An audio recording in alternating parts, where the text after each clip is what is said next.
The Chinese Parrot by Earl Derr. The Philomar Pearls. Alexander Eden stepped from the misty street into the great marble-pillared room where the firm of Meek and Eden offered its wares.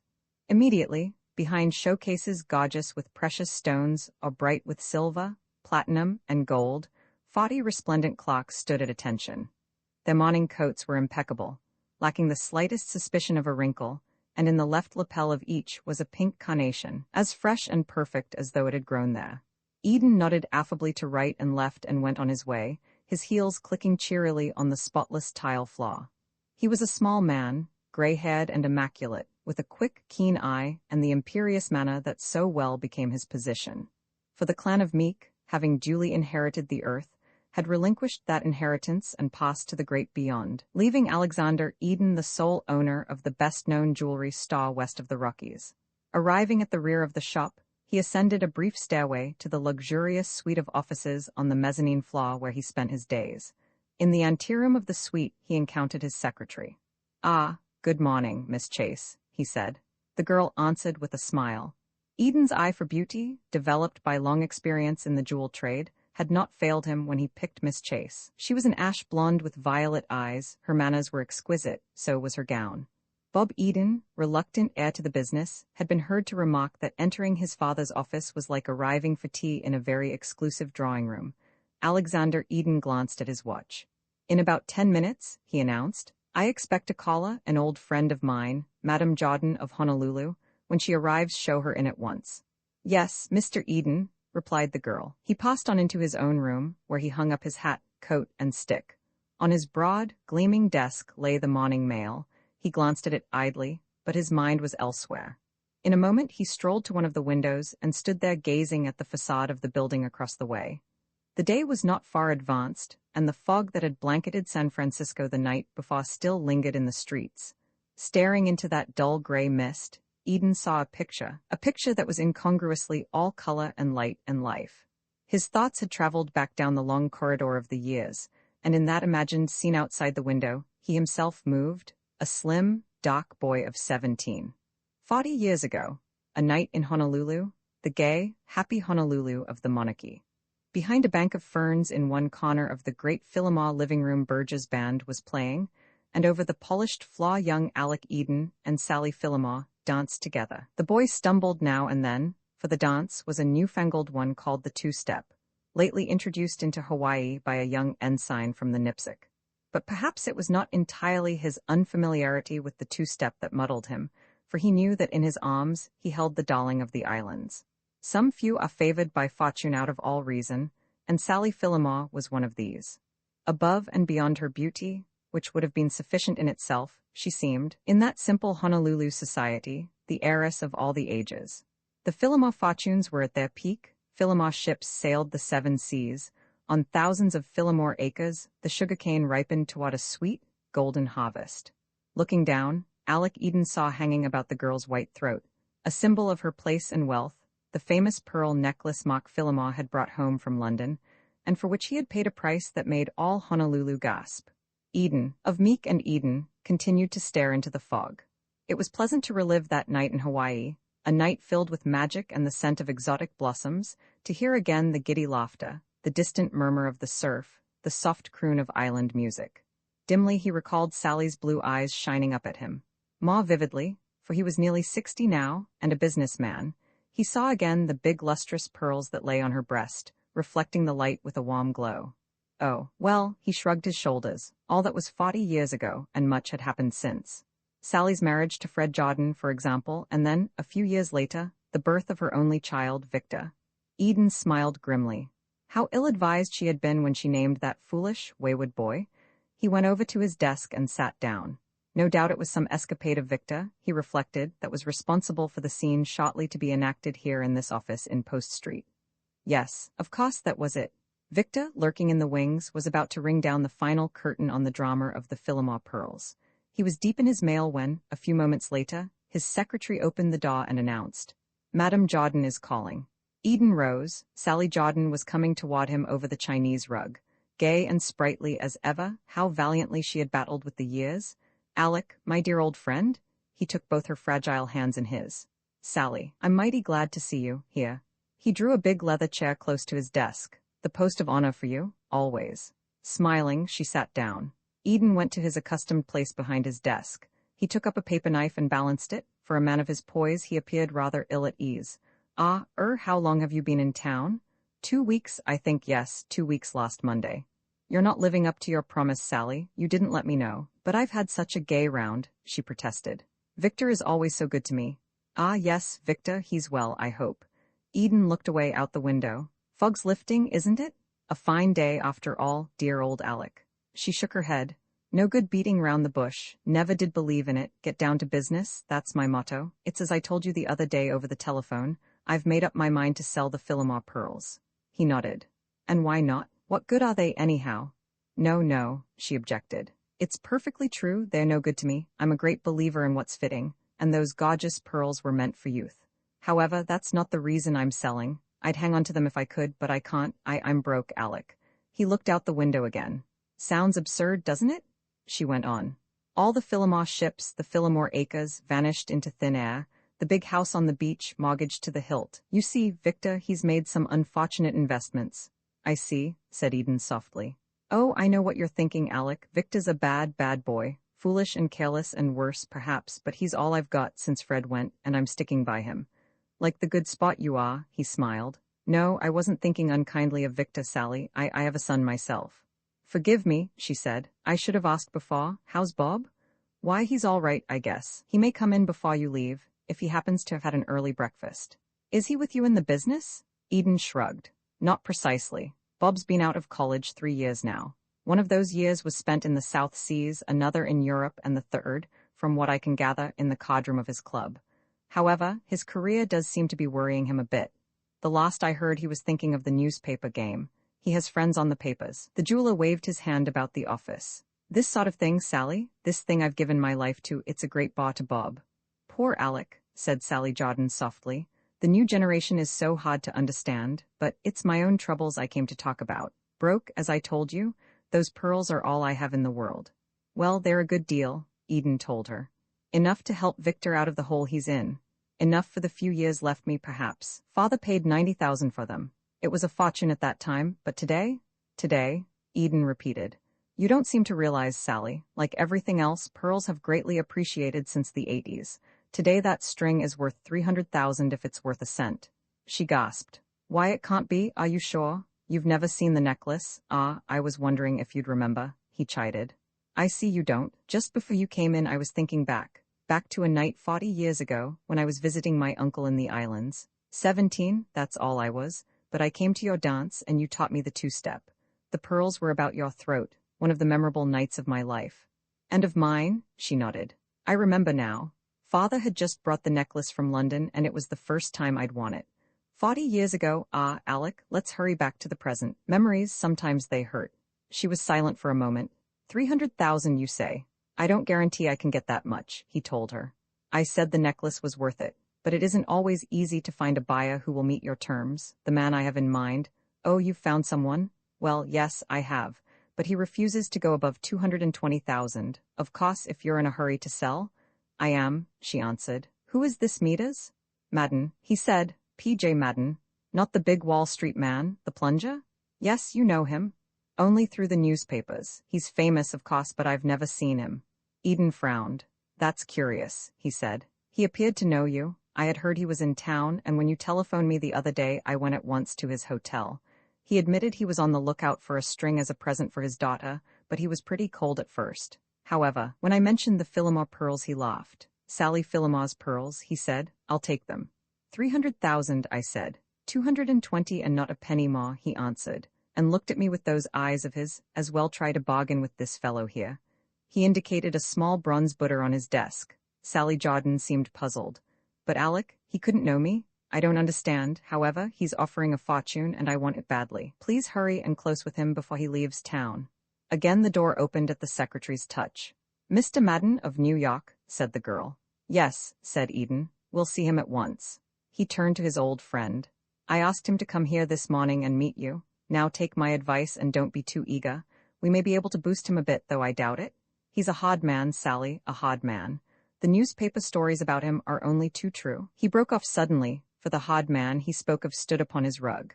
PJ himself, the great Madden, the hero of 1,000 Wall Street battles, 6 feet and over and looming like a tower of granite in the gray clothes he always affected. His cold blue eyes swept the room like an Arctic blast. "Ah, Mr. Madden, come in," said Eden, rising.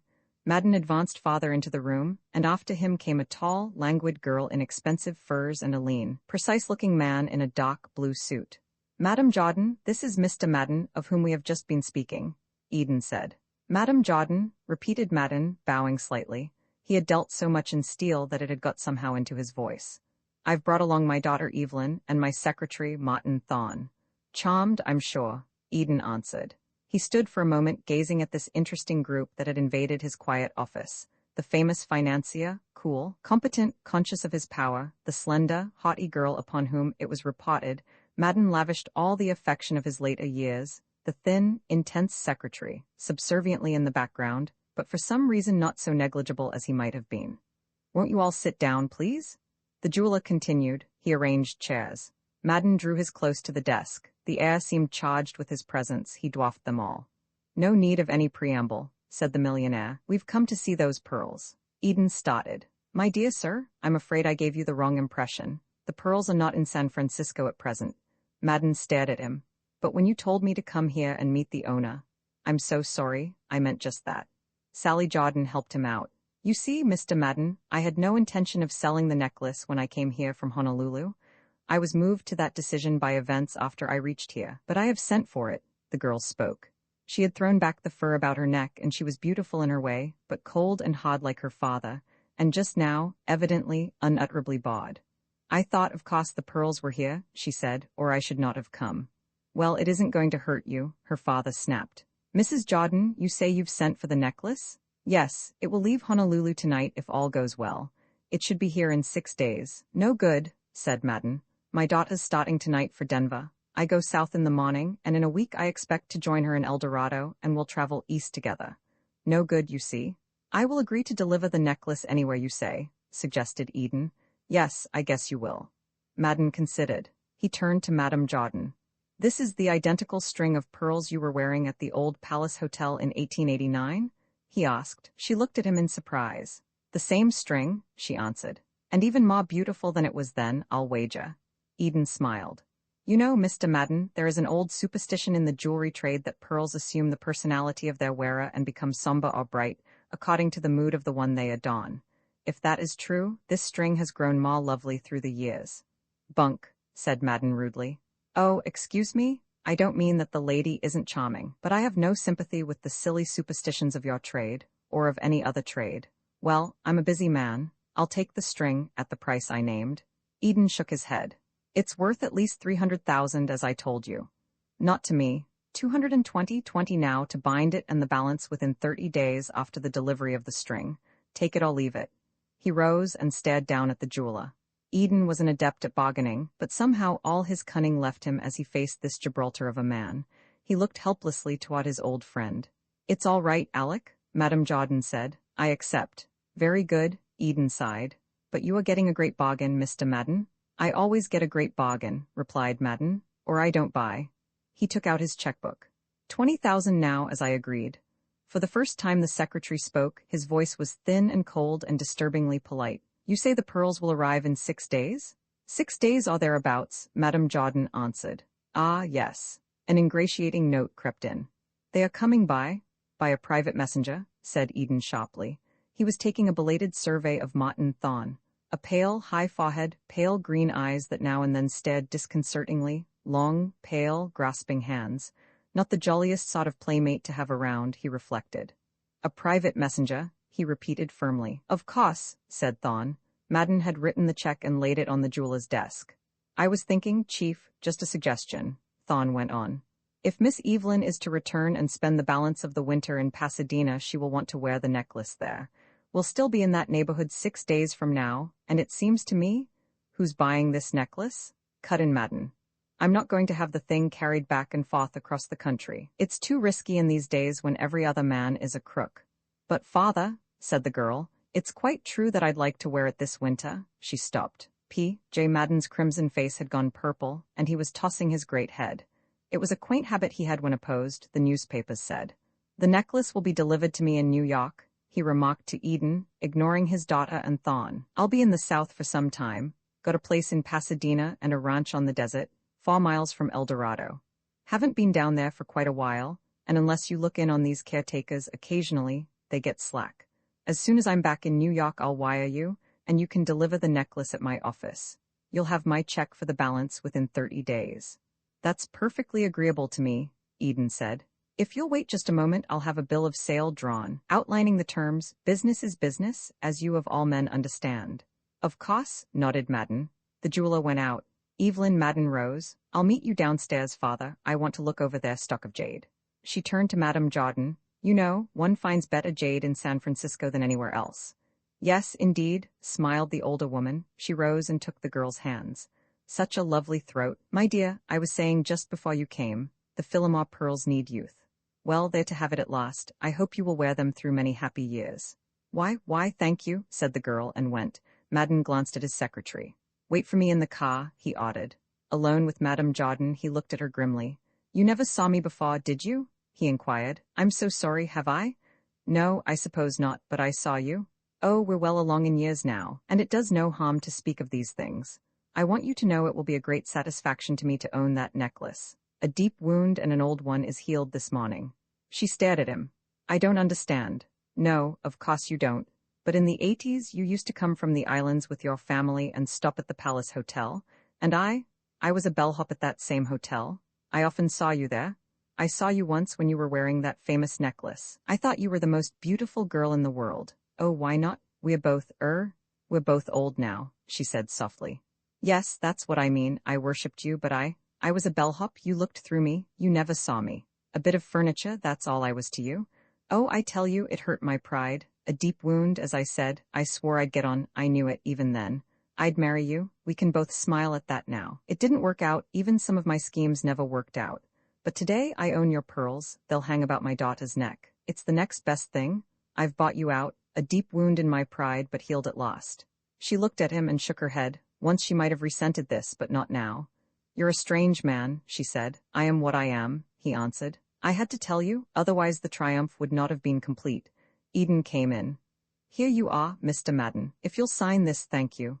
You'll get a wire, said Madden. In New York, remember, and nowhere else. Good day. He turned to Madame Jordan and held out his hand. She took it, smiling. Goodbye, I'm not looking through you now, I see you at last. And what do you see? A terribly vain man, but a likable one. Thank you, I'll remember that, goodbye. He left them. Eden sank wearily into a chair. Well, that's that. He rather wears one out. I wanted to stick for a higher figure, but it looked hopeless. Somehow I knew he always wins. Yes, said Madame Jordan, he always wins. By the way, Sally, I didn't want you to tell that secretary who was bringing the pearls, but you'd better tell me. Why, of course, Charlie's bringing them. Charlie? Detective Sergeant Chan of the Honolulu Police. Long ago, in the big house on the beach, he was our #1 boy. Chan, a Chinese? Yes, Charlie left us to join the police force, and he's made a fine record there. He's always wanted to come to the mainland, so I've had it all arranged, his leave of absence, his status as a citizen, everything, and he's coming with the pearls. Where could I have found a better messenger? Why, I'd trust Charlie with my life. No, that isn't very precious anymore. I'd trust him with the life of the one I loved dearest in the world. He's leaving tonight, you said. Yes, on the President Pierce. It's due late next Thursday afternoon. The door opened, and a good-looking young man stood on the threshold. His face was lean and tanned, his manner poised and confident, and his smile had just left Miss Chase daydreaming in the outer office. Oh, I'm sorry, Dad, if you're busy. Why, look who's here. Bob, cried Madame Jordan. You rascal, I was hoping to see you. How are you? Just waking into glorious life, he told her. How are you? And all the other young folks out your way? Fine, thanks. By the way, you dawdled too long over breakfast. Just missed meeting a very pretty girl. No, I didn't. Not if you mean Evelyn Madden. Saw her downstairs as I came in. She was talking to one of those exiled Grand Dukes we employ to wait on the customers. I didn't linger. She's an old story now. Been seeing her everywhere I went for the past week. I thought her very charming, Madame Jordan said. But an iceberg, objected the boy. Brah, how the wintry winds do blow in her vicinity. However, I guess she comes by it honestly. I passed the great PJ himself on the stairs. Nonsense, have you ever tried that smile of yours on her? In a way, nothing special, just the old trade smile, but look here, I'm onto you. You want to interest me in the obsolete institution of marriage. It's what you need, it's what all young men need. What for? As an incentive, something to spur you on to get the most out of life. Bob Eden laughed. Listen, my dear, when the fog begins to drift in through the gate, and the lights begin to twinkle on O'Farrell Street, well, I don't want to be hampered by no incentive, lady. Besides, the girls aren't what they were when you were breaking hearts. Rut, she answered. They're very much nicer. The young men are growing silly. Alec, I'll go along. I'll get in touch with you next Thursday, the elder Eden said. By the way, I'm sorry it wasn't Ma for your sake. It was an amazing lot, she replied. I'm very happy. Her eyes filled. Dear Dad, he's taking care of me still, she added and went quickly out. Eden turned to his son. I judge you haven't taken a newspaper job yet? Not yet. The boy lighted a cigarette. Of course, the editors are all after me, but I've been fighting them off. Well, fight them off a little longer. I want you to be free for the next 2 or 3 weeks. I've a little job for you myself. Why, of course, Dad. He tossed a match into a priceless KNHSI vase. What sort of job? What do I do? First of all, you meet the President Pierce late next Thursday afternoon. Sounds promising. I presume a young woman, heavily veiled, comes ashore. No, a Chinese comes ashore. A what? A Chinese detective from Honolulu, carrying in his pocket a pearl necklace worth over $250,000. Bob Eden nodded. Yes, and after that? After that, said Alexander Eden thoughtfully. Who can say? That may be only the beginning. Ex-Bliss of the homicide squad in another moment. Madden was with them there by the car, and they felt rather than saw a quivering, suppressed fury in every inch of the millionaire's huge frame. With an oath, he snatched a flashlight from the hand of Charlie Chan and bent over the silent form in the back of the car. The glow from the lamp illuminated faintly his big red face, his searching eyes, and Bob Eden watched him with interest. There in that dusty car lay the lifeless shape of one who had served Madden faithfully for many years. Yet no sign either of compassion or regret was apparent in the millionaire's face, nothing save a constantly growing anger. Yes, Bob Eden reflected, those who reported Madden lacked a heart spoke nothing but the truth. Madden straightened and flashed the light into the pale face of his secretary. Fine business? He snarled. Well, what are you staring at me for? Cried Thorne, his voice trembling. I'll stare at you if I choose, though God knows I'm sick of the sight of your silly face. I've had about enough from you, warned Thorne, and the tremor in his voice was rage. For a moment they regarded each other while Bob Eden watched them, amazed. For the first time he realized that under the mask of their daily relations these two were anything but friends. Suddenly Madden turned the light on Charlie Chan. Look here, Kim, this was Louis Wang, the boy you replaced here, savvy? You've got to stay on the ranch now, after I've gone too, how about it? I think I stay, boss. Good, you're the only bit of luck I've had since I came to this accursed place. Bring Louis into the living room, on the couch, I'll call El Dorado. He stalked off through the patio to the house, and after a moment's hesitation Chan and the secretary picked up the frail body of Louis Wang. Slowly, Bob Eden followed that odd procession. In the living room, Madden was talking briskly on the telephone. Presently he hung up the receiver. Nothing to do but wait, he said. There's a sort of constable in town. He'll be along pretty soon with the coroner. Oh, it's fine business. They'll overrun the place, and I came here for a rest. I suppose you want to know what happened, Eden began. I met Louis Wang in town at the Oasis Cafe. Mr. Hawley pointed him out to me, and Madden waved a great hand. Oh, save all that for some half-witted cop. Fine business, this is. He took to pacing the floor like a lion with the toothache. Eden dropped into a chair before the fire. Chan had gone out, and Thorne was sitting silently nearby. Madden continued to pace. Bob Eden stared at the blazing logs. What sort of affair had he got into, anyhow? What desperate game was afoot here on Madden's ranch, far out on the lonely desert? He began to wish himself out of it, back in town where the lights were bright, and there was no constant undercurrent of hatred and suspicion and mystery. He was still thinking in this vein when the clatter of a car sounded in the yard. Madden himself opened the door, and 2 of El Dorado's prominent citizens entered. Come in, gentlemen, Madden said, amiable with an effort. Had a little accident out here. One of the 2, a lean man with a brown, weather-beaten face, stepped forward. Howdy, Mr. Madden, I know you, but you don't know me. I'm Constable Brackett, and this is our coroner, Dr. Sims. A murder, you said on the phone. Well, replied Madden, I suppose you could call it that. But fortunately no one was hurt. No white man, I mean, just my old chink Louis Wang. Kim had entered in time to hear this speech, and his eyes blazed for a moment as they rested on the callous face of the millionaire. Louis, said the constable. He went over to the couch. Why, poor old Louis. Harmless as they come, he was. Can't figure who'd have anything against old Louis. The coroner, a brisk young man, also went to the couch and began an examination. Constable Brackett turned to Madden. Now, we'll make just as little trouble as we can, Mr. Madden, he promised. Evidently he was much in awe of this great man. But I don't like this. It reflects on me. I got to ask a few questions. You see that, don't you? Of course, answered Madden. Fire away. I'm sorry, but I can't tell you a thing. I was in my room when my secretary, he indicated Thorn, came in and said that Mr. Eden here had just driven into the yard with the dead body of Louis in the car. The constable turned with interest to Eden. Where'd you find him? He inquired. He was perfectly all right when I picked him up, Eden explained. He launched into his story, the meeting with Louis at the oasis, the ride across the desert, the stop at the gate, and finally the gruesome discovery in the yard. The constable shook his head. All sounds mighty mysterious to me, he admitted. You say you think he was killed while you was opening the gate. What makes you think so? He was talking practically all the way out here, Eden replied. Muttering to himself there in the back seat, I heard him when I got out to unfasten the gate. What was he saying? He was talking in Chinese. I'm sorry, but I'm no sinologue. I ain't accused you of anything, have I? A sinologue is a man who understands the Chinese language. Bob Eden smiled. Oh, the constable scratched his head. This here secretary now, Thorn came forward. He had been in his room, he said, when he heard a disturbance in the yard and went outside. Absolutely nothing to offer. Bob Eden's glance fell on the tear across the back of Thorn's coat. He looked at Charlie Chan, but the detective shook his head. Say nothing, his eyes directed. The constable turned to Madden. Who else is on the place? He wanted to know.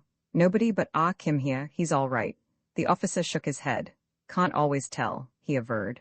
All these Tongwas, you know. He raised his voice to a terrific bellow. Come here, you, he cried. Ah Kim, lately Detective Sergeant Chan of the Honolulu Police, came with expressionless face and stood before the constable. How often he had played the opposite role in such a scene, played it far better than this mainland officer ever would. Ever see this Louis Wong before? Thundered the constable. Me, boss? No, boss, I no see 'em. New round here, ain't you? Come let's flit, boss. Where did you work before this? All place, boss. Big town lit a town. I mean, where'd you work last? Layload, I think, boss. Santa Fe layload, lay sticks on ground. Well, doggone. The constable had run out of questions. Ain't had much practice at this sort of thing, he apologized. Been so busy confiscatin' liquor these last few years, I sort of lost the knack for police work. This is sheriff's stuff. I called him before we come out, and he's sendin' Captain Bliss of the homicide squad down tomorrow mornin'.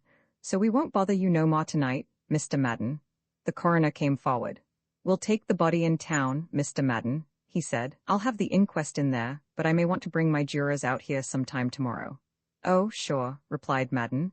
Just attend to anything that comes up and send all the bills to me. Believe me, I'm sorry this thing has happened. So am I, said the constable. Louis was a good old scout. Yes, and well, I don't like it. It's annoying to have something like this happen. Almighty mysterious to me, the constable admitted again. My wife told me I never ought to take this job. Well, so long, Mr. Madden. Great pleasure to meet a man like you. When Bob Eden retired to his room, Madden and Thorn were facing each other on the hearth.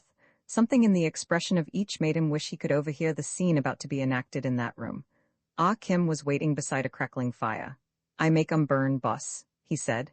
Eden closed the door and sank into a chair. Charlie, in heaven's name, what's going on here? He inquired helplessly. Chan shrugged. Plenty goes on, he said. 2 nights now gone since in this room I hint to you Chinese are psychic people. On your face then I see well-bred sneer. I apologize, Eden returned. No sneering after this, even the well-bred kind, but I'm certainly stumped. This thing tonight? Most unfortunate, this thing tonight, said Chan thoughtfully. Humbly suggest you be very careful, or everything spoils. Local police come thumping on to scene, not dreaming in their slight brains that murder of Louis are of no importance in the least. Not important, you say? No, indeed, not when compared to other matters. Well, it was pretty important to Louis, I guess, said Eden. Guess so too, but murder of Louis just like death of Parrot. One more dark deed covering up very black deed occurring here before we arrive on mysterious scene. Before Parrot go, before Louis make unexpected exit, unknown person dies screaming unanswered cries for help. Who? Maybe in time we learn. Then you think Louis was killed because he knew too much? Just like Tony, yes, poor Louis very foolish, does not stay in San Francisco when summoned there, comes with sad blunder back to desert, most bitterly unwelcome here. one thing puzzles me. Only one thing? Asked Eden.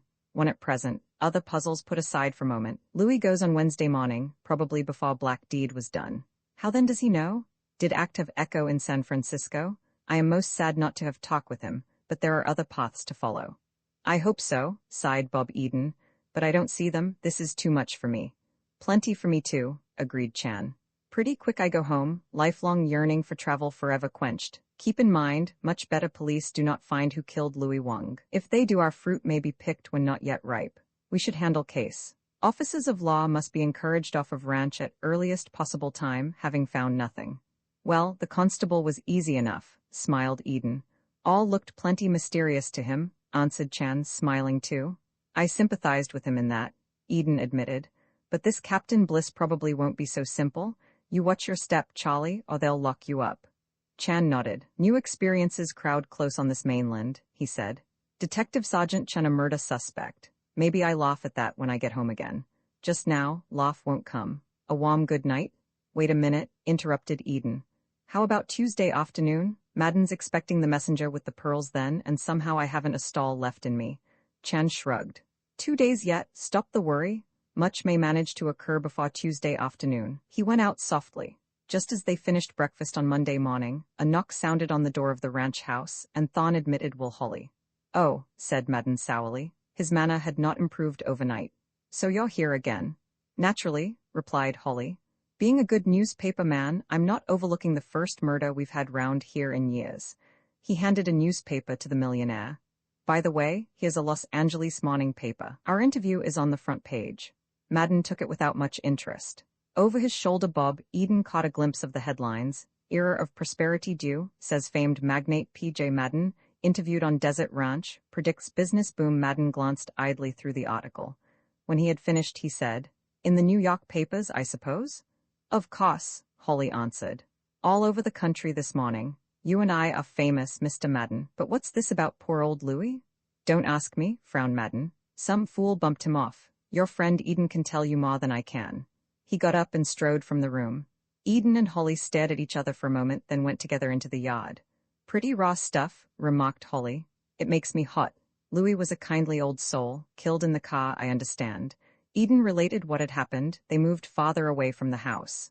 Well, who do you think? Holly inquired. I think Thorne, Eden answered.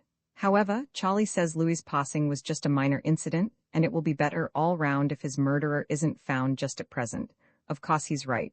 Of course he is. And there isn't much danger they'll catch the guilty man at that. The constable is a helpless old fellow. How about this Captain Bliss? Oh, he's a big, noisy bluff with a fatal facility for getting the wrong man. The sheriff's a regular fellow, with brains, but he may not come round. Let's stroll out and look over the ground where you left the car last night. I've got something to slip you, a telegram, from your father, I imagine. As they went through the gate, the telegram changed hands. Holding it so it could not be seen from the house, Bob Eden read it through.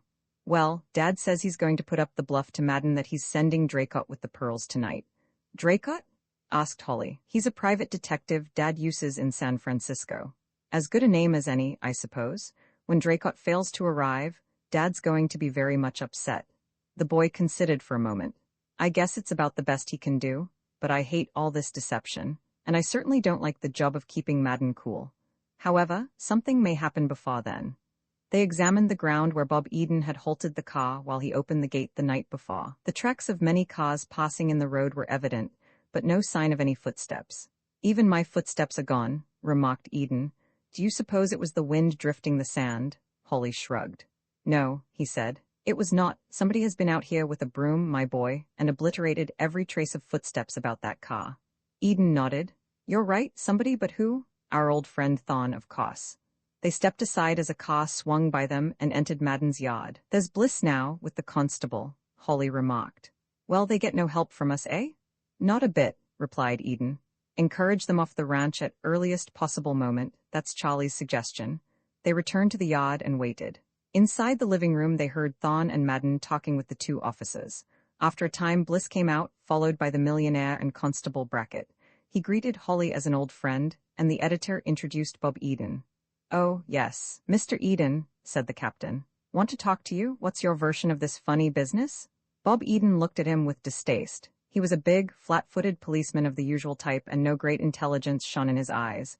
The boy gave him a carefully edited story of the night before. "Humph," said Bliss. "Sounds queer to me." "Yes," smiled Eden. "To me too, but it happens to be the truth." "Well, I'll have a look at the ground out there," remarked Bliss. "You'll find nothing," said Holly. "Except the footprints of this young man and myself. We've just been taking a squint round." "Oh, you have you?" replied Bliss grimly. He strode through the gate, the constable tagging after him. After a perfunctory examination, the two returned. "This is sure some puzzle," said Constable Brackett. "Is that so?" Bliss sneered. "Well, get on to yourself. How about this chink Ah Kim? Had a good job here, didn't he? Louis Wang comes back. What does that mean? Ah Kim loses his job." "Nonsense," protested Madden. "Think so, do you?" remarked Bliss. "Well, I don't. I tell you, I know these chinks. They think nothing of sticking knives in each other. Nothing at all." Ah Kim emerged from round the side of the house. "Hey you," cried Captain Bliss. Bob Eden began to worry. Ah Kim came up. "You want me, boss?" "You bet I want you. Going to lock you up." "Why fo, boss?" "For knifing Louis Wang. You can't get away with that stuff round here." The Chinese regarded this crude practitioner of his own arts with a lifeless eye. "You crazy, boss," he said. "Is that so?" Bliss's face hardened. "I'll show you just how crazy I am. Better tell me the whole story now. It'll go a lot easier with you if you do." "What story, boss?" "How you sneaked out and put a knife in Louis last night." "Maybe you catch knife, hey, boss?" asked Ah Kim maliciously. "Never mind about that. Po old Ah Kim's fingerprints on knife, hey, boss?" "Oh, shut up," said Bliss. "Maybe you tacky look-see find velvet slipper prints in sand, hey, boss?" Bliss glared at him in silence. "What I tell you, you crazy cop, hey, boss?" Holly and Eden looked at each other with keen enjoyment. Madden broke in. "Oh, come now, Captain, you haven't got a thing against him, and you know it. You take my cook away from me without any evidence, and I'll make you sweat for it." "Well, Bliss hesitated. "I know he did it, and I'll prove it later." His eyes lighted. "How'd you get into this country?" he demanded. "Melican citizen, boss, born San Francisco, 45-year-old now." "Born here, eh? Is that so? Then you've got your chokji, I suppose. Let me see it." Bob Eden's heart sank to his boots. Though many Chinese were without chokjis, he knew that the lack of one would be sufficient excuse for this stupid policeman to arrest Chan at once. Another moment, and they'd all be done for. "Come on," bellowed Bliss. "What you say, boss?" parried Ah Kim. "You know what I said. Your chokji certificate, hand it over. Or by heaven, I'll lock you up so quick." "Oh, boss, certificate, allied boss." And before Eden's startled gaze, the Chinese took from his blouse a wan slip of paper about the size of a banknote and handed it to Bliss. The captain read it sourly and handed it back. "All right, but I ain't through with you yet," he said. "Thanks, boss," returned Ah Kim, brightening. "You plenty crazy, boss. That's all. Goodbye." And he shuffled away. "I told you it looked terrible mysterious to me," commented the constable. "Oh, for Pete's sake, shut up," cried Bliss. "Mr. Madden, I'll have to admit I'm stumped for the time being, but that condition don't last long with me. I'll get to the bottom of this yet. You'll see me again." "Run out any time?" Madden invited, with deep insincerity. "If I happen on anything, I'll call Constable Brackett." Bliss and the constable got into their car and rode away. Madden returned to the house. "Oh, excellent, Chan," said Will Holly softly. "Where in Sam Hill did he get that chokji?" "It looked as though we were done for," Eden admitted. "But good old Charlie thinks of everything." Holly climbed into his car.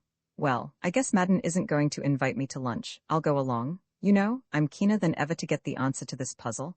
Louis was my friend. It's a rotten shame." "I don't know where we're going, but we're on our way," Eden answered. "I'd feel pretty helpless if I didn't have Charlie with me." "Oh, you've got a few brains too," Holly assured him. "You're crazy, boss," Eden laughed as the editor drove away. Returning to his room, he found Ah Kim calmly making the bed. "Charlie, you're a peach," said the boy, closing the door. "I thought we were sunk without warning. Whose chokji did you have, anyhow?" "Ah Kim's chokji, to be sure," smiled Chan. "Who's Ah Kim?" "Ah Kim, humble vegetable merchant who drive me amidst other garden truck from Bosto to El Dorado. I make simple arrangement to rent chokji short while. Happy to note long wear in pockets make photograph look like image of anybody. Came to me in bright flash. Madden might ask for identification certificate before engaging me for honorable tasks. Madden did not do so, but thing fit in plenty neat all the same." "It certainly did," Eden agreed. "You're a brick to do all this for the Jordans and for Dad. I hope they pay you handsomely." Chen shook his head. "What you say in car riding to ferry? Postman on holiday itches to try long stretch of road. All this sincere pleasure for me. When I untie knots and find answer, that will be fine reward." He bowed and departed. Some hours later, while they waited for lunch, Bob Eden and Madden sat talking in the big living room. The millionaire was reiterating his desire to return east at the earliest possible moment. He was sitting facing the door. Suddenly on his big red face appeared a look of displeasure so intense it startled the boy. Turning about, Eden saw standing in the doorway the slight figure of a man, a stooped, studious-looking man who carried a suitcase in one hand, the little naturalist of the Oasis Cafe. "Mr. Madden?" inquired the newcomer. "I'm Madden," said the millionaire. "What is it?" "Ah, yes." The stranger came into the room and set down his bag. "My name, sir, is Gamble, Thaddeus Gamble, and I am keenly interested in certain fauna surrounding your desert home. I have here a letter from an old friend of yours, the president of a college that has received many benefactions at your hands. If you will be so kind as to look it over." He offered the letter, and Madden took it, glaring at him in a most unfriendly manner. When the millionaire had read the brief epistle, he tore it into bits and, rising, tossed them into the fireplace. "You want to stop here a few days," he said. "It would be most convenient if I could," answered Gamble. "Of course, I should like to pay for my accommodation." Madden waved his hand. Ah Kim came in, headed for the luncheon table. "Another place, Ah Kim," ordered Madden. "And show Mr. Gamble to the room in the left wing, the one next to Mr. Eden's." "Very kind of you, I'm sure," remarked Gamble suavely. "I shall try to make as little trouble as may be. Luncheon impends, I take it. Not unwelcome either. This desert air, sir, I'll return in a moment." He followed Ah Kim out. Madden glared after him, his face purple. Bob Eden realized that a new puzzle had arrived. "The devil with him," cried Madden, "but I had to be polite, that letter." He shrugged. "Gad, I hope I get out of here soon." Bob Eden continued to wonder, who was Mr. Gamble? What did he want at Madden's ranch? Roman 11 Thon goes on a mission, whatever Mr. Gamble's mission at the ranch. Bob Eden reflected during lunch. It was obviously a peaceful one. Seldom had he encountered a mild-mannered little chap. All through the meal the newcomer talked volubly and well, with the gentle, cultivated accent of a scholar. Madden was sour and unresponsive. Evidently, he still resented the intrusion of this stranger. Thon, as usual, sat silent and aloof, a depressing figure in the black suit he had today donned to replace the one torn so mysteriously the night before. It fell to Bob Eden to come to Mr. Gamble's aid and keep the conversation going. The luncheon over, Gamble rose and went to the door. For a moment he stood staring out across the blazing sand in the direction of the cool, white tops of the mountains far away. "Magnificent," he commented. "I wonder, Mr. Madden, if you realize the true grandeur of this setting for your ranch house. The desert, the broad, lonely desert that has from time immemorial cast its weird spell on the souls of men. Some find it bleak and disquieting, but as for myself, be here long?" Cut in Madden. "Ah, that depends. I sincerely hope so. I want to see this country after the spring rains, the verbena and the primroses in bloom. The thought enchants me. What says the prophet Isaiah? And the desert shall rejoice, and blossom as the rose, and the parched ground shall become a pool, and the thirsty land springs of water. You know Isaiah, Mr. Madden?" "No, I don't. I know too many people now," responded Madden grimly. "I believe you said you were interested in the fauna around here, Professor." Bob Eden remarked. Gamble looked at him quickly. "You give me my title," he said. "You are an observant young man. Yes, there are certain researches I intend to pursue. The tail of the kangaroo rat, which attains here a phenomenal length. The maxillary arch in the short-nosed pocket mouse, I understand, has also reached in this neighborhood an eccentric development." The telephone rang, and Madden himself answered it. Listening carefully, Bob Eden heard, "Telegram for Mr. Madden." At this point the millionaire pressed the receiver close to his ear, and the rest of the message was an indistinct blur. Eden was sorry for that, for he perceived that, as Madden listened, an expression of keen distress came over his face. When finally he put the receiver slowly back onto its hook, he sat for a long time looking straight before him, obviously very much perplexed. "What do you grow here in this sandy soil, Mr. Madden?" Professor Gamble inquired. Madden came gradually back to the scene. "What do I grow? A lot of things. You'd be surprised, and so would Isaiah." Gamble was smiling at him in a kindly way, and the millionaire warmed up a little. "Come out since you're interested, and I'll show you round." "Very good of you, sir," replied Gamble, and meekly followed into the patio. Thon rose and joined them. Quickly Eden went to the telephone and got Holly on the wire. "Look here," he said in a low voice. "Madden has just taken a telegram over the phone, and it seemed to worry him considerably. I couldn't make out what it was, but I'd like to know at once. Do you stand well enough with the operator to find out, without rousing suspicion of costs? Sure, Holly replied. That kid will tell me anything. Are you alone there? Can I call you back in a few minutes? I'm alone just now, Eden responded. If I shouldn't be when you call back, I'll pretend you want Madden and turn you over to him. You can fake something to say, but if you hurry, that may not be necessary. Speed, brother, speed. As he turned away, Ah Kim came in to gather up the luncheon things. Well, Charlie, Eden remarked. Another guest at our little hotel, eh? Chan shrugged. Such news comes plenty quick to Cookhouse, he said. Eden smiled. You're the one who wanted to watch and wait, he reminded the detective. If you're threatened with housemaid's knee, don't blame me. This gamble, mused Chan, seems harmless like May morning, I think. Oh, very. A Bible student, and it strikes me there's a fair opening for a good Bible student round here. Undangerous and mild, continued Chan. Yet hidden in his scant luggage is one pretty new pistol, completely loaded. Going to shoot the tails off the rats most likely. Eden smiled. Now, don't get suspicious of him, Charlie. He's probably just a tenderfoot who believes the movies, and so came to this wild country armed to defend himself. By the way, Madden just got a telegram over the phone, and it was, judging by appearances, another bit of unwelcome news for our dear old friend. Holly's looking it up for me. If the telephone rings, go to the patio, and be ready to tip me off in case anyone is coming. Silently, Ah Kim resumed his work at the table. In a few moments, loud and clear, came the ring of Holly on the wire. Running to the telephone, Eden put his hand over the bell, muffling it. Chan stepped into the patio. Hello, Holly, said the voice softly. Yes, okay, shoot, say that's interesting, isn't it? Coming tonight, eh? Thanks, old man. He hung up and Charlie returned. A bit of news, said Eden, rising. That telegram was from Miss Evelyn Madden. Got tired of waiting in Denver, I guess. The message was sent from Boston. The lady arrives tonight at El Dorado on the 6:40. Looks as though I may have to give up my room and check out. Miss Evelyn Madden, repeated Chan. That's right, you don't know, do you? She's Madden's only child. A proud beauty, too. I met her in San Francisco. Well, it's no wonder Madden was perplexed, is it? Certainly not, agreed Chan. Murderous ranch like this, no place for refined young woman. Eden sighed. Just one more complication, he said. Things move, but we don't seem to get anywhere. Once more, returned Chan, I call to your attention that much unused virtue, patience. Aspect will be brighter here now. A woman's touch. This woman's touch means frostbite, smiled Eden.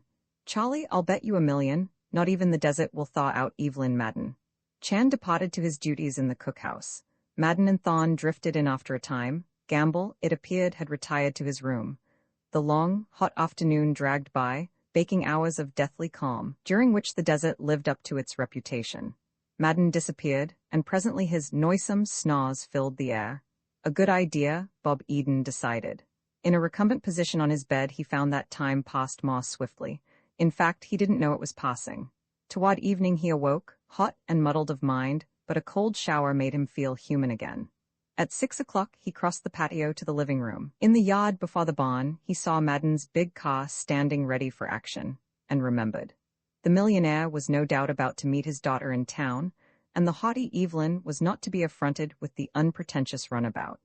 But when he reached the living room, Eden saw that it was evidently Thawne who had been selected for the trip to El Dorado. The secretary stood there in his gloomy clothes, a black slouch hat accentuating the paleness of his face. As Eden entered, what was obviously a serious conversation between Thawne and the millionaire came to a sudden halt. Ah, good evening, said Eden. Not leaving us, Mr. Thawne? Business in town, returned Thawne. Well, Chief, I'll go along. Again the telephone rang. Madden leaped to it. For a moment he listened, and history repeated itself on his face. Bad news all the time, Eden thought. Madden put his great hand over the mouthpiece and spoke to his secretary. It's that old bar down the road, Dr. Whitcomb, he announced, and Eden felt a flash of hot resentment at this characterization. She wants to see me this evening, says she has something very important to tell me. Say you're busy, suggested Thawne. I'm sorry, Doctor, Madden began over the phone, but I am very much occupied. He stopped, evidently interrupted by a flood of conversation. Again he put his hand over the transmitter. She insists, confound it, he complained. Well, you'll have to see her then, said Thawne. All right, Doctor, Madden capitulated. Come about 8. Thawne went out, and the big car roared off toward the road and Evelyn Madden's train. Mr. Gamble entered, refreshed and ready with a few apt quotations. Eden amused himself with the wireless apparatus. At the usual hour, much to Eden's surprise, they dined. Thorne's chair was empty, and there was, oddly enough, no place for Evelyn, nor did the millionaire make any arrangements regarding a room for his daughter. Strange, Eden thought. After dinner, Madden led them to the patio. Again he had arranged for a fire out there, and the blaze glowed red on the stone floor, on the adobe walls of the house, and on the nearby perch of Tony, now empty and forlorn.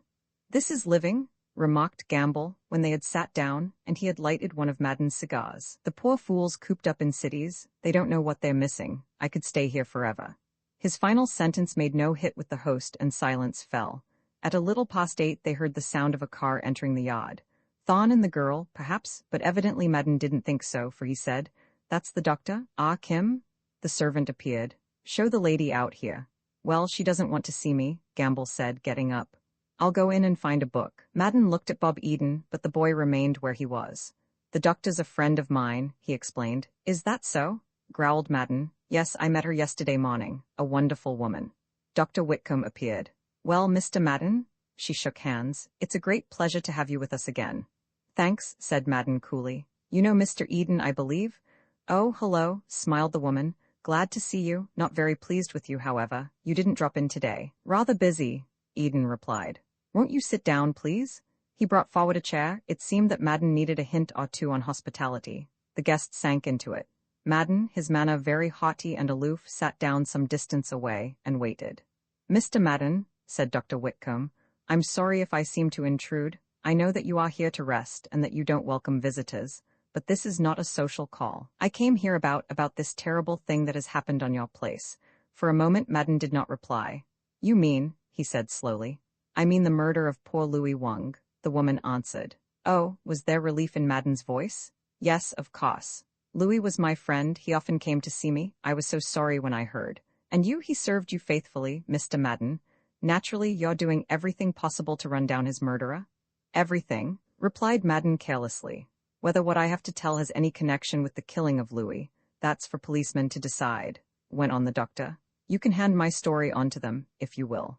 "Gladly," replied the millionaire. "What is your story, doctor?" "On Saturday evening a man arrived at my place who said his name was McCallum, Henry McCallum," began Dr. Whitcomb, "and that he came from New York. He told me he suffered from bronchitis, though I must say I saw no symptoms of it. He took one of my cabins and settled down for a stay, so I thought." "Yes," nodded Madden. "Go on." "At dark Sunday night, a short time before the hour when poor Louis was killed, someone drove up in a big car before my place and blew the horn.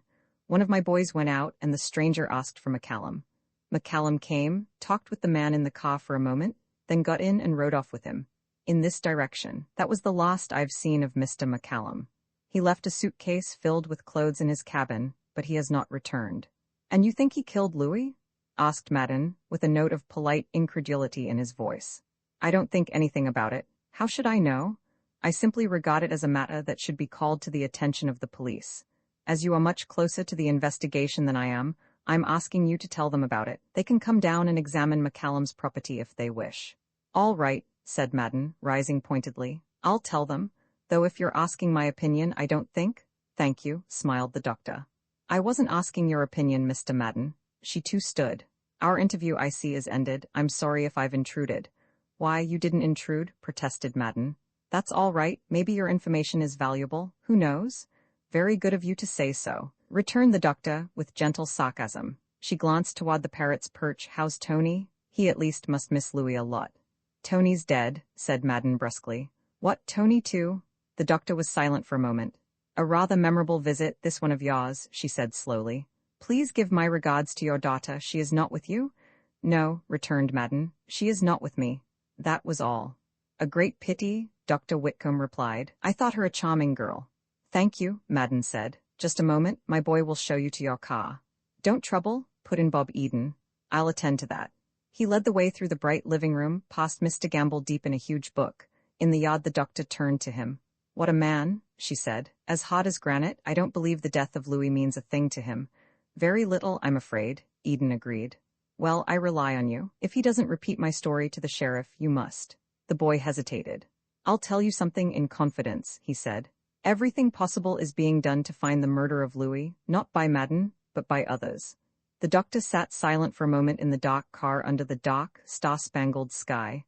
"I think I understand," she said softly. "With all my heart, I wish you luck, my boy." Eden took her hand. "If I shouldn't see you again, Doctor, I want you to know, just meeting you has been a privilege." "I'll remember that," she answered. "Good night." The boy watched her back the car through the open gate. When he returned to the living room, Madden and Gamble were together there. "Confounded old busybody," Madden said. "Wait a minute," Eden said hotly. "That woman with just her 2 hands has done more good in the world than you with all your money. And don't you forget it. Does that give her a license to butt into my affairs?" demanded Madden. Further warm words were on the tip of the boy's tongue, but he restrained himself. However, he reflected that he was about fed up with this arrogant, callous millionaire. He looked toward the clock. 9:15, and still no sign of Thorn and Evelyn Madden. Was the girl's train late? Hardly likely. Though he did not feel particularly welcome in the room, he waited on. He would see this latest development through. At 10 o'clock, Mr. Gamble rose and, commenting favorably on the desert air, went to his room. At 5 minutes past 10, the roar of the big car in the yard broke the intense stillness. Bob Eden sat erect, his eager eyes straying from one door to another. Presently the glass doors leading to the patio opened. Martin Thorn came in alone. Without a word to his chief, the secretary threw down his hat and dropped wearily into a chair. The silence became oppressive. "Got your business attended to, eh?" suggested Eden cheerfully. "Yes," said Thorn, no more. Eden rose. "Well, I guess I'll turn in," he said, and went to his room. As he entered, he heard the splash of Mr. Gamble in the bath that lay between his apartment and that occupied by the professor. His seclusion was ended. Have to be more careful in the future. Shortly after his lights were on, Kim appeared at the door. Eden, finger on lips, indicated the bath. The Chinese nodded. They stepped to the far side of the bedroom and spoke in low tones. "Well, where's little Evelyn?" asked the boy. Chan shrugged. "More mystery," he whispered. "Just what has our friend Thorn been doing for the past 4 hours?" Eden wondered. "Enjoying moonlit ride on desert, I think," Chan returned. "When big car go out, I note speedometer. 12,840 miles. 4 miles necessary to travel to town and 4 to return with. But when big car arrives home, speedometer announces quietly 12,879 miles. Charlie, you think of everything," Eden said admiringly. "Strange place this Thorn has been," Charlie added. "Much red clay on ground." He exhibited a fragment of earth. "Scraped off on accelerator," he explained. "Maybe you have seen such place round here?" "Nothing like it," Eden replied. "You don't suppose he's harmed the gal?" "But no, Madden seems to be in on it and she's his darling." "Just one more little problem rising up," said Chan. Eden nodded. "Lord, I haven't met so many problems since I gave up algebra. And by the way, tomorrow's Tuesday. The pearls are coming, hurrah, hurrah. At least old PJ thinks they are. He's going to be hard to handle tomorrow." A faint knock sounded on the door to the patio, and Chan had just time to get to the fireplace and busy himself there when it was opened and Madden, oddly noiseless for him, entered. "Why, hello," began Eden. "Hush," said Madden. He looked toward the bathroom. "Go easy, will you? Kim, get out of here." "Alright, boss," said Kim and went. Madden stepped to the bathroom door and listened. He tried it gently. It opened at his touch. He went in, locked the door leading into the room occupied by Gamble, and returned, shutting the door behind him. "Now," he began, "I want to see you. Keep your voice down. I've finally got hold of your father on the telephone, and he tells me a man named Draycott will arrive with the pearls at Bostow tomorrow noon." Eden's heart sank. That ought to bring him here tomorrow night." Madden leaned close and spoke in a hoarse undertone.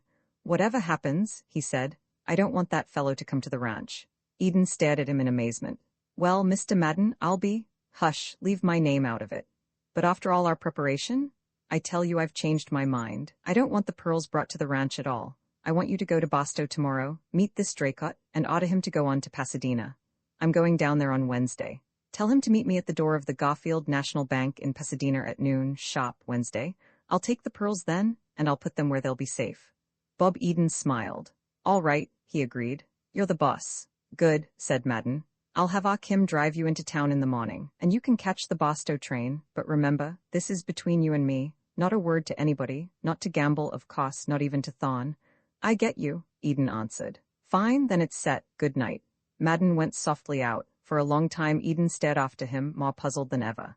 "Well, anyhow," he said at last, "it means another day grace. For this relief, much thanks." Roman 12, the tramcar in the desert, a new day dawned, and over the stunted, bizarre shapes of that land of drought, the sun resumed its merciless vigil.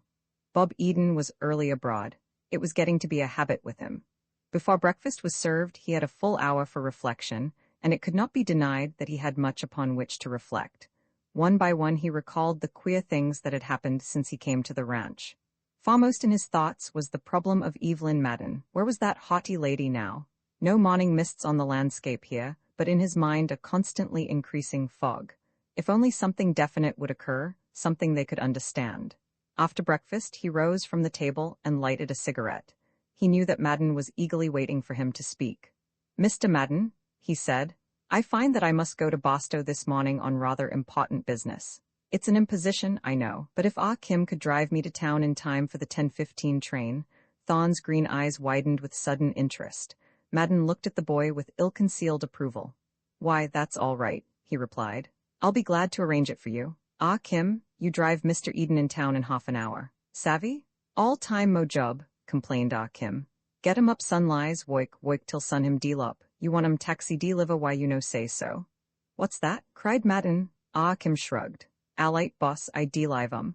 When later on, Eden sat in the car beside the Chinese and the ranch was well behind them, Chan regarded him questioningly. "Now you produce big mystery," he said. "Bosto on business has somewhat unexpected sound to me." Eden laughed. "Orders from the big chief," he replied. "I'm to go down there and meet Al Draycott and the pearls." For a moment Chan's free hand rested on his waist and the undigestible burden that still lay there. "Madden changes fickle mind again?" he inquired. "That's just what he's done." Eden related the purport of the millionaire's call on him the night before. "What you know concerning that?" exclaimed Chan wonderingly.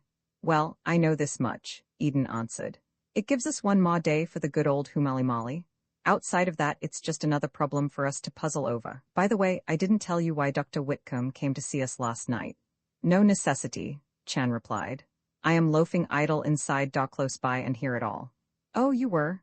Then you know it may have been Shaky Phil and not Thon who killed Louis?" "Shaky Phil, or maybe stranger in car who drive up and call him into the road. Must admit that stranger interests me very deep." "Who was he? Was it maybe him who carried news of Louis's approach out onto Dreary Desert?"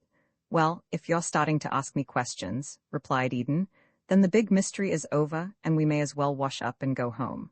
For I haven't got an answer in me." El Dorado lay before them, its roofs gleaming under the morning sun. "By the way, let's drop in and see Holly. The train isn't due yet. I suppose I'd better take it, somebody might be watching." In the interval Holly may have news. The editor was busy at his desk. "Hello, you're up and around pretty early this morning," he said. He pushed aside his typewriter. "Just dashing off poor old Louis's obit. What's new out at Mystery Ranch?" Bob Eden told him of Dr. Whitcomb's call, also of Madden's latest switch regarding the pearls, and his own imminent wild goose chase to Bosto. Holly smiled. "Cheer up, a little travel will broaden you," he remarked. "What did you think of Miss Evelyn? But then I believe you had met her before." "Think of Miss Evelyn? What do you mean?" asked Eden, surprised. "Why, she came last night, didn't she?" "Not so anybody could notice it, no sign of her at the ranch." Holly rose and walked up and down for a moment. "That's odd, that's very odd. She certainly arrived on the 6:40 train. You're sure of that?" Eden asked. "Of course I am. I saw her." Holly sat down again. "I wasn't very much occupied last night. It was one of my free nights. I have 365 of them every year. So I strolled over to the station and met the 6:40. Thon was there too. A tall, handsome girl got off the train, and I heard Thon address her as Miss Evelyn. 'How's Dad?' she asked. 'Get in,' said Thon, 'and I'll tell you about him. He wasn't able to come and meet you himself.' The girl entered the car, and they drove away. Naturally, I thought she was brightening your life long before this." Eden shook his head. "Funny business," he commented. "Thon got back to the ranch a little after 10, and when he came he was alone. Charlie here discovered, with his usual acumen, that the car had traveled some 39 miles. Also, clinging to accelerator, as though scraped off from shoe of Thon, small fragment of red clay," added Chan. "You are accustomed round here, Mr. Holly. Maybe you can mention home of red clay." "Not offhand," replied Holly. "There are several places, but say, this thing gets deeper and deeper. Oh, I was forgetting, there's a letter here for you, Eden." He handed over a neat missive addressed in an old-fashioned hand. Eden inspected it with interest. It was from Madame Jordan, a rather touching appeal not to let the deal for the pearls fall through. He went back and began to read it aloud. Mrs. Jordan could not understand. Madden was there. He had bought the pearls. Why the delay? The loss of that money would be serious for her. When he had finished, Eden looked accusingly at Chan, then tore the letter to bits and threw them into a waste paper basket. I'm about through, he said. That woman is one of the dearest old souls that ever lived, and it strikes me we're treating her shamefully. After all, what's happening out at Madden's ranch is none of our business. Our duty to Madame Jordan, pardon me, broke in Chan, but coming to that, I have sense of duty most acute myself. Loyalty blooms in my heart forever. Well, and what do you think we ought to do? Demanded Eden. Watch and wait. But good Lord, we've done that. I was thinking about it this morning. One inexplicable event after another, and never anything definite, anything we can get our teeth into. Such a state of affairs may go on forever. I tell you, I'm fed up. Patience, said Chan, are a very lovely virtue. Through long centuries, Chinese cultivate patience like kind gardener tending flowers. White men leap about similar to bug in bottle. Which a better method, I inquire? But listen, Charlie, all this stuff we've discovered out at the ranch, that's for the police. For stupid Captain Bliss maybe, he with the feet of large extensiveness. I can't help the size of his feet. What's that got to do with it? No, sir, I can't see why we don't give Madden the pearls, get his receipt, and then send for the sheriff and tell him the whole story. After that, he can worry about who was killed at Madden's ranch. He would solve the problem, scoffed Chan. Great mind, no doubt, like Captain Bliss. Your thought has for me nothing but hot opposition. Well, but I'm considering Madame Jordan. I've got her interests at heart. Chan patted him on the back. Who can question that? You fine young fellow, loyal and kind, but listen now to older heads. Mr. Holly, you have inclination to intrude your car? I certainly have, smiled Holly. I'm all on the side of Chan, Eden. It would be a pity to drop this thing now. The sheriff's a good sot, but all this would be too deep for him. No, wait just a little while, all right, sighed Eden. I'll wait, provided you tell me one thing. What are we waiting for? Madden goes to Pasadena tomorrow, Chan suggested.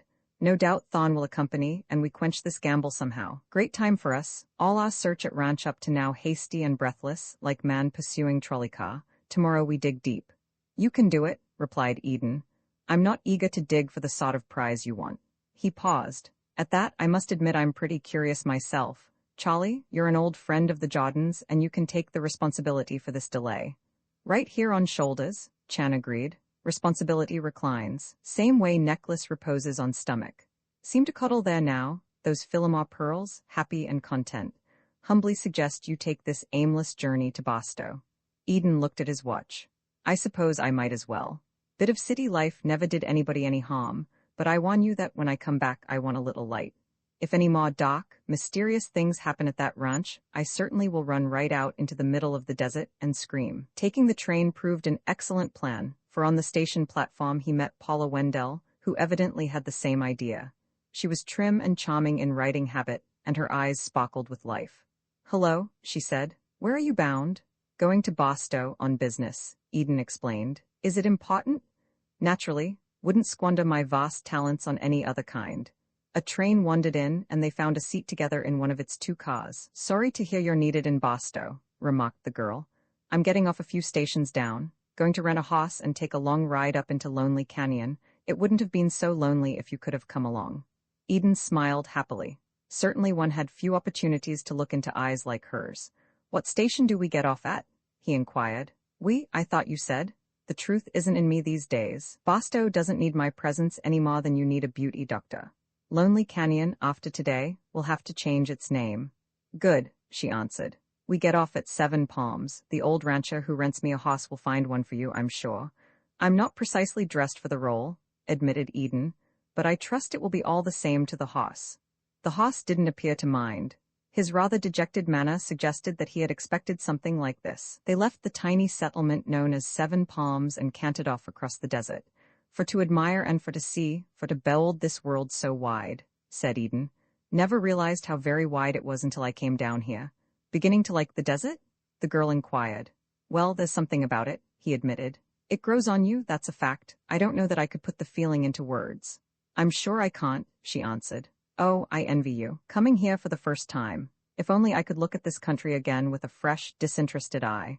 But it's just location to me.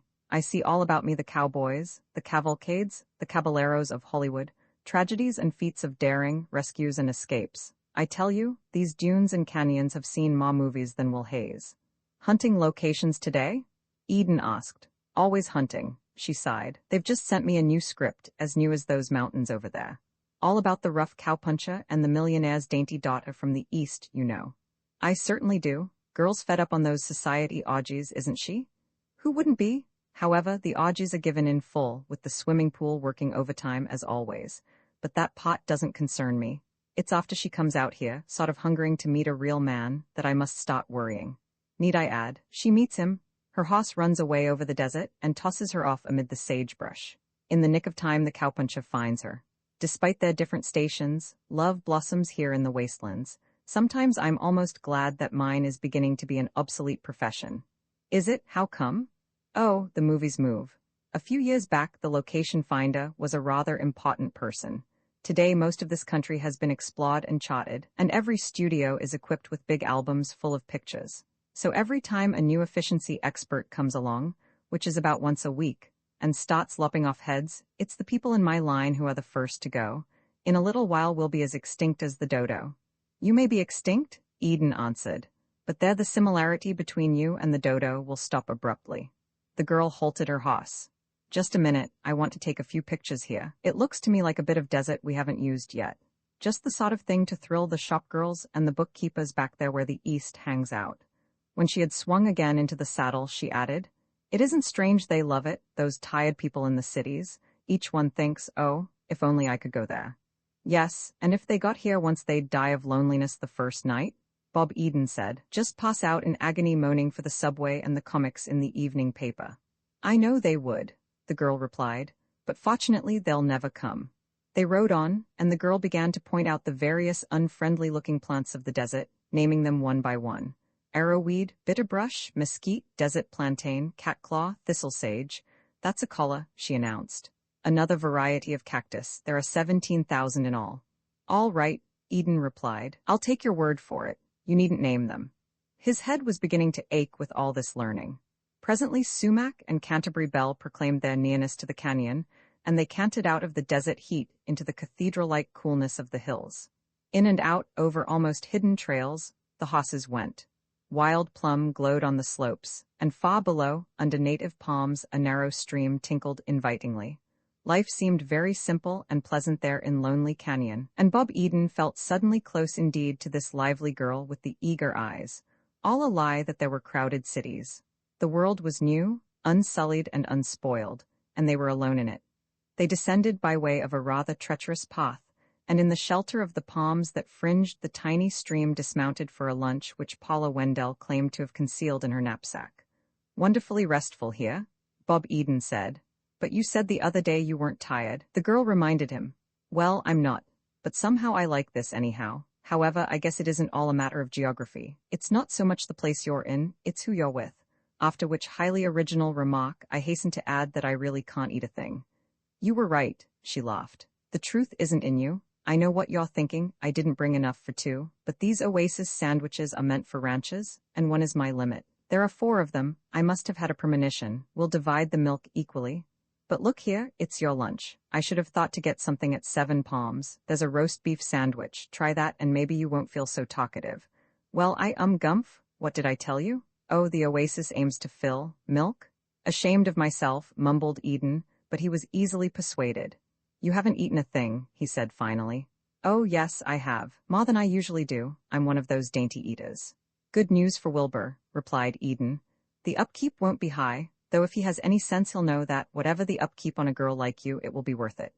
I sent him your love, said the girl. Is that so? Well, I'm sorry you did in a way. I'm no hypocrite, and try as I may, I can't discover any lurking fondness for Wilbur. Oddly enough, the boy begins to annoy me. But you said? I know, but isn't it just possible that I've overrated this freedom stuff? I'm young, and the young are often mistaken. Stop me if you've heard this one, but the more I see of you. Stop, I've heard it. I'll bet you have, many times.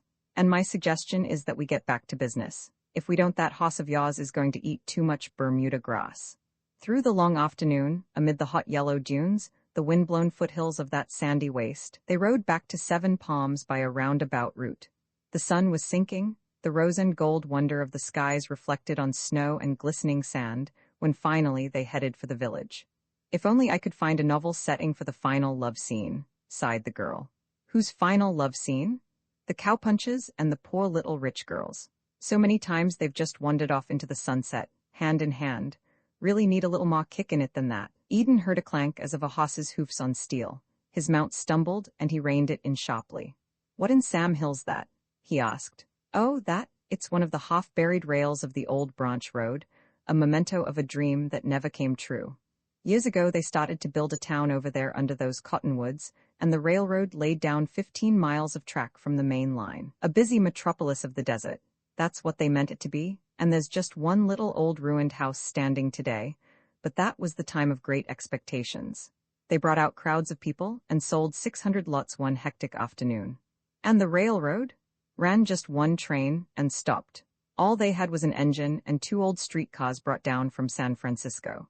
One of the cars has been demolished and the timber carried away, but the wreck of the other is still standing not far from here."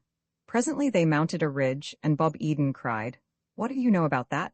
There before them on the lonely desert, partly buried in the drifting sand, stood the remnant of a tramcar. It was tilted rakishly to one side, its windows were yellow with dust, but on the front, faintly decipherable still, was the legend Market Street. At that familiar sight, Bob Eden felt a keen pang of nostalgia. He reined in his horse and sat staring at this symbol of the desert's triumph over the proud schemes of man. Man had thought he could conquer. He had come with his engines and his dreams, and now an old battered tramcar stood alone as a warning and a threat. "There's your setting," he said. "They drive out together and sit there on the steps, your lovers. What a background! A car that once trundled from Twin Peaks to the ferry, standing lonely and forlorn amid the cactus plants. Fine, the girl answered. I'm going to hire you to help me after this." They rode close to the car and dismounted. The girl unlimbered her camera and held it steady. "Don't you want me in the picture?" Eden asked. "Just as a sample lover, you know." "No samples needed," she laughed. The camera clicked. As it did so, the 2 young people stood rooted to the desert in amazement. An old man had stepped suddenly from the interior of the car, a bent old man with a coal-black beard. Eden's eyes sought those of the girl. "Last Wednesday night at Madden's?" he inquired in a low voice. She nodded. "The old prospector," she replied. The black-bearded one did not speak, but stood with a startled air on the front platform of that lost car, under the legend Market Street. Roman 13. What Mr. Cherry saw. Bob Eden stepped forward. "Good evening," he said. "I hope we haven't disturbed you." Moving with some difficulty, the old man descended from the platform to the sandy floor of the desert. "How do?" he said gravely, shaking hands. He also shook hands with Paula Wendell. "How do, miss? No, you didn't disturb me none. Just tackin' my 40 winks. I ain't so spry as I used to be." "We happen to be passing," Eden began. "Ain't many pass this way," returned the old man. "Cherry's my name, William I. Cherry. Make yourselves at home. Paula chairs is kind o' scarce, miss." "Of course," said the girl. "We'll stop a minute if we may," suggested Eden. "It's comin' on supper time," the old man replied hospitably. "How about grub? There's a cano beans and a mite o' bacon." "Couldn't think of it," Eden told him. "You're mighty kind, but we'll be back in 7 Palms shortly." Paula Wendell sat down on the car steps, and Eden took a seat on the warm sand. The old man went to the rear of the tram and returned with an empty soapbox. After an unsuccessful attempt to persuade Eden to accept it as a chair, he put it to that use himself. "Pretty nice home you've picked out for yourself," Eden remarked. "Home?" The old man surveyed the tramcar critically. "Home, boy? I ain't had no home these 30 years. Temporary quarters, you might say." "Been here long?" asked Eden.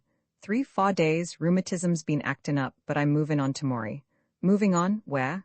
"Why, over yonder." "Just where is that?" Eden smiled. "Where it's a lose bean over yonder, somewhere else." "Just looking, eh?" "Just lookin', you've hit it, goin' on over yonder and just lookin'."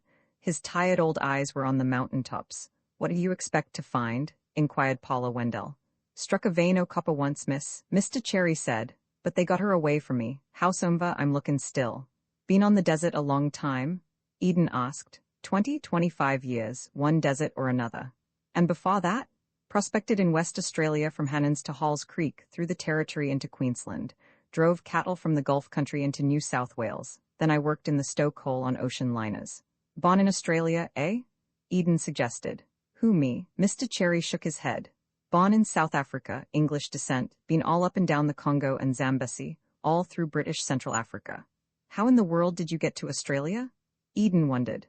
"Oh, I don't know, boy. I was filibusterin' down along the South American continent for a while, and then I drifted into a Mexican campaign. Seems like there was something I wanted in Australia. Anyhow, I got there. Just the way I got here. It was over yonder, and I went. Eden shook his head. Ye gods, I'll bet you've seen a lot.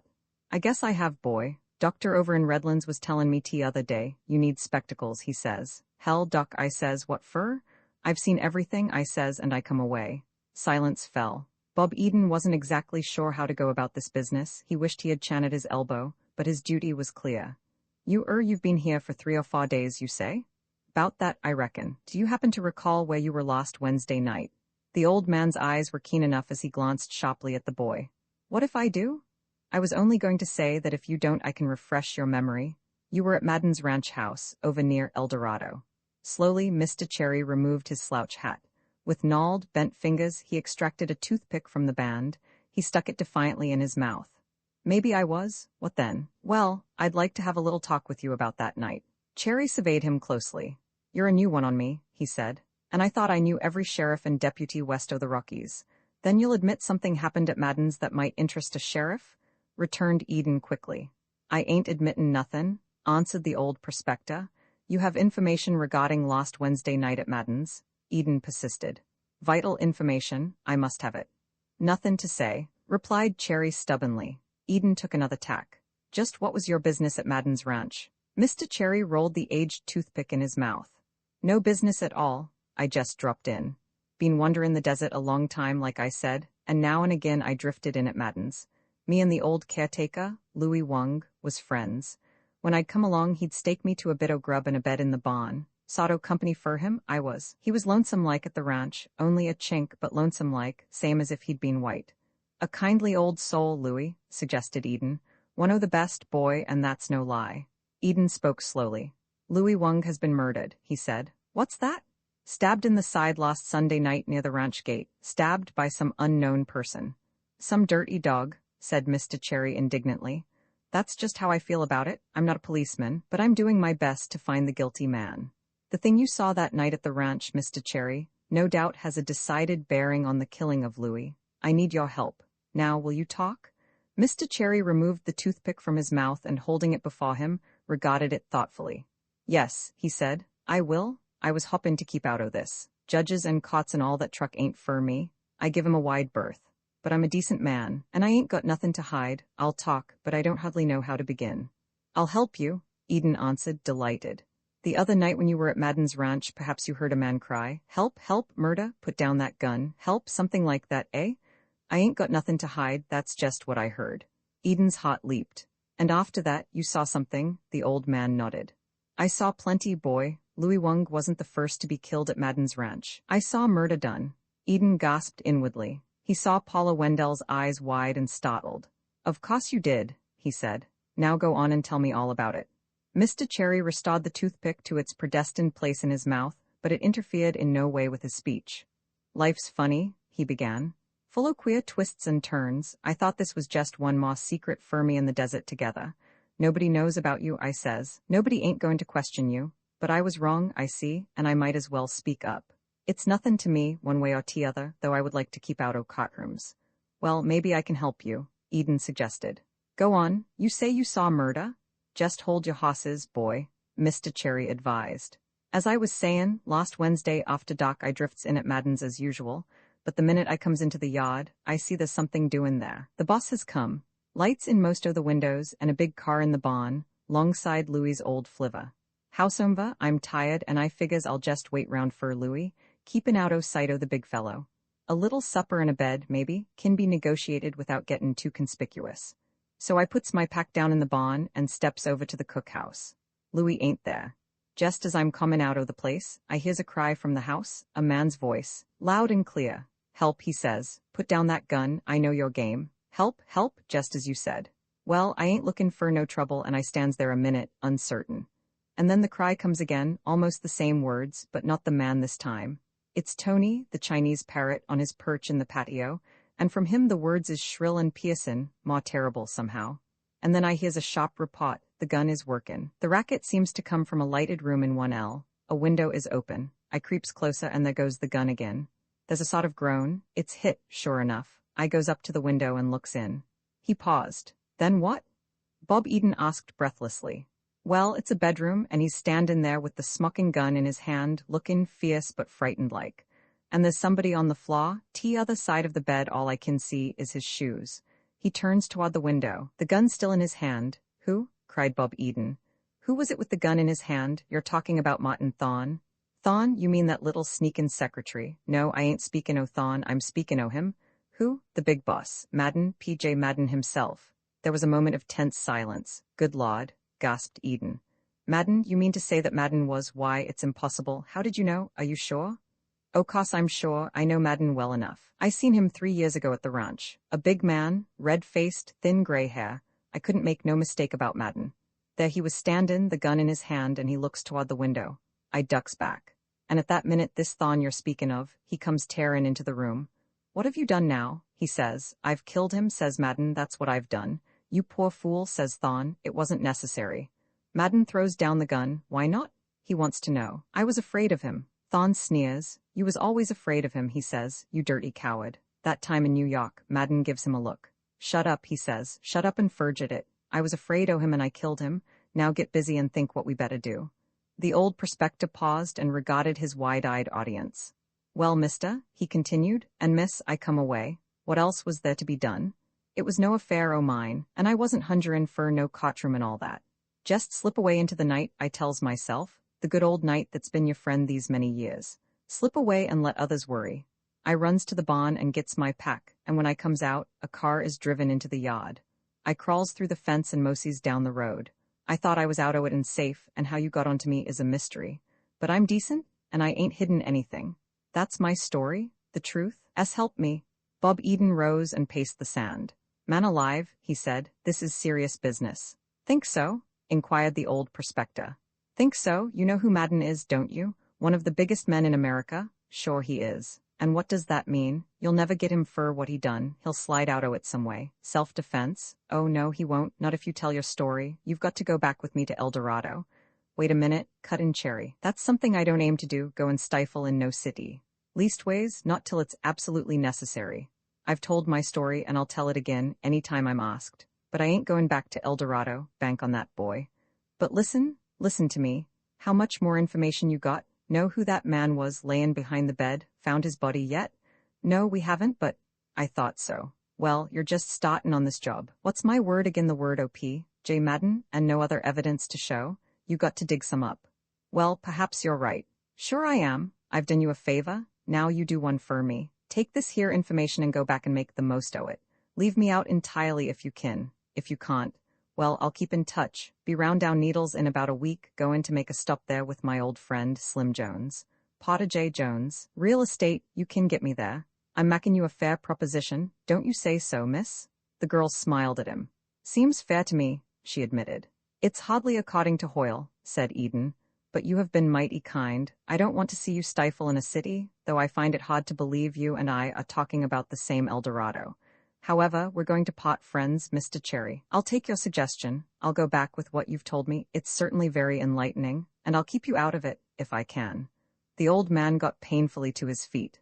Shake, he said. You're a white man, and no mistake. I ain't trying to save Madden. I'll go on the stand if I have to. But with what I've told you, maybe you can land him without me figuring in it.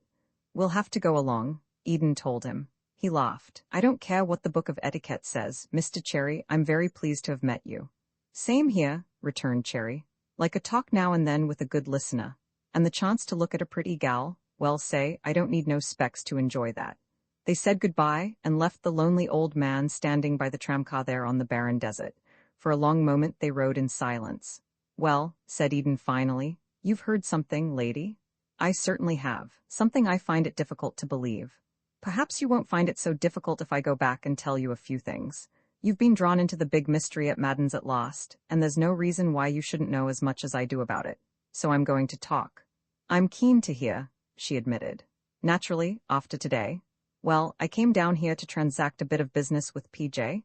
I needn't go into that. It has no particular bearing. The first night I was on the ranch, he proceeded to detail one by one the mysterious sequence of events that began with the scream of the parrot from the dock. Now you know, someone had been killed, that was evident, someone before Louis, but who, we don't know yet, and by whom? Today gave us that answer anyhow.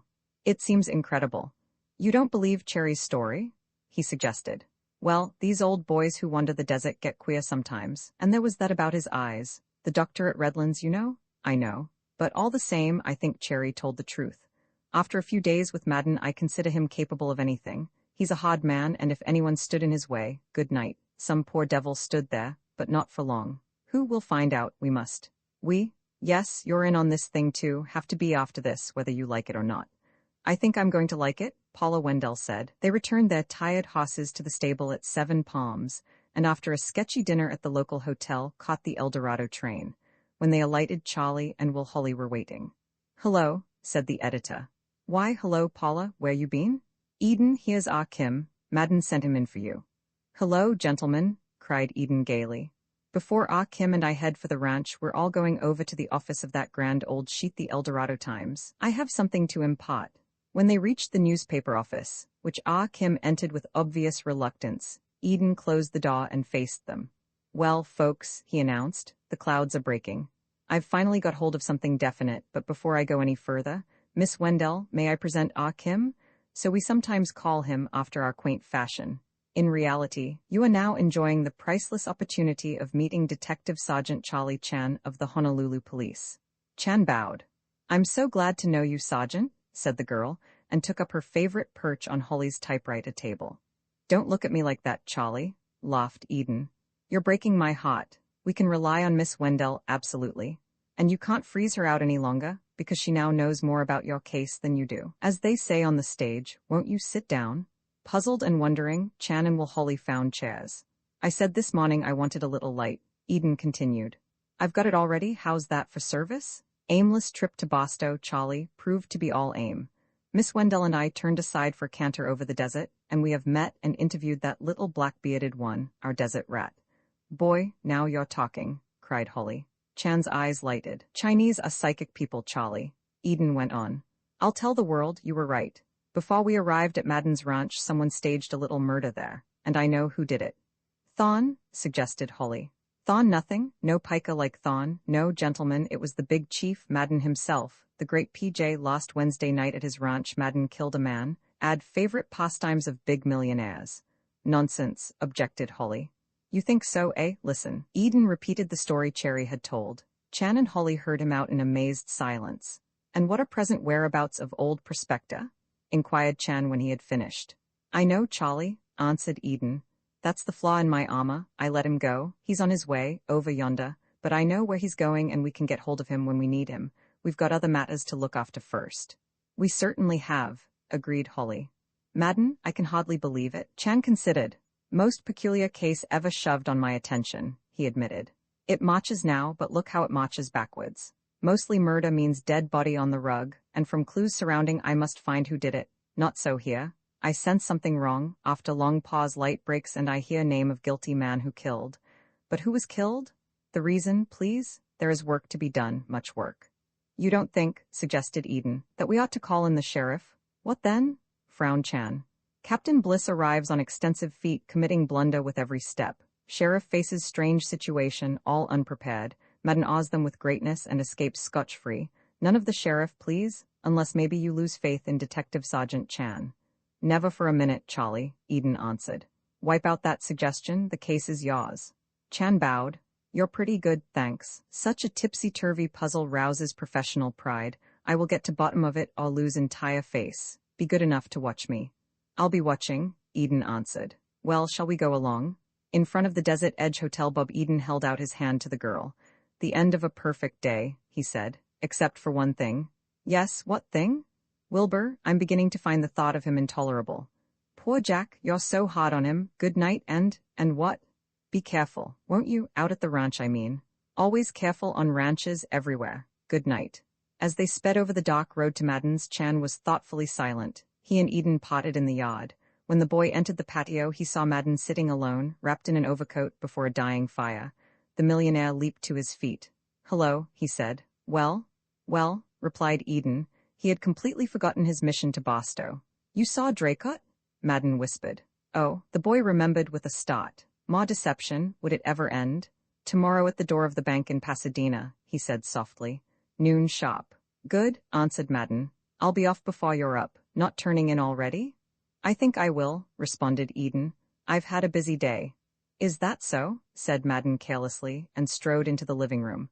Bob Eden stood staring after the big, broad shoulders, the huge frame of this powerful man. A man who seemed to have the world in his grasp, but who had killed because he was afraid. Roman 14, the third man, as soon as he was fully awake the following morning, Bob Eden's active brain returned to the problem with which it had been concerned when he dropped off to sleep. Madden had killed a man. Cool, confident, and self-possessed though he always seemed, the millionaire had lost his head for once. Ignoring the possible effect of such an act on his fame, his high position, he had with murderous intent pulled the trigger on the gun Bill Hott had given him. His plight must have been desperate indeed. Whom had he killed? That was something yet to be discovered. Why had he done it? By his own confession, because he was afraid. Madden, whose very name struck terror to many, and into whose presence lesser men came with awe and trembling, had himself known the emotion of fear. Ridiculous, but you were always afraid of him, Thon had said. Some hidden door in the millionaire's past must be found and opened. First of all, the identity of the man who had been killed last Wednesday night on this lonely ranch must be ascertained. Well, at least the mystery was beginning to clear. The long sequence of inexplicable, maddening events since they came to the desert was broken for a moment by a tangible bit of explanation. Here was a start, something into which they could get their teeth. From this, they must push on to what? Chan was waiting in the patio when Bob Eden came out. His face was decorated with a broad grin. Breakfast reposes on the table, he announced. Consume it speedily, before a stretches splendid day for investigation with no prying eyes. What's that? Asked Eden. Nobody here? How about Gamble? Chan led the way to the living room and held Bob Eden's chair. Oh, cut that, Charlie, the boy said. You're not our Kim today. Do you mean to say that Gamble has also left us? Chan nodded. Gamble develops keen yearning to visit Pasadena, he replied, on which journey he is welcome as one of his long-tailed rats. Eden quaffed his orange juice. Madden didn't want him, eh? Not much, Chan answered. I rise before day breaks and prepare breakfast, which are last night's orders. Madden and Thon arrive, brushing persistent sleep out of eyes. Suddenly enters this Professor Gamble, plentifully awake and singing happy praise for desert sunrise. You are up early, says Madden, growling like a dissatisfied dog. Decided to take little journey to Pasadena along with you, announces Gamble. Madden purples like distant hills when evening comes, but regards me and quenches his reply. When he and Thon enter big car, behold Mr. Gamble climbing into rear seat. If looks could assassinate, Madden would then and there have rendered him extinct, but such are not the case. Car rolls off onto Sunny Road with Professor Gamble smiling pleasantly in back. Welcome as long-tailed rat, but not going to worry about it, thank you. Eden chuckled. Well, it's a good thing from our standpoint, Charlie. I was wondering what we were going to do with Gamble nosing round. Big load off our shoulders right away. Very true, agreed Chan. Alone here, we relax all over place and find what is to find. How you like oatmeal, boy? Not so lumpy, if I may be permitted the immodesty. Charlie, the world lost a great chef when you became a policeman, but the devil, who's that driving in? Chan went to the door. No alarm necessary, he remarked. Only Mr. Holly. The editor appeared. Here I am, up with the lock and ready for action, he announced. Want to be in on the big hunt if you don't mind. Certainly don't, said Eden. Glad to have you, we've had a bit of luck already. He explained about Gamble's departure. Holly nodded wisely. Of course Gamble went to Pasadena, he remarked. He's not going to let Madden out of his sight, you know. I've had some flashes of inspiration about this matter out here. Good for you, replied Eden.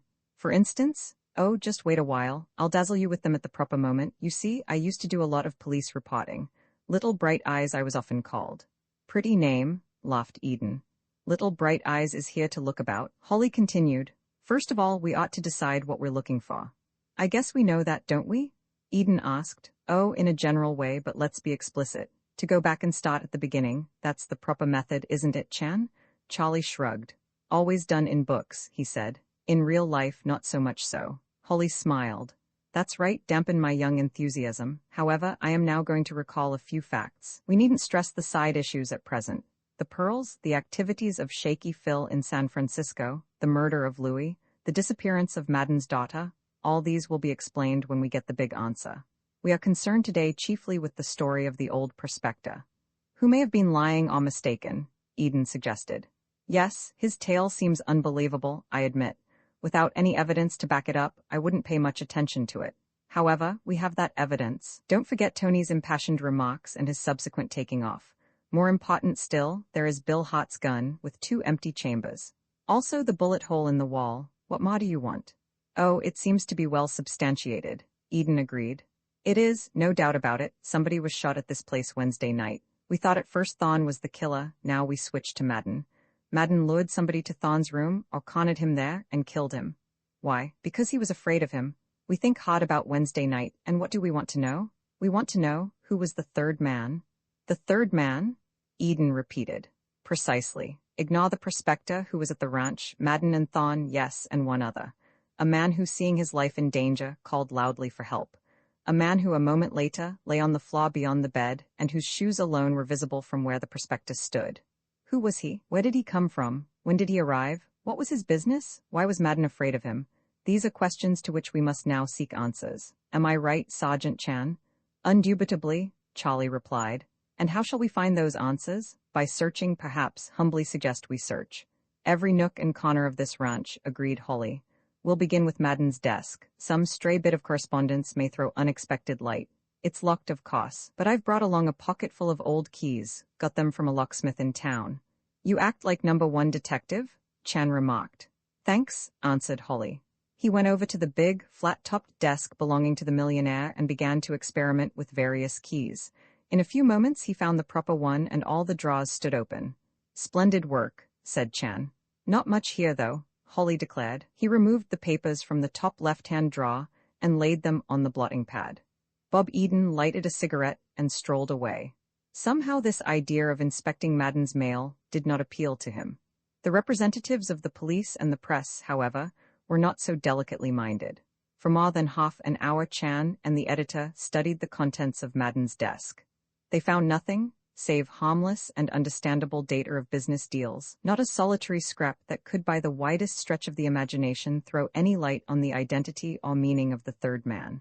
Finally, perspiring and baffled, they gave up and the drawers were relocked. Well, said Holly, not so good, eh? Mark the desk off our list and let's move on. With your permission, Chan remarked, we divide the labors. For you gentlemen, the inside of the house. I myself have fondly feeling for outdoors. He disappeared. One by one Holly and Eden searched the rooms. In the bedroom occupied by the secretary, they saw for themselves the bullet hole in the wall. An investigation of the bureau, however, revealed the fact that Bill Hart's pistol was no longer there. This was their sole discovery of any interest. We're up against it, admitted Holly at length, his cheerful manner waning. Madden's a clever man, and he didn't leave a warm trail, of course, but somehow, somewhere. They returned to the living room. Chan, hot and puffing, appeared suddenly at the door. He dropped into a chair. What luck, Charlie? Eden inquired. None whatever, admitted Chan gloomily. Heavy disappointment causes my heart to sag. No gambler myself, but would have offered huge wager something buried on this ranch, when Madden, having shot, remarked, shut up and forget. I was afraid and I killed.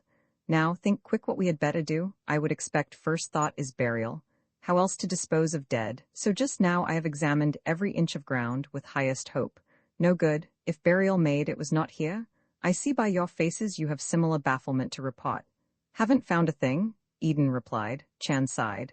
I dragged the announcement forth in pain, he said, but I now gazed solemnly at stone wall. They sat in helpless silence.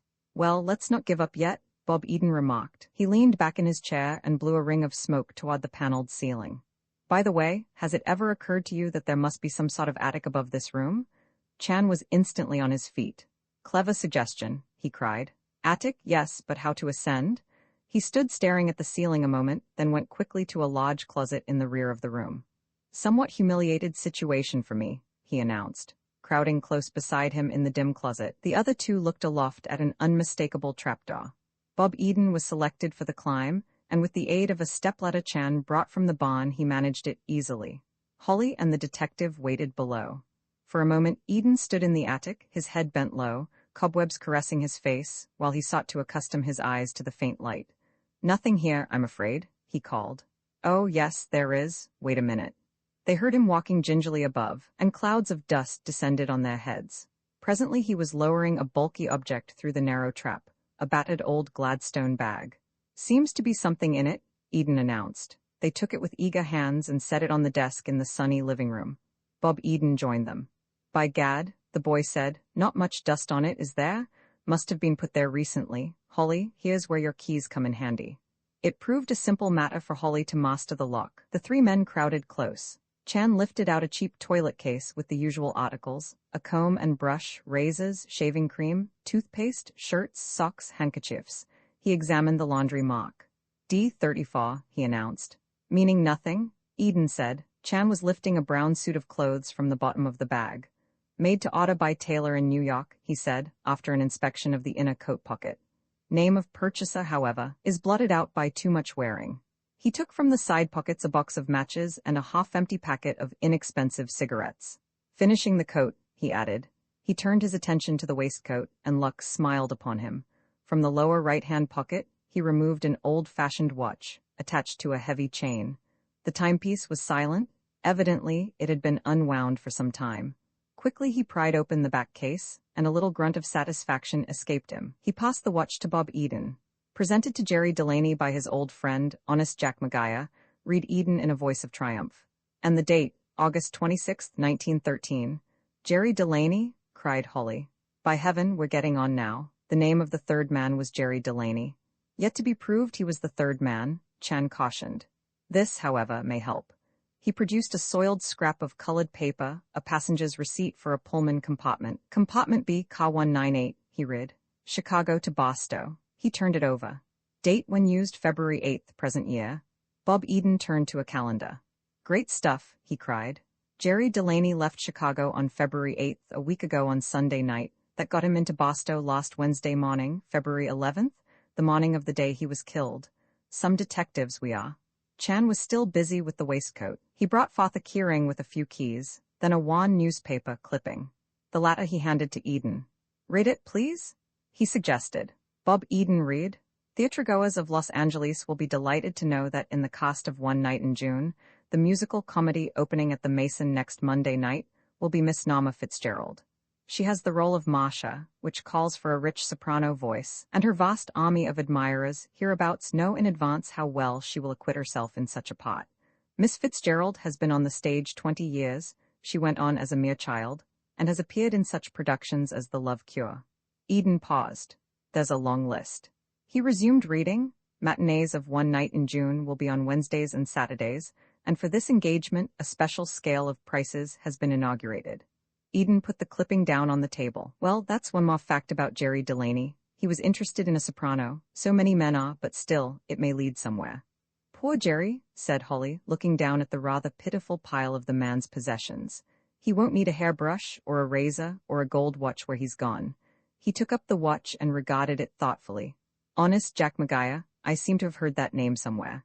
Chan was investigating the trousers pockets. He turned them out one by one, but found nothing.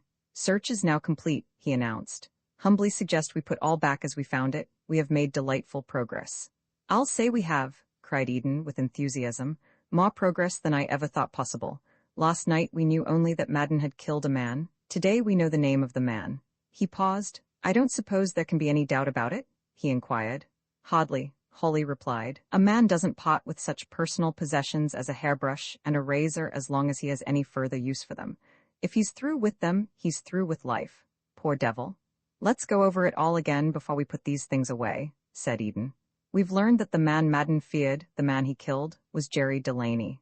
What do we know of Delaney? He was not in very affluent circumstances, though he did have his clothes made by a tailor. Not a smart tailor, judging by the address. He smoked Corsican cigarettes. Honest Jack Maguire, whoever he may be, was an old friend of his, and thought so highly of him he gave Jerry a watch. What else? Delaney was interested in an actress named Norma Fitzgerald. A week ago last Sunday he left Chicago at 8 p.m. The Limited, for Boston, riding in compartment B, car 198. And that, I guess, about sums up what we know of Jerry Delaney. Charlie Chan smiled. Very good, he said. A splendid list, rich with promise, but one fact you have missed complete. What's that? Inquired Eden. One very easy fact, continued Chan. Take this vest once on Jerry Delaney, examine close. What do you discover? Carefully Eden looked over the waistcoat, then with a puzzled air handed it to Holly, who did the same. Holly shook his head. Nothing? Asked Chan, laughing silently. Can it be you are not such able detectives as I thought? Here, place hand in pocket. Bob Eden thrust his fingers into the pocket indicated by Chan. It's Chamwa-lined, he said. The watch pocket, that's all. True enough, answered Chan. And on the left, I presume. Eden looked foolish. Oh, he admitted, I get you. The watch pocket is on the right. And why? Persisted Charlie. With coat buttoned, certain man cannot reach watch easily when it reposes at left. Therefore he instructs tailor, make pocket for watch on right, please. He began to fold up the clothes in order to return them to the bag. One other fact we know about Jerry Delaney, and it may be used in tracing his movements the day he came to this ranch. Jerry Delaney had peculiarity to be left-handed. Great Scott! Cried Holly suddenly. They turned to him. He had picked up the watch again and was staring at it. Honest Jack Maguire, I remember now. You know this Maguire? Inquired Chan quickly. I met him long ago, Holly replied. The first night I brought Mr. Eden out here to the ranch he asked me if I'd ever seen P.J. Madden before. I said that 12 years ago, I saw Madden in a gambling house on East 44th Street, New York, dolled up like a prince and betting his head off. Madden himself remembered the occasion when I spoke to him about it. But Maguire? Chan wanted to know. I recall now that the name of the man who ran that gambling house was Jack Maguire. Honest Jack, he had the nerve to call himself. It was a queer joint, that was later proved, but Jack Maguire was Delaney's old friend. He gave Jerry a watch as a token of their friendship. Gentlemen, this is interesting. Maguire's gambling house on 44th Street comes back into the life of P.J. Madden. Roman 15 will Holly's theory when the bag was completely repacked and again securely locked, Bob Eden climbed with it to the dusty attic. He reappeared, the trapdoor was closed, and the stepladder removed. The three men faced one another, pleased with their morning's work. It's after 12, said Holly. I must hurry back to town. About to make heartfelt suggestion, you remain at lunch, remarked Chan. Holly shook his head. That's kind of you, Charlie, but I wouldn't think of it. You must be about fed up on this cooking proposition, and I won't spoil your first chance for a little vacation. You take my advice and make Eden rustle his own grub today. Chan nodded. True enough that I was planning a modest repast, he returned. Cooking business begins to get tiresome like the company of a Japanese. However, fitting punishment for a postman who walks another man's beat. If Mr. Eden will pardon, I relax to the extent of sandwiches and tea this noon. Sure, said Eden. We'll dig up something together. Holly, you'd better change your mind. No, replied Holly. I'm going to town to make a few inquiries, just by way of substantiating what we found here today. If Jerry Delaney came out here last Wednesday, he must have left some sort of trail through the town. Someone may have seen him. Was he alone? I'll speak to the boys at the gas station, the hotel proprietor. Humbly suggest utmost discretion, said Chan. Oh, I understand the need of that, but there's really no danger. Madden has no connection whatever with the life of the town. He won't hear of it. Just the same, I'll be discretion itself. Trust me, I'll come out here again later in the day. When he had gone, Chan and Eden ate a cold lunch in the cookhouse and resumed their search. Nothing of any moment rewarded their efforts, however. At 4 that afternoon, Holly drove into the yard. With him was a lean, sad-looking youth whom Eden recognized as the real estate salesman of Date City. As they entered the room, Chan withdrew, leaving Eden to greet them. Holly introduced the youth as Mr. Delisle. I've met Delisle, smiled Bob Eden. He tried to sell me a corner lot on the desert. Yeah, said Mr. Delisle. And someday, when the United Cigar Stores and Woolworth are fighting for that stuff, you'll kick yourself up and down every hill in Frisco. However, that's your funeral. I brought Mr. Delisle along, explained Holly, because I want you to hear the story he's just told me, about last Wednesday night. Mr. Delisle understands that this is confidential, began Eden. Oh, sure, said the young man. Will's explained all that, you needn't worry. Madden and I ain't exactly pals, not after the way he talked to me. You saw him last Wednesday night? Eden suggested. No, not that night. It was somebody else I saw then. I was here at the development until after dark, waiting for a prospect. He never showed up, the lowlife. Anyhow, along about 7 o'clock, just as I was closing up the office, a big sedan stopped out in front. I went out. There was a little guy driving and another man in the back seat. Good evening, said the little fellow. Can you tell me, please, if we're on the road to Madden's ranch? I said sure, to keep right on straight. The man in the back spoke up. How far is it? He wants to know. Shut up, Jerry, says the little guy. I'll attend to this. He shifted the gears and then he got kind of literary. And an highway shall be there and away, he says. Not any too clearly defined, Isaiah, and he drove off. Now, why do you suppose he called me Isaiah? Eden smiled. Did you get a good look at him? Pretty good, considering the doc. A thin, pale man with sort of grayish lips, no color in them at all. Talked kind of slow and precise. awful neat English, like he was a professor or something. And the man in the back seat? Couldn't see him very well. Ah, yes, and when did you meet Madden? I'll come to that. After I got home, I began to think. Madden was out at the ranch, it seemed, and I got a big idea. Things ain't been going so well here lately. Florida's been nabbing all the easy, all the good prospects, and I said to myself, how about Madden? There's big money. Why not try and interest Madden in Date City? Get him behind it, worth a shot anyhow. So bright and early Thursday morning I came out to the ranch. About what time? Oh, it must have been a little after 8. I'm full of pep at that hour of the day, and I knew I'd need it. I knocked at the front door, but nobody answered. I tried it, it was locked. I came around to the back and the place was deserted, not a soul in sight. Nobody here? Repeated Eden, wonderingly. Not a living thing but the chickens and the turkeys. And the Chinese parrot, Tony. He was sitting on his perch. Hello, Tony, I said. You're a damn crook, he answers. Now I ask you, is that any way to greet a hard-working, honest real estate man? Wait a minute, don't try to be funny. I won't, Eden laughed. But Madden?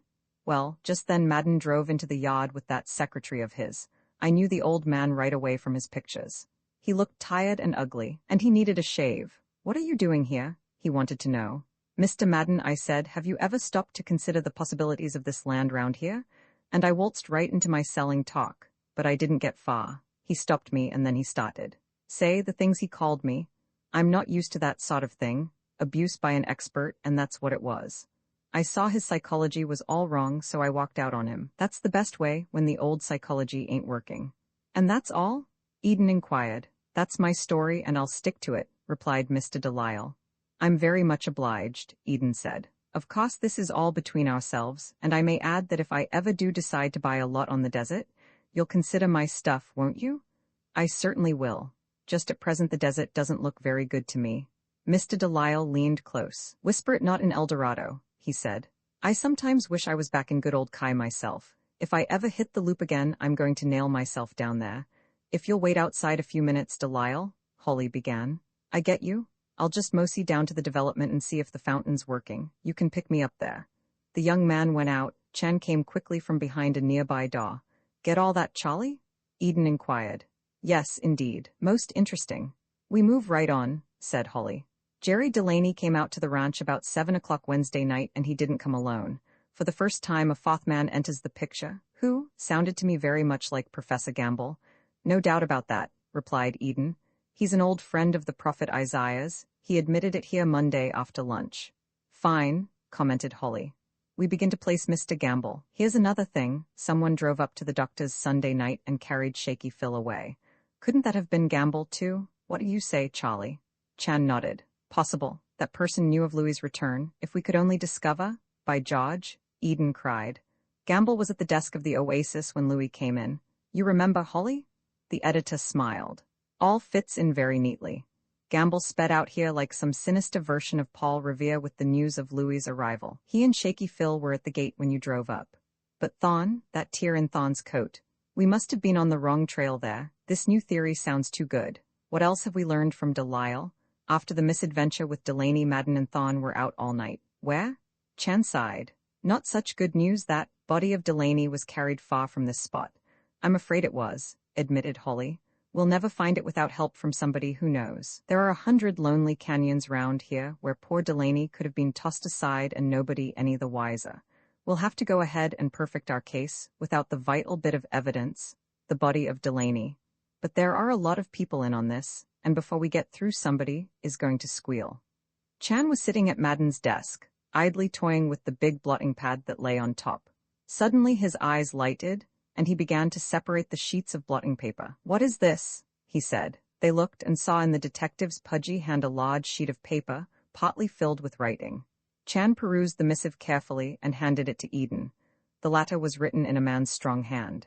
It's dated last Wednesday night, Eden remarked to Holly. He read, Dear Evelyn, I want you to know of certain developments here at the ranch. As I have told you before, Martin Thon and I have been on very bad terms for the past year. This afternoon the big blow-off finally arrived, and I dismissed him from my service. Tomorrow morning I'm going with him to Pasadena, and when we get there, we part for all time. Of course, he knows a lot of things I wish he didn't, otherwise I'd have scrapped him a year ago. He may make trouble, and I am warning you in case he shows up in Denver.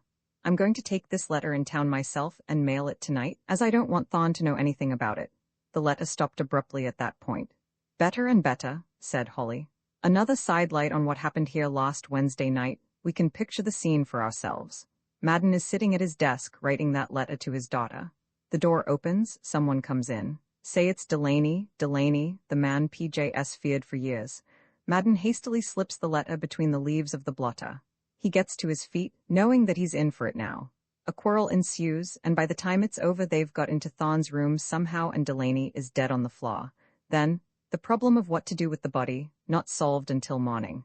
Madden comes back to the ranch tired and wan, realizing that he can't dismiss Thon now. He must make his peace with the secretary. Thon knows too much. How about it, Charlie? It has plenty logic, Chan admitted. I said this morning I had some ideas on this affair out here, the editor continued, and everything that has happened today has tended to confirm them. I'm ready to spring my theory now, that is, if you care to listen. Shoot, said Eden. To me, it's all as clear as a desert sunrise, Holly went on. Just let me go over it for you, reconstruct it as the French do. To begin with, Madden is afraid of Delaney. Why? Why is a rich man afraid of anybody? Blackmail. Of course, Delaney has something on him, maybe something that dates back to that gambling house in New York. Thon can't be depended on. They've been rowing, and he hates his employer. Perhaps he has even gone so far as to link up with Delaney and his friends. Madden buys the pearls, and the gang hears of it and decides to spring. What better place than way out here on the desert? Shaky Phil goes to San Francisco. Delaney and the professor come south. Louis, the faithful old retainer, is lured away by Shaky Phil. The stage is set. Delaney arrives with his threat. He demands the pearls, money, both. An argument follows, and in the end Delaney, the blackmailer, is killed by Madden. Am I right so far? Sounds plausible, Eden admitted. Well, imagine what followed. When Madden killed Delaney, he probably thought Jerry had come alone. Now he discovers there are others in the gang. They have not only the information with which Delaney was threatening him, but they have something else on him too.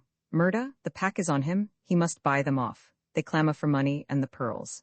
They force Madden to call up and order the Philomore necklace sent down here at once. When did he do that, Eden? Last Thursday morning, Eden replied. See, what did I tell you? Last Thursday morning when he got back from his grisly midnight trip. They were on him then, they were blackmailing him to the limit. That's the answer to our puzzle. They're blackmailing him now. At first Madden was just as eager as they were for the necklace. He wanted to settle the thing and get away. It isn't pleasant to linger around the spot where you've done murder.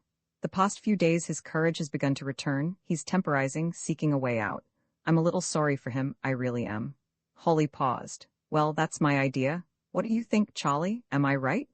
Chen sat turning Madden's unfinished letter slowly in his hand. Sounds good, admitted the detective. However, here and there objections arise. For example? Holly demanded. Madden is big man, Delaney and these others nobody much. He could announce he killed blackmailer in self-defense. So he could, if Thon were friendly and would back him up, but the secretary is hostile and might threaten to tell a different story. Besides, remember it isn't only the killing of Delaney they have against him. There's the information Delaney has been holding over his head. Chan nodded. So very true. One other fact and then I cease my brutal fault-finding. Louis, long in confidence of Chinese Parrot, is killed. Yet Louis depart for San Francisco on Wednesday morning, 12 hours before tragic night. Is not his murder then a useless gesturing? Holly considered. Well, that is a point, but he was Madden's friend, which was a pretty good reason for not wanting him here. They preferred their victim alone and helpless. A rather weak explanation, perhaps, otherwise I'm strong for my theory, you're not so keen on it. Chan shook his head. For one reason only. Long experience has taught fatal consequence may follow if I get too addicted to a theory. Then I try and see, can I make everything fit? I can, and first thing I know theory explodes in my countenance with loud bang. Much better, I have found, to keep mind free and open. Then you haven't any idea on all this to set up against mine? Holly asked. No solitary one. Frankly speaking, I am completely in the dark. He glanced at the letter in his hand. Oh, nearly so, he added. We watch and wait and maybe I clutch something soon. That's all right, said Eden, but I have a feeling we don't watch and wait much longer at Madden's ranch. Remember, I promised that Draycott would meet him today in Pasadena. He'll be back soon, asking how come? Unfortunate incident, shrugged Chan. Draycott and he have failed to connect. Many times that has happened when two strangers make appointment. It can happen again. Eden sighed. I suppose so. but I hope PJ Madden's feeling good-natured when he comes home from Pasadena tonight. There's a chance that he's toting Bill Hot's gun again, and I don't like the idea of lying behind a bed with nothing showing but my shoes. I haven't had a shine for a week. Roman 16, the movies are in town, the sun set behind far peaks of snow, the desert purpled under a sprinkling of stars. In the thermometer that hung on a patio wall, the mercury began its quick, relentless fall, a sharp wind swept over the desolate waste, and loneliness settled on the world.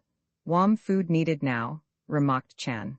With your permission, I will open numerous cans. Anything but the arsenic, Eden told him. He departed for the cookhouse. Holly had long since gone, and Bob Eden sat alone by the window, looking out at a vast silence. Lots of room left in America yet, he reflected. Did they think of that? Those throngs of people packed into subways at this hour, seeking tables in noisy restaurants, waiting at jammed corners for the traffic signal, climbing weary and wan at last to the pigeonholes they called home? Elbow room on the desert, room to expand the chest.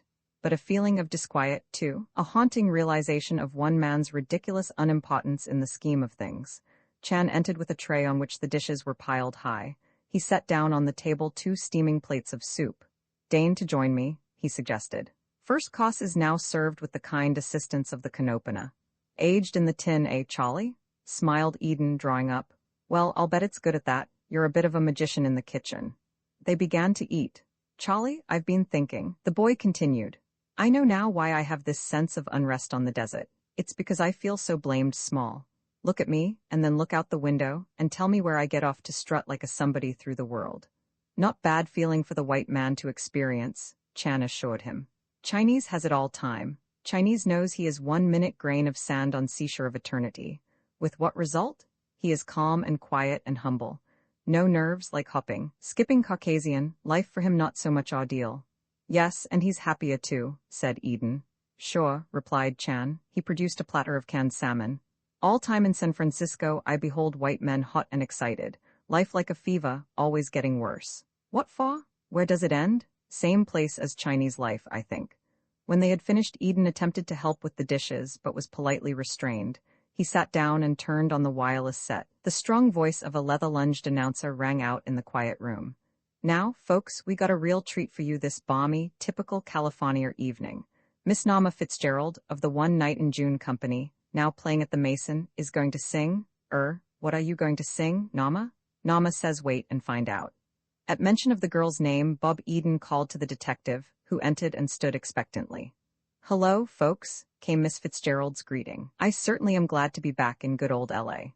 Hello, Nama, Eden said. Never mind the songs. 2 gentlemen out on the desert would like a word with you. Tell us about Jerry Delaney.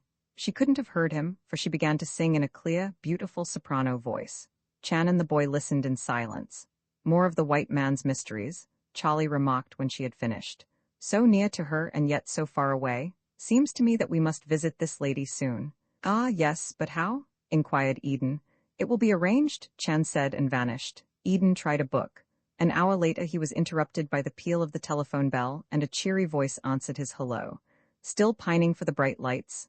I sure am, he replied. Well, the movies are in town, said Paula Wendell. Come on in. He hurried to his room. Chan had built a fire in the patio and was sitting before it, the warm light flickering on his chubby, impassive face. When Eden returned with his hat, he paused beside the detective. Getting some new ideas? He asked. About our puzzle? Chen shook his head. No, at this moment I am far from Madden's ranch. I am in Honolulu, where nights are soft and sweet, not like chilly desert dock. Must admit my heart is weighed a little with homesick qualms. I picture my humble house on Punch Bowl Hill, where lanterns glow and my 10 children are gathered round. 10, cried Eden. Great Scott, you are a father. Very proud one, assented Chan. You are going from here? I'm running in town for a while. Miss Wendell called up. It seems the picture people have arrived. By the way, I just remembered, tomorrow is the day Madden promised they could come out here. I bet the old man's clean forgot it. Most likely. Better not to tell him, he might refuse permission. I have unlimited yearning to see movies in throes of being born. Should I go home and report that experience to my eldest daughter, who is all-time sunk in movie magazines? Ancestor worship breaks out plenty strong at my house. Eden laughed. Well then, let's hope you get the chance. I'll be back early. A few minutes later he was again in the small runabout, under the platinum stars. He thought fleetingly of Louis Wang, buried now in the bleak little graveyard beyond El Dorado, but his mind turned quickly to happier things. With a lively feeling of anticipation, he climbed between the twin hills at the gateway, and the yellow lights of the desert town were winking at him. The moment he crossed the threshold of the Desert Edge Hotel, he knew this was no ordinary night in El Dorado. From the parlor at the left came the strains of giddy, inharmonious music, laughter, and a medley of voices. Paula Wendell met him and led him in. The stuffy little room, dated by heavy mission furniture and bits of broken plaster hanging crazily from the ceiling, was renewing its youth in pleasant company. Bob Eden met the movies in their hours of ease, childlike, happy people, seemingly without a care in the world. A very pretty girl gave him a hand which recalled his father's jewelry shop, and then restored it to the ukulele she was playing. A tall young man designated as Rani, whose clothes were perfection and whose collar and shirt shamed the blue of California's sky, desisted briefly from his torture of a saxophone. "Hello, old-timer," he remarked. "I hope you brought your harp," and instantly ran amuck on the saxophone again. A middle-aged actor with a bronzed, rather hard face was officiating at the piano. In a far corner, a grand dame and an old man with snow-white hair sat apart from the crowd, and Eden dropped down beside them. "What was the name?" asked the old man, his hand behind his ear. "Ah, yes, I'm glad to meet any friend of Paula's. We're a little clamorous here tonight, Mr. Eden. It's like the early days when I was trooping, how we used to skylark on station platforms.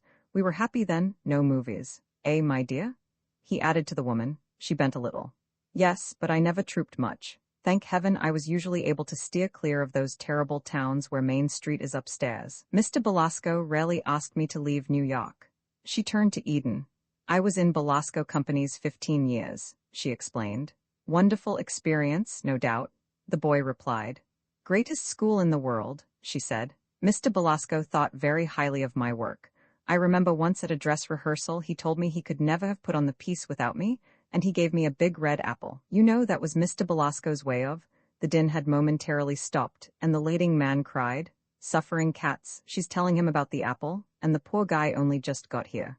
Go on, Fanny, spring the one about the time you played Pasha. What Charlie Frohman said, as soon as he came to, I mean." "Humph," shrugged Fanny. "If you young people in this profession had a few traditions like us, the pictures wouldn't be such a joke. I thank my stars." "Hush, everybody," put in Paula Wendell, introducing Miss Diane Day on Hollywood's favorite instrument, the ukulele. The girl she referred to smiled and, amid a sudden silence, launched into a London music hall song. Like most of its genre, its import was not such as to recommend it for a church social, but she did it well, with a note of haunting sweetness in her voice. After another of the same sort, she switched suddenly into "Way Down Upon the Swanee River," and there were tears in her voice now, a poignant sadness in the room. It was too solemn for Rani. "Mr. Eddie Boston at the piano, Mr. Randolph Renault handling the saxophone," he shouted, "will now offer for your approval that touching ballad, So's Your Old Mandarin. Let her go, Professor." "Don't think they're always like this," Paula Wendell said to Eden above the racket. "It's only when they have a hotel to themselves, as they usually have here." They had it indeed to themselves, save for the lads of the village, who suddenly found pressing business in the lobby, and passed and repassed the parlor door, open-mouthed with wonder. The approval shown the instrumental duet was scant indeed due, Mr. Renault suggested, to professional jealousy. "The next number on our very generous program," he announced, "will follow immediately. It's called Let's Talk About My Sweetie Now. On your mark, Eddie." "Nothing doing," cried the girl known as Diane. "I haven't had my Charleston lesson today, and it's getting late. Eddie, kindly oblige." Eddie obliged. In another moment, everyone save the two old people in the corner had leaped into action. The framed autographed portraits that other film celebrities had bestowed on the proprietor of the Desert Edge rattled on the walls. The windows shook. Suddenly in the doorway appeared a bald man with a gloomy eye. "Good Lord," he shouted, "how do you expect me to get my rest?"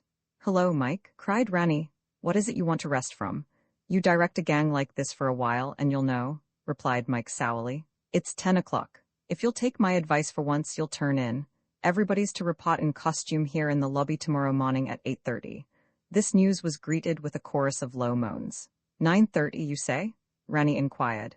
"8:30, you heard me, and anybody who's late pays a good stiff fine. Now please go to bed and let decent people sleep." "Decent people?" repeated Rani softly as the director vanished. "He's flattering himself again." But the party was over, and the company moved reluctantly up the stairs to the second floor. Mr. Renault returned the saxophone to the desk. "Say, landlord, there's a sour note in this thing," he complained. "Have it fixed before I come again." "Sure will, Mr. Renault," promised the proprietor. "Too early for bed, no matter what Mike says," remarked Eden, piloting Paula Wendell to the street. "Let's take a walk. El Dorado doesn't look much like Union Square, but night air is night air wherever you find it." "Lucky for me it isn't Union Square," said the girl. "I wouldn't be tagging along if it was." "Is that so?" They strolled down Main Street, white and empty in the moonlight. In a lighted window of the Spot Cash store hung a brilliant patchwork quilt, to be raffled off by the ladies of the Orange Blossom Club for the benefit of the Orphans' Home. Eden read, "Think I'll take a chance on that tomorrow." "Better not get mixed up with any Orange Blossom Club," suggested Paula Wendell. "Oh, I can take care of myself, and it's the orphans I'm thinking of, you know." "That's your kind heart," she answered. They climbed a narrow, sandy road. Yellow lamplight in the front window of a bungalow was suddenly blotted out. "Look at that moon," said Eden. "Looks like a slice of honeydew melon just off the ice." "Fond of food, aren't you?" remarked the girl. "I'll always think of you wrestling with that steak. A man must eat, and if it hadn't been for the steak we might never have met." "What if we hadn't?" she asked. "Pretty lonesome for me down here in that event." They turned about in silence. "You know, I've been thinking," Eden continued. "We're bound to come to the end of things at the ranch presently, and I'll have to go back. Back to your freedom. That will be nice. You bet it will. All the same, I don't want you to forget me after I've gone. I want to go on being your friend, or what have you." "Splendid, one always needs friends. Write to me occasionally. I'll want to know how Wilbur is. You never can tell, is he careful crossing the streets?" "Wilbur will always be fine, I'm sure." They stopped before the hotel. "Good night," said the girl. "Just a minute. If there hadn't been a Wilbur—" "But there was? Don't commit yourself. I'm afraid it's the moon, looking so much like a slice of melon." "It's not the moon, it's you." The proprietor of the Desert Edge came to the door. Dim lights burned in the interior of the hotel. "Lord, Miss Wendell," he said, "I nearly locked you out." "I'm coming," returned the girl. "See you at the ranch tomorrow, Mr. Eden." "Fine," answered Eden. He nodded to the landlord, and the front door of the hotel banged to in his face. As he drove out across the lonely desert, he began to wonder what he was going to say to the restless P.J. Madden when he reached the ranch. The millionaire would be home from Pasadena now. He had expected to meet Draycott there. And Draycott was in San Francisco, little dreaming of the part his name was playing in the drama of the Philomar Pearls. P.J. would be furious. He would demand an explanation, but nothing like that happened. The ranch house was in darkness, and only Ah Kim was in evidence about the place. "Madden and others in bed now," explained the Chinese. "Came home tired and very much dusted and at once retired to rooms." "Well, I've got it on good authority that tomorrow is another day," replied Eden. "I'll turn in too." When he reached the breakfast table on Thursday morning, the three men were there before him. "Everything run off smoothly in Pasadena yesterday?" he inquired brightly. Thorne and Gamble stared at him, and Madden frowned. Yes, of course," he said. He added a look which clearly meant, "Shut up." After breakfast, Madden joined the boy in the yard. "Keep that matter of Draycott to yourself," he ordered. "You saw him, I suppose?" Eden inquired. "I did not." "What? Why, that's too bad. But not knowing each other, I suppose. No sign of anybody that looked like your man to me. You know, I'm beginning to wonder about you." "But Mr. Madden, I told him to be there." "Well, as a matter of fact, I didn't care especially. Things didn't work out as I expected. I think now you'd better get hold of him and tell him to come to El Dorado." "Did he call you up?" "He may have. I was in town last night. At any rate, he's sure to call soon." "Well, if he doesn't, you'd better go over to Pasadena and get hold of him." A truck filled with motion picture cameramen, props, and actors in weird costumes stopped before the ranch. 2 other cars followed. Someone alighted to open the gate. "What's this?" cried Madden. "This is Thursday," answered Eden. "Have you forgotten?" "Forgot it completely," said Madden. "Thorne, where's Thorne?" The secretary emerged from the house. "It's the movies, Chief. This was the day?" "Damnation," growled Madden. "Well, we'll have to go through with it. Martin, you look after things." He went inside. The movies were all business this morning, in contrast to the careless gaiety of the night before. The cameras were set up in the open end of the patio. The actors, in Spanish costumes, stood ready. Bob Eden went over to Paula Wendell. "Good morning," she said. "I came along in case Madden tried to renege on his promise. You see, I know so much about him now." The director paused. "This will be okay," he remarked to the girl. Pleased him for once, she smiled to Eden. That ought to get into the papers. The script was a story of old California, and presently they were grinding away at a big scene in the patio. No, no, no, wailed the director. What ails you this morning, Ranny? You're saying goodbye to the girl, you love her, love her, love her. You'll probably never see her again. The hell I won't, replied the actor. Then the thing's a flop right now. You know what I mean, you think you'll never see her again. Her father has just kicked you out of the house forever. A bit of a critic. The father, but come on, this is the big farewell. Your heart is broken. Broken, my boy, what are you grinning about? Come on, Diane, said the actor. I'm never going to see you again, and I'm supposed to be sorry about it. Ye gods, the things these scriptwriters imagine. However, here goes. My art's equal to anything. Eden strolled over to where the white-haired patriarch and Eddie Boston were sitting together on a pile of lumber beside the barn. Near at hand Kim hovered, all eyes for these queer antics of the white men. Boston leaned back and lighted a pipe. Speaking of Madden, he remarked, makes me think of Jerry Delaney. Ever know Jerry, Pop? Startled, Eden moved nearer. The old man put his hand behind his ear. Who's that? He inquired. Delaney, shouted Boston. Chan also edged closer. Jerry Delaney. There was one smooth worker in his line, Pop. I hope I get a chance. I'm going to ask Madden if he remembers. A loud outcry from Mr. Boston arose in the patio, and he laid down his pipe and fled. Chan and Bob Eden looked at each other. The company worked steadily until the lunch hour arrived. Then, scattered about the yard and the patio, they busied themselves with the generous sandwiches of the Oasis and with coffee served from thermos bottles. Suddenly, Madden appeared in the doorway of the living room. He was in a genial mood. Just a word of welcome, he said. Make yourselves at home. He shook hands with the director and, moving about, spoke a few moments with each member of the company in turn. The girl named Diane held his attention for some time. Presently, he came to Eddie Boston. Casually, Eden managed it so that he was nearby during that interview. Boston's the name, said the actor. His hard face lighted. I was hoping to meet you, Mr. Madden. I wanted to ask if you remember an old friend of mine, Jerry Delaney of New York. Madden's eyes narrowed, but the poker face triumphed. Delaney? He repeated vacantly.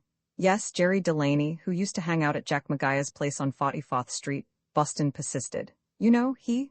I don't recall him, said Madden. He was moving away. I meet so many people. Maybe you don't want to recall him, said Boston, and there was an odd note in his voice. I can't say I blame you either, sir. No, I guess you wouldn't care much for Delaney. It was a crime what he did to you. Madden looked anxiously about. What do you know about Delaney? He asked in a low tone. I know a lot about him, Boston replied. He came close and Bob Eden could barely distinguish the words. I know all about Delaney, Mr. Madden. For a moment they stood staring at each other. Come inside, Mr. Boston, Madden suggested, and Eden watched them disappear through the door into the living room.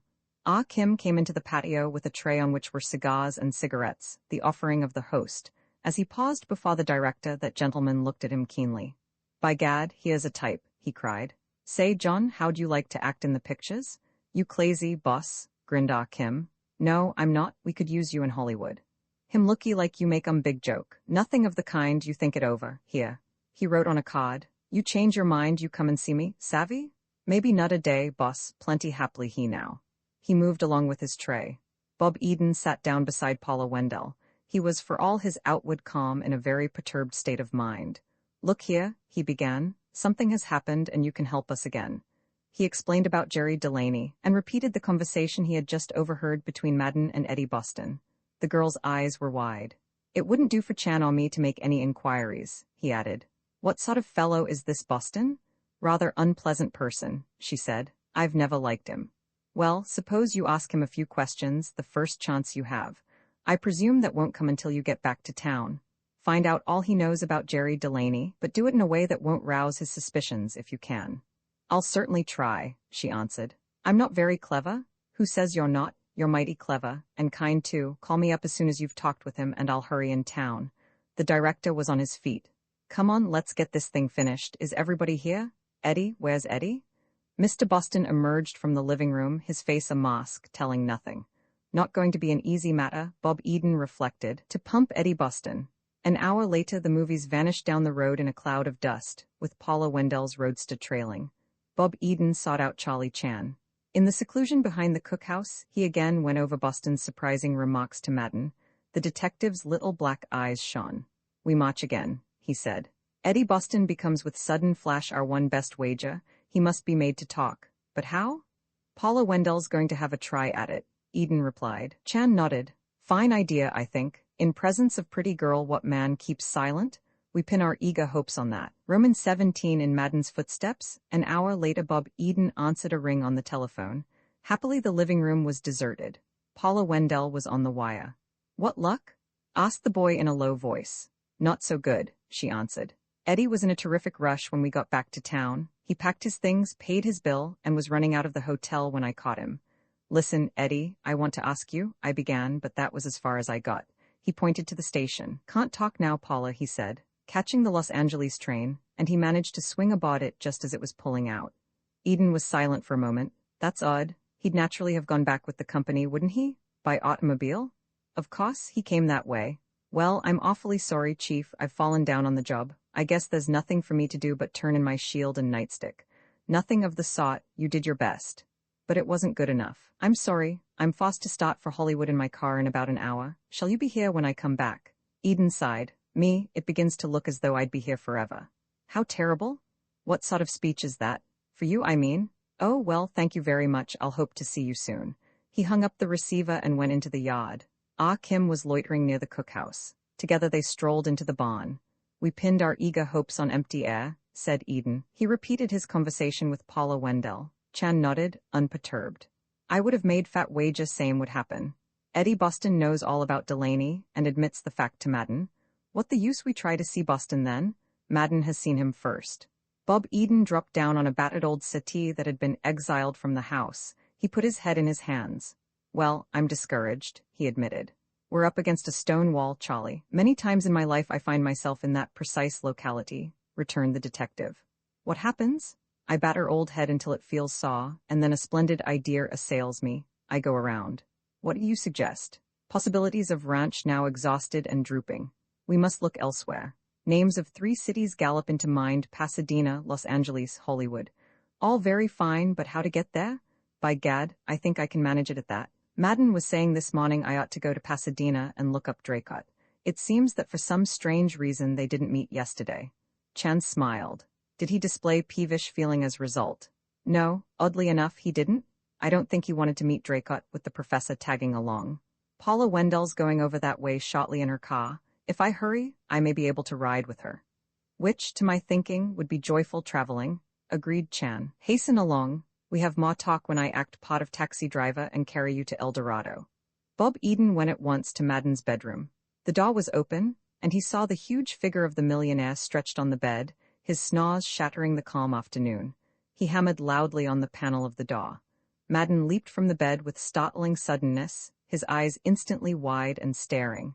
He seemed like one expecting trouble. For a moment, Eden pitied the great man. Beyond all question, Madden was caught in some inexplicable net. He was harassed and wan, but fighting still. Not a happy figure for all his millions. I'm awfully sorry to disturb you, sir, Eden said. But the fact is I have a chance to ride over to Pasadena with some of the movie people, and I think I'd better go. Draycott hasn't called and— Hush, said Madden sharply. He closed the door. The matter of Draycott is between you and me. I suppose you wonder what it's all about, but I can't tell you, except to say that this fellow Gamble doesn't strike me as being what he pretends. And— Yes, sir, said Eden hopefully, as the millionaire paused. Well, I won't go into that. You locate Draycott and tell him to come to El Dorado. Tell him to put up at the desert edge and keep his mouth shut. I'll get in touch with him shortly. Until I do, he's to lie low. Is that understood? Perfectly, Mr. Madden. I'm sorry this thing has dragged out as it has. Oh, that's all right. You go and tell Ah Kim I said he was to drive you to El Dorado, unless your movie friends are coming out here for you. No, I shall have to enlist Ah Kim again. Thank you, sir. I'll be back soon. Good luck, answered Madden. Hastily, Eden threw a few things into his suitcase and waited in the yard for Ah Kim and the car. Gamble appeared. Not leaving us, Mr. Eden? He inquired in his mild way. No such luck for you, the boy replied. Just a short trip. On business, perhaps? Persisted the professor gently. Perhaps, smiled Eden, and the car with its Chinese chauffeur appearing at that moment, he leaped in. Again he and Chan were abroad in the yellow glory of a desert sunset. Well, Charlie, Eden said, I'm a little new at this detective business. What am I to do first? Toss all worry out of mind. I shall hover round your elbow, doing prompt work. You, how are you going to get away? Easy thing. Tomorrow morning I announce I take day off to visit sick brother in Los Angeles. Very ancient plea of all Chinese servants. Madden will be angry, but he will not suspect. Train leaves El Dorado at 7 in the morning, going to Pasadena. I am aboard, reaching there at 11. You will, I hope, condescend to meet me at station? With the greatest pleasure. We take Pasadena first, eh? So I would plan it. We ascertain Madden's movements there on Wednesday. What happened at bank? Did he visit home? Then Hollywood and maybe Eddie Boston. After that, we ask the lady soprano to desist from singing and talk a little time. All right, but we're going to be a fine pair. Eden replied, with no authority to question anybody. You may be a policeman in Honolulu, but that isn't likely to go very big in Southern California. Chan shrugged. Ways will open, paths will clear. I hope so, the boy answered. And here's another thing, aren't we taking a big chance? Suppose Madden hears of our antics? Risky, isn't it? Risky, pretty good word for it, agreed Chan. But we are desperate now, we take long gambles. I'll say we're desperate, sighed Eden. Me, I'm getting desperater every minute. I may as well tell you that if we come back from this trip with no definite light on things, I'll be strongly tempted to lift a big burden from your stomach and my mind. Patience, very nice virtue, smiled Chan. Well, you ought to know, Eden said. You've got a bigger supply on hand than any man I ever met. When they reached the Desert Edge Hotel, Eden was relieved to see Paula Wendell's car parked in front. They waited by the little roadster, and while they did so, Will Holly came along. They told him of their plans. I can help you a bit, said the editor. Madden has a caretaker at his Pasadena house, a fine old chap named Peter Fogg. He's been down here several times, and I know him rather well. He wrote on a card, "Give him that and tell him I sent you." Thanks, said Eden. We'll need it or I'm much mistaken. Paula Wendell appeared. Great news for you, Eden announced. I'm riding with you as far as Pasadena. Fine, she replied. Jump in. Eden climbed into the roadster. See you boys later, he called and the car started. You ought to get a regular taxi with a meter, Eden suggested. Nonsense, I'm glad to have you. Are you really? Certainly am. Your weight will help to keep the car on the road. Lady, you surely can flatter, he told her. I'll drive if you like.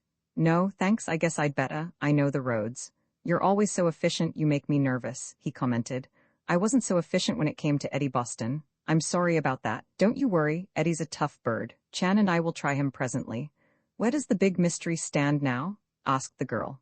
It stands there leering at us, the boy replied. Just as it always has. For a time they speculated on Madden's unexplained murder of Delaney. Meanwhile they were climbing between the hills while the night gathered about them. Presently they dropped down into a green, fertile valley, fragrant with the scent of blossoms. Sighed Eden. Breathing deep. Smells pretty. What is it? The girl glanced at him. You poor, benighted soul. Orange blossoms. Oh, well, naturally I couldn't be expected to know that. Of course not. The condemned man gets a rather pleasant whiff in his last moments, doesn't he? I suppose it acts like ether, and when he comes to he's married. A reckless driver raced toward them on the wrong side of the road. Look out. I saw him coming, said the girl. You're safe with me. How many times must I tell you that? They had dinner and a dance or two at an inn in Riverside, and all too soon, it seemed to Eden, arrived at Pasadena. The girl drove up before the Maryland Hotel, prepared to drop him. But look here, he protested. I'll see you safely to Hollywood, of course. No need of that, she smiled. I'm like you, I can take care of myself. Is that so? Want to see me tomorrow? Always want to see you tomorrow. Chan and I are coming over your way. Where can we find you? She told him she would be at the picture studio at 1 o'clock, and with a gay goodbye, disappeared down the brightly lighted stretch of Colorado Street. Eden went into a quiet night at the hotel. After breakfast in the morning, he recalled that an old college friend named Spike Bristol was reported in the class histories as living now in Pasadena. The telephone directory furnished Bristol's address, and Eden set out to find him. His friend turned out to be one of the more decorative features of a bond office. Bond salesman, eh? Said Eden when the greetings were over. Yes, it was either that or real estate, replied Bristol. I was undecided for some time. Finally, I picked this. Of course, laughed Eden. As any class history proves, gentlemen prefer bonds. How are you getting on? Fine, all my old friends are buying from me. Ah, now I know why you were so glad to see me. Sure was, we have some very pretty first mortgage sixes. I'll bet you have, and you can keep them. I'm here on business, Spike, private business. Keep what I say under your hat. Never wear one, answered Spike brightly. That's the beauty of this climate. You can't sell me the climate either. Spike, you know P.J. Madden, don't you? Well, we're not very chummy. He hasn't asked me to dinner, but of course all of us big financiers are acquainted. As for Madden, I did him a service only a couple of days ago. Elucidate. This is just between us. Madden came in here Wednesday morning with $110,000 worth of negotiable bonds, mostly liberties, and we sold them for him the same day. Paid him in cash too. Precisely what I wanted to know. Spike, I'd like to talk with somebody at Madden's bank about his actions there Wednesday. Who are you, Sherlock Holmes? Well, Eden thought of Chan. I am connected with the police temporarily. Spike whistled. I may go as far as to say, and for heaven's sake keep it to yourself, that Madden is in trouble. At the present moment I'm stopping at his ranch on the desert, and I have every reason to believe he's being blackmailed. Spike looked at him. What if he is? That ought to be his business. It ought to be, but it isn't. A certain transaction with my father is involved. Do you know anybody at the Garfield Bank? One of my best friends is cashier there, but you know these bankers, hard-boiled eggs. However, we'll have a try. They went together to the marble precincts of the Garfield Bank. Spike held a long and earnest conversation with his friend. Presently he called Eden over and introduced him. How do you do? Said the banker. You realize that what Spike here suggests is quite irregular, but if he vouches for you, I suppose. What is it you want to know? Madden was here on Wednesday. Just what happened? Yes, Mr. Madden came in on Wednesday. We hadn't seen him for 2 years, and his coming caused quite a stir. He visited the safe deposit vaults and spent some time going through his books. Was he alone? No, he wasn't, the banker replied. His secretary, Thon, who is well known to us, was with him. Also a little, middle-aged man whom I don't recall very clearly. Ah, yes, he examined his safety deposit box. Was that all? The banker hesitated. No, he had wired his office in New York to deposit a rather large sum of money to our credit with the Federal Reserve Bank, but I'd really rather not say any more. You paid over to him that large sum of money? I'm not saying we did. I'm afraid I've said too much already. You've been very kind, Eden replied. I promise you won't regret it. Thank you very much. He and Bristol returned to the street. Thanks for your help, Spike, Eden remarked. I'm leaving you here. Cast off like an old coat, complained Bristol. How about lunch? Sorry, some other time. I must run along now. The station's down here, isn't it? I leave you to your climate. Sour grapes, returned Spike. Don't go home and get lost in the fog. So long. From the 11 o'clock train, a quite different Charlie Chan alighted. He was dressed as Eden had seen him in San Francisco. Hello, Dapper Dan, the boy said. Chan smiled. Feel respected again, he explained. Visited Bosto and rescued proper clothes. No cooking today, which makes life very pretty. Madden put up a fight when you left? How could he do so? I leave before his awakening, dropping quaintly worded note at Daw. No doubt now his heart is heavy, thinking I have deserted forever. Happy surprise for him when Ah Kim returns to home nest. Well, Charlie, I've been busy, said Eden.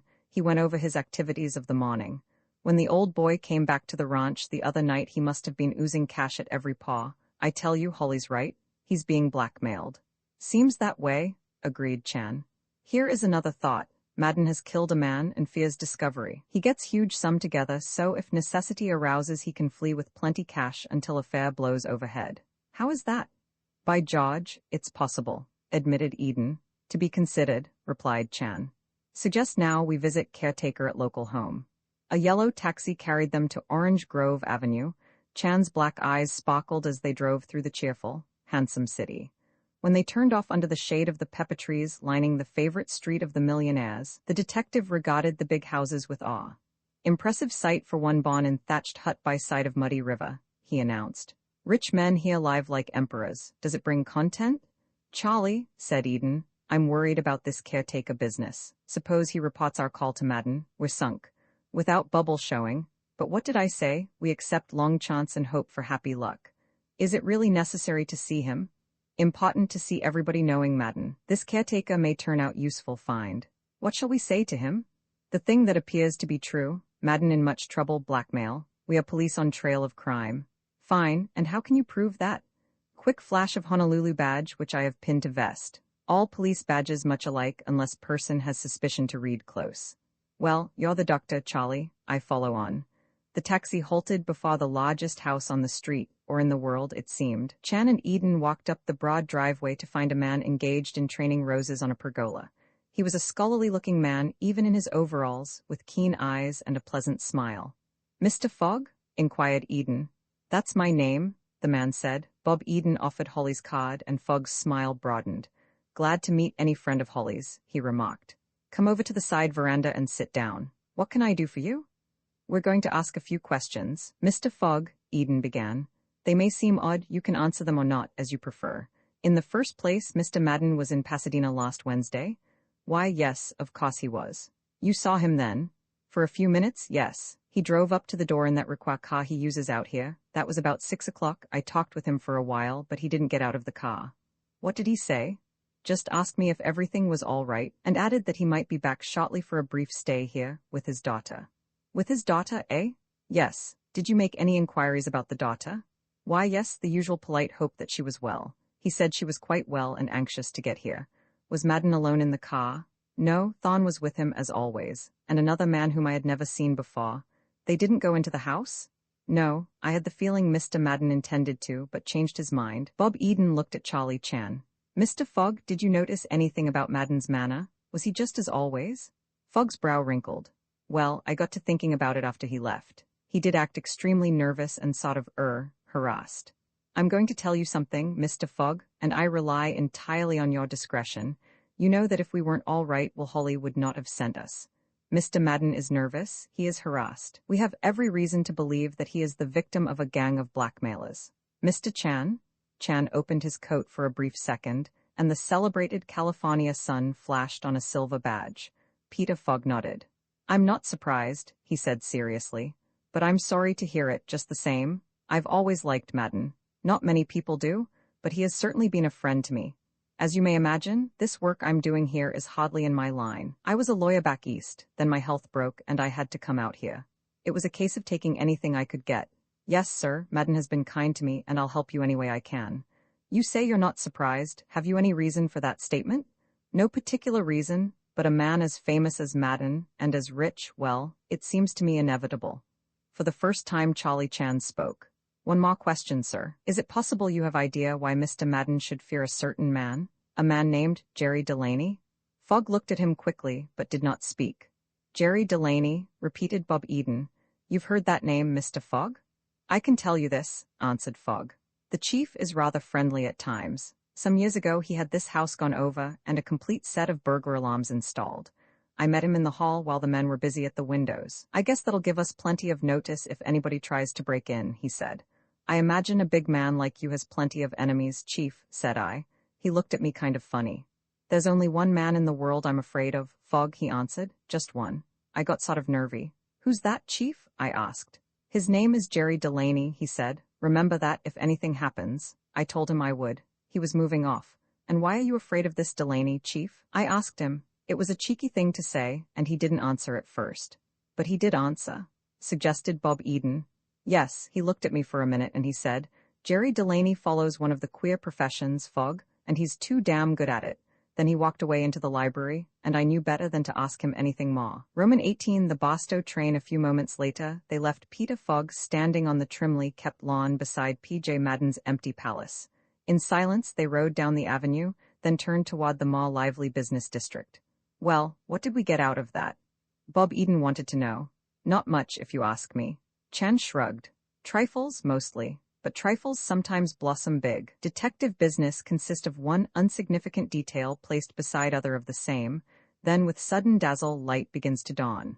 Bring on your dazzle, said Eden. We've learned that Madden visited his house here on Wednesday, but did not go inside. When questioned about his daughter, he replied that she was well and would be along soon. What else? A thing we knew before, that Madden was afraid of Delaney. Also that Delaney followed queer profession. What profession? Be more explicit. Chan frowned. If only I could boast expert knowledge of mainland ways. How about you? Please do a little speculating. Eden shook his head. Promised my father I'd never speculate. Just as well too, for in this case I'd get nowhere. My brain, if you'll pardon the mention of one more insignificant detail, is numb. Too many puzzles make Jack a dull boy. The taxi landed them at the station whence hourly buses ran to Hollywood, and they were just in time to connect with the 12 o'clock run. Back up the hill, and over the bridge spanning the arroyo they sped. A cheery world lay about them, tiny stucco bungalows tinted pink or green, or gleaming white, innumerable service stations. In time they came to the outskirts of the film city, where gaily colored mansions perched tipsily on miniature hills. Then down a long street that seemed to stretch off into eternity, into the maelstrom of Hollywood's business district. Expensive cars honked deliriously about the corner where they alighted, and on the pavement crowded a busy throng, most of them living examples of what the well-dressed man or woman will wear if not carefully watched. They crossed the street. "Watch your step, Charlie," Eden advised. "You're in the auto salesman's paradise." He gazed curiously about him. The most picturesque factory town in the world. Everything is here except the smoking chimneys. Paula Wendell was waiting for them in the reception room of the studio with which she was connected. "Come along," she said. "I'll take you to lunch at the cafeteria, and then perhaps you'd like to look round a bit." Chan's eyes sparkled as she led them down a street lined with the false fronts of imaginary dwellings. "My oldest girl would exchange the favor of the gods to be on this spot with me," he remarked. "I shall have much to relate when I return to Punch Bowl Hill." They lunched among the film players, grotesque in makeup and odd costumes. "No postman before," said Chan, over his chicken pie, "ever encountered such interesting walk on his holiday. Pardon, please, if I eat with unashamed enjoyment and too much gusto. New experience for me to encounter food I have not perspired over myself in person. They're taking a picture on stage 12, the girl explained when lunch was finished. "It's against the rules, but if you're not too boisterous, I can get you in for a look." They passed out of the dazzling sunshine into the dim interior of a great building that looked like a warehouse. Another moment, and they reached the set, built to represent a smart foreign restaurant. Rich hangings were in the background, beautiful carpets on the floor. Along the walls were many tables with pink-shaded lights, and a resplendent headwaiter stood haughtily at the entrance. The sequence being shot at the moment involved, evidently, the use of many extras, and a huge crowd stood about, waiting patiently. The faces of most of them were vital and alive, unforgettable. Here were people who had known life, and not too much happiness, in many odd corners of the world. Nearly all the men were in uniform, a war picture, no doubt. Bob Eden heard snatches of French, German, Spanish. He saw in the eyes about him 100 stories more real and tragic than any of these people would ever act on the silver screen. "Leading men and women are standardized, more or less," said Paula Wendell. "But the extras, they are different. If you talked with some of them, you'd be amazed. Brains and refinement, remarkable pasts, and on the bargain counter now at $5 a day." A call sounded, and the extras filed onto the set and took their allotted stations at the various tables. Chan watched fascinated. Evidently he could stay here forever. But Bob Eden, sadly lacking in that lovely virtue, patience, became restless. "This is all very well," he said, "but we have work to do. How about Eddie Boston?" "I have his address for you," the girl replied. "I doubt whether you'll find him in at this hour, but you can try." An old man appeared in the shadowy space behind the cameras. Eden recognized the veteran player who had been yesterday at Madden's ranch, the actor known as Pop. "Hello," cried Paula Wendell. "Maybe Pop can help you." She hailed him. "Know where we can find Eddie Boston?" she inquired. As Pop joined them, Charlie Chan stepped back into a dark corner. "Why, how are you, Mr. Eden?" the old man said. "You want to see Eddie Boston, you say?" "I'd like to, yes." "That's too bad. You won't find him in Hollywood." "Why not? Where is he?" "On his way to San Francisco by this time," Pop answered. "At least, that was where he was going when I saw him late last night."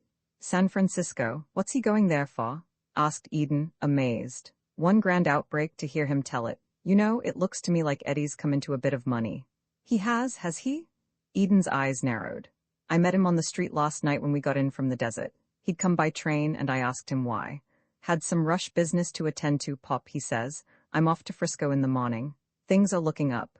Now the picture's finished, I aim to take a little jaunt for my health." Said he hadn't been in Frisco since the 90s and was hungry to see it again. Eden nodded. "Well, thank you very much." With Paula Wendell he moved toward the door, and Chan, his hat low over his eyes, followed. At the foot of the runway in the bright world outside, Eden paused.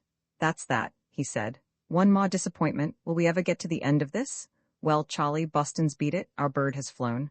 "Why not?" said Chan. "Madden pays him to go, of course. Did Boston not say he knew all about Delaney?" "Which must mean he knows Delaney's dead. But how could he? Was he on the desert that Wednesday night, ye gods?" The boy put his hand to his forehead. "You haven't any smelling salts, have you?" he added to Paula Wendell. She laughed. "Never use 'em." They moved out to the street. "Well, we must push on," said Eden. "The night is dark and we are far from home." He turned to the girl. "When do you go back to El Dorado?" "This afternoon," she replied. "I'm working on another script, one that calls for a ghost city this time." "A ghost city?" Yes, you know, a deserted mining town, so it's me for the Petticoat mine again. Where's that? Up in the hills about 17 miles from El Dorado. Petticoat mine had 3,000 citizens 10 years ago, but there's not a living soul there today. Just ruins like Pompeii. I'll have to show it to you. It's mighty interesting. That's a promise. Eden returned. We'll see you back on your dear old desert. Wamis, thanks for permitting close inspection of Picture Factory, Chan remarked. Always a glowing item on the scroll of memory. It was fun for me, answered the girl. Sorry you must go. On the car bound for Los Angeles, Eden turned to the Chinese. Don't you ever get discouraged, Charlie? He inquired. Not while work remains to do, the detective replied. This Miss Fitzgerald, Songbird, perhaps, but she will not have flown. You'd better talk with her, Eden began, but Chan shook his head. No, I will not accompany on that errand. Easy to see my presence brings embarrassed pause. I am hard to explain like Black Eye. Well, I shouldn't have called you that, smiled the boy.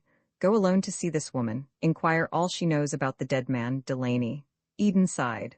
I'll do my best, but my once proud faith in myself is ebbing fast. At the stage door of the deserted theater, Eden slipped $1 into the hand of the doorman and was permitted to step inside and examine the call board. As he expected, the local addresses of the troupe were posted up, and he located Miss Fitzgerald at the Wynwood Hotel. You have aspect of experienced person, ventured Chan. Eden laughed. Oh, I've known a few chorus girls in my time. Regular man of the world, I am.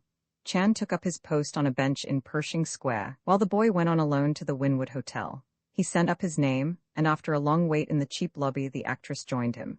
She was at least 30, probably more, but her eyes were young and sparkling. At sight of Bob Eden, she adopted a rather coquettish manner. You Mr. Eden? She said. I'm glad to see you, though why I see you's a mystery to me. Well, just so long as it's a pleasant mystery, Eden smiled.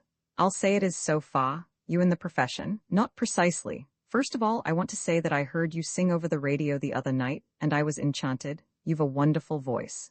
She beamed. Say, I like to hear you talk like that, but I had a cold. I've had one ever since I struck this town. You ought to hear me when I'm going good. You were going good enough for me. With a voice like yours, you ought to be in grand opera. I know. That's what all my friends say, and it ain't that I haven't had the chance. But I love the theater, been on the stage since I was a teeny-weeny girl. Only yesterday that must have been. Say, boy, you're good, she told him. You don't happen to be scouting for the Metropolitan, do you? No, I wish I were. Eden paused. Miss Fitzgerald, I'm an old pal of a friend of yours. Which friend? I've got so many. I'll bet you have. I'm speaking of Jerry Delaney. You know Jerry? Do I? I've known him for years. She frowned suddenly. Have you any news of Jerry? No, I haven't, Eden answered. That's why I've come to you. I'm terribly anxious to locate him, and I thought maybe you could help. She was suddenly cautious. Old pal of his, you say? Sure, used to work with him at Jack Magaya's place on 44th Street. Did you really? The caution vanished. Well, you know just as much about Jerry's whereabouts as I do. 2 weeks ago he wrote me from Chicago. I got it in Seattle. He was kind of mysterious. Said he hoped to see me out this way before long. He didn't tell you about the deal he had on? What deal? Well, if you don't know, Jerry was about to pick up a nice little bit of change. Is that so? I'm glad to hear it. Things ain't been any too jake with Jerry since those old days at Magaya's. That's true enough, I guess. By the way, did Jerry ever talk to you about the men he met at Magaya's? The swells, you know. We used to get some pretty big trade there. No, he never talked about it much. Why? I was wondering whether he ever mentioned to you the name of P.J. Madden. She turned upon the boy a baby stare, wide-eyed and innocent. Who's P.J. Madden? She inquired. Why, he's one of the biggest financiers in the country, if you ever read the papers. But I don't. My work takes so much time. You've no idea the long hours I put in. I can imagine it. But look here. The question is, where's Jerry now? I may say I'm worried about him. Worried? Why? Oh, there's risk in Jerry's business, you know. I don't know anything of the sort. Why should there be? We won't go into that. The fact remains that Jerry Delaney arrived at Boston a week ago last Wednesday morning, and shortly afterwards he disappeared off the face of the earth. A startled look came into the woman's eyes. You don't think he's had an accident? I'm very much afraid he has. You know the sort Jerry was. Reckless. The woman was silent for a moment. I know, she nodded. Such a temper. These red-headed Irishmen. Precisely, said Eden, a little too soon. The green eyes of Miss Norma Fitzgerald narrowed. Knew Jerry at Magaya's, you say? Of course. She stood up. And since when has he had red hair? Her friendly manner was gone. I was thinking only last night. I saw a cop at the corner of 6th and Hill. Such a handsome boy. You certainly got fine-looking fellows on your force out here. What are you talking about? Demanded Eden. Go peddle your papers, advised Miss Fitzgerald. If Jerry Delaney's in trouble, I don't hold with it, but I'm not tipping anything off. A friend's a friend. You've got me all wrong, protested Eden. Oh, no, I haven't. I've got you all right, and you can find Jerry without any help from me. As a matter of fact, I haven't any idea where he is, and that's the truth. Now run along. Eden stood up. Anyhow, I did enjoy your singing, he smiled. Yeah, such nice cops and so gallant. Well, listen in any time, the radio's open to all. Bob Eden went glumly back to Pershing Square. He dropped down on the bench beside Chan. Luck was poor, remarked the detective. I see it in your face. You don't know the half of it, returned the boy. He related what had happened. I certainly made a bloomer of it, he finished. She called me a cop, but she flattered me. The kindergarten class of rookies would disown me. Stop the worry, advised Chan. Woman a little too smart, that is all. That's enough, Eden answered. After this, you officiate. As a detective, I'm a great little jeweler. They dined at a hotel and took the 5:30 train to Boston. As they sped on through the gathering dusk, Bob Eden looked at his companion.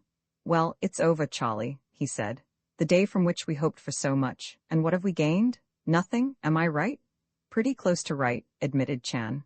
I tell you, Charlie, we can't go on. Our position is hopeless. We'll have to go to the sheriff.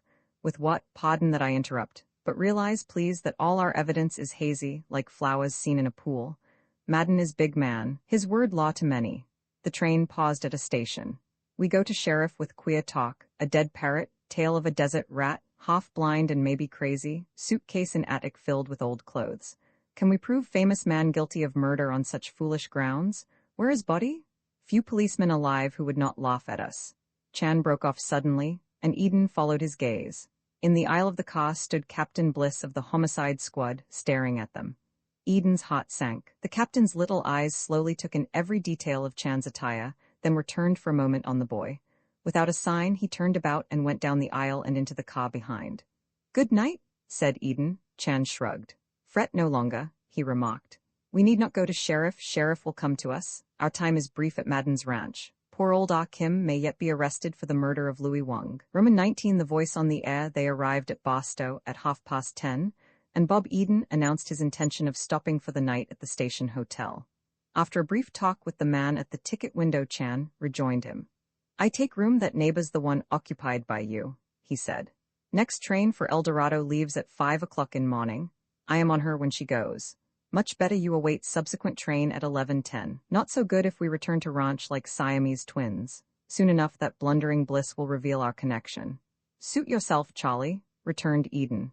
If you've got the strength of character to get up and take a 5 o'clock train, you'll have my best wishes. And those wishes, I may add, will be extended in my sleep. Chen got his suitcase from the parcel room, and they went upstairs. But Eden did not at once prepare for bed.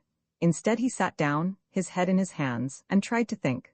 The door between the two rooms opened suddenly, and Chan stood on the threshold. He held in his hand a luminous string of pearls. Just to reassure, he smiled, the Philomar fortune is still safe. He laid the pearls on the table under a brilliant light. Bob Eden reached over and thoughtfully ran them through his fingers. Lovely, aren't they? He said. Look here, Charlie, you and I must have a frank talk. Chan nodded. Tell me, and tell me the truth, have you got the faintest glimmering as to what's doing out at Madden's ranch? One recent day, said Chan. I thought? Yes, but I was wrong. Precisely. I know it's a tough thing for a detective to admit, but you're absolutely stumped, aren't you? You have stumped feeling yourself, maybe? All right, I'll answer the question for you. You're up against it, and we can't go on. Tomorrow afternoon I come back to the ranch. I'm supposed to have seen Draycott, more lies, more deception. I'm sick of it, and besides, something tells me it won't work any longer. No, Charlie, we're at the 0 hour. We've got to give up the pearls. Chan's face saddened. Please do not say so, he pleaded. At any moment? I know you want more time. Your professional pride is touched, I can understand, and I'm sorry. Just a few hours, suggested Chan. Eden looked for a long moment at the kindly face of the Chinese. He shook his head. It's not only me, it's Bliss. Bliss will come thumping in presently. We're at the end of our rope. I'll make one last concession. I'll give you until 8 o'clock tomorrow night. That's provided Bliss doesn't show up in the interval. Do you agree? I must, said Chan. Very good, you'll have all day tomorrow. When I come back, I won't bother with that bunk about Draycott. I'll simply say, Mr. Madden, the pearls will be here at 8 o'clock. At that hour, if nothing has happened, we'll hand them over and go. On our way home, we'll put our story before the sheriff, and if he laughs at us, we've at least done our duty. Eden sighed with relief. He stood up. Thank heaven that's settled. Gloomily Chan picked up the pearls. Not happy position for me, he said, that I must come to this mainland and be sunk in bafflement. His face brightened. But another day, much may happen. Eden patted his broad back. Lord knows I wish you luck, he said. Good night. When Eden awakened to consciousness the following morning, the sun was gleaming on the tracks outside his window. He took the train for El Dorado and dropped in at Holly's office. Hello, said the editor. Back at last, eh? Your little pal is keener on the job than you are. He went through here early this morning. Oh, Chan's ambitious, Eden replied. You saw him, did you? Yes. Holly nodded toward a suitcase in the corner. He left his regular clothes with me. Expects to put 'em on in a day or two, I gather. Probably going to wear them to jail, replied Eden glumly. I suppose he told you about Bliss. He did, and I'm afraid it means trouble. I'm sure it does. As you probably know, we dug up very little down in the valley. Holly nodded. Yes, and what you did dig up was mostly in support of my blackmail theory. Something has happened here too that goes to confirm my suspicions. What's that? Madden's New York office has arranged to send him another $50,000 through the bank here. I was just talking to the president. He doesn't think he can produce all that in cash before tomorrow, and Madden has agreed to wait. Eden considered. No doubt your theory's the right one. The old boy's being blackmailed, though Chan has made a rather good suggestion. He thinks Madden may be getting this money together. I know, he told me, but that doesn't explain Shaky Phil and the professor.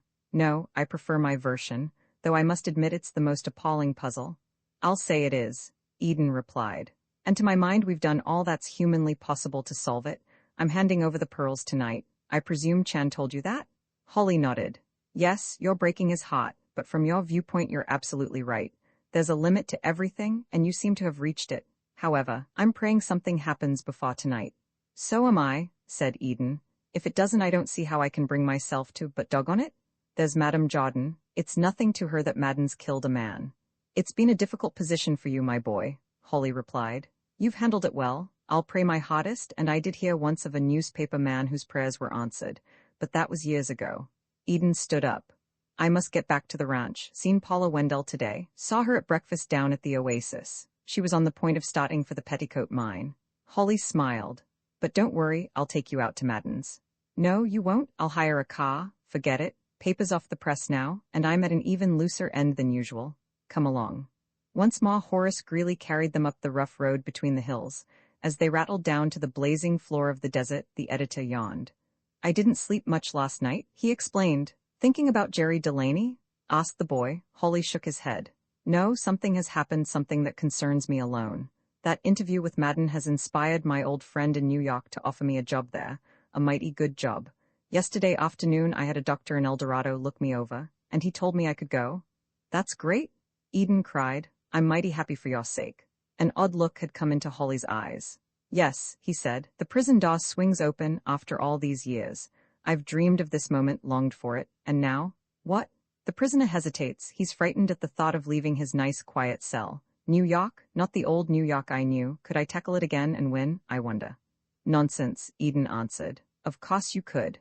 A determined look passed over Holly's face. I'll try it, he said. I'll go. Why the devil should I throw my life away out here? Yes, I'll tackle Parrot again. He left Eden at the ranch. The boy went at once to his room, and as soon as he had freshened up a bit, stepped into the patio. Ah, Kim passed. Anything new? Whispered Eden. Thon and gamble away all day in big car, the Chinese replied. Nothing more. It was obvious he was still sunk in bafflement. In the living room, Eden found the millionaire sitting aimless and lonely. Madden perked up at the boy's arrival. Back safe, eh? He said. Did you find Draycott? You can speak out, we're alone here. Eden dropped into a chair. It's all set, sir. I'll give you the Philomar pearls at 8 o'clock tonight. Where? Here at the ranch. Madden frowned. I'd rather it had been at El Dorado. You mean Draycott's coming here? No, I don't. I'll have the pearls at 8 o'clock and I'll give them to you. If you want the transaction kept private, that can be arranged. Good. Madden looked at him. Maybe you've got them now. He suggested. No, but I'll have them at 8. Well, I'm certainly glad to hear it, Madden replied. But I want to tell you right here that if you're stalling again. What do you mean stalling? You heard me. Do you think I'm a fool? Ever since you came you've been stalling about that necklace, haven't you? Eden hesitated. The moment had come for a bit of frankness, it seemed. I have, he admitted. Why? Because, Mr. Madden, I thought there was something wrong here. Why did you think that? Before I tell you? What made you change your mind in the first place? In San Francisco, you wanted the necklace delivered in New York. Why did you switch to Southern California? A simple reason, Madden replied. I thought up there that my daughter was going east with me. Her plans are altered. She's going at once to Pasadena for the balance of the season, and I propose to put the necklace in safety deposit there for her use when she wants it. I met your daughter in San Francisco, Eden said. She's a very charming girl.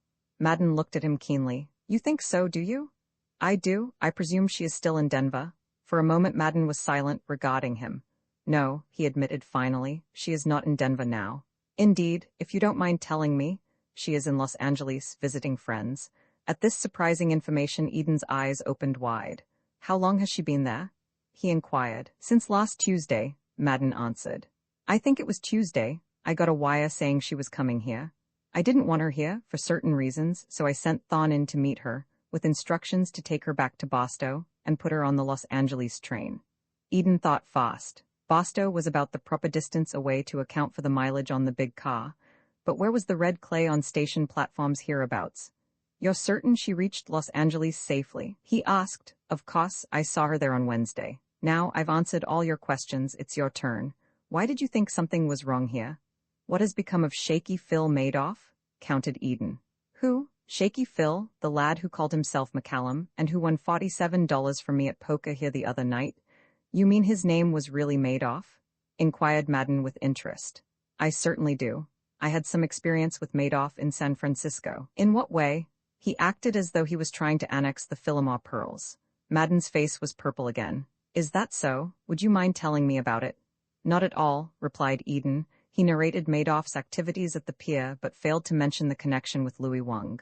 Why didn't you tell me sooner? Demanded Madden. Because I thought you knew it, I still think so. You're crazy?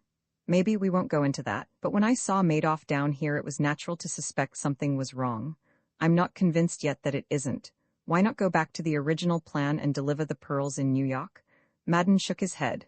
No, I've set out to get them here, and I'll go through with it. Anybody will tell you I'm no quitter. Then at least tell me what the trouble is. There is no trouble, Madden replied. At least none that I can't handle myself. It's my own affair. I've bought the pearls and I want them. I give you my word that you'll be paid, which is all that need concern you. Mr. Madden, said the boy, I'm not blind. You're in a jam of some sort and I'd like to help you. Madden turned and his tired, harassed face was ample proof of Eden's statement. I'll get out of it, he said. I've got out of worse holes. I thank you for your kind intentions, but don't you worry about me. At 8 o'clock then, I'm relying on you. Now, if you'll excuse me, I think I'll lie down. I anticipate a rather busy evening. He went from the room, and Bob Eden stared after him, perplexed and at sea. Had he gone too far with the millionaire, told him too much? And how about this news of Evelyn Madden? Could it be true? Was she really in Los Angeles? It sounded plausible enough, and her father's manner when he spoke of her seemed frankness itself. Oh, well. The heat on the desert was now a tangible thing, wave on wave of filmy haze. Eden was weary with his many problems. He followed Madden's example and slept the afternoon away. When he rose, the sun was sinking and the cool night coming on. He heard Gamble in the bathroom. Gamble? Who was Gamble? Why was he allowed to remain on Madden's ranch? In the patio, the boy had a few whispered words with Ah Kim, telling him the news about Evelyn Madden. Thon and Professor home now, the detective said. I noticed mileage, 39, as before, and bits of red clay on floor of car. Eden shook his head. Time is passing, he remarked. Chan shrugged. If I could arrest it, I would do so, he replied. At the dinner table, Professor Gamble was amiability personified. Well, Mr. Eden, we're glad to have you back with us. Sorry to have you miss any of this desert air. Your business, if I may presume, your business prospered? Sure did, smiled Eden. And how does yours go? The professor looked at him quickly. I'm happy to say I have had a most gratifying day. I found the very rat I was looking for. Fine for you, but hard on the rat, said Eden, and the dinner proceeded in silence. When they rose from the table, Madden lighted a cigar and dropped into his favorite chair before the fire. Gamble sat down with a magazine beside a lamp. Eden took out a packet of cigarettes, lighted one, wandered about. Thon also selected a magazine. The big clock struck the hour of 7, and then an air of almost intolerable quiet settled over the room. Eden paused at the wireless set. Never could see the sense of these things until I came down here, he explained to Madden. I realize now there are times when even a lecture on the habits of the hookworm may seem enchanting. How about a bedtime story for the kiddies? He tuned in. Ah Kim entered and busied himself at the table. The sharp voice of an announcer in Los Angeles filled the room. Next number on our program, Miss Nama Fitzgerald, who is appearing in the musical show at the Mason, will sing a couple of selections. Madden leaned forward and tapped the ash from his cigar. Thorne and Gamble looked up with languid interest. "Hello, folks," came the voice of the woman Bob Eden had talked with the day before. "Here I am again, and right at the start, I want to thank all you good friends for the loads and loads of letters I've had since I went on the air out here. I found a lovely bunch at the studio tonight. I haven't had time to read them all, but I want to tell Sadie French, if she's listening in, that I was glad to know she's in Santa Monica, and I'll sure call her up. Another letter that brought me happiness was from my old pal, Jerry Delaney." Eden's heart stopped beating. Madden leaned forward, Thorne's mouth opened and stayed that way, and the eyes of the professor narrowed. Ah Kim at the table worked without a sound. "I've been a little worried about Jerry," the woman went on, "and it was great to know that he's alive and well. I'm looking forward to seeing him soon. Now I must go on with my program, because I'm due at the theater in half an hour. I hope you good people will all come and see us, for we've certainly got a dandy little show, and, oh, shut the confounded thing off," said Madden. "Advertising, 9/10 of these radio programs, makes me sick."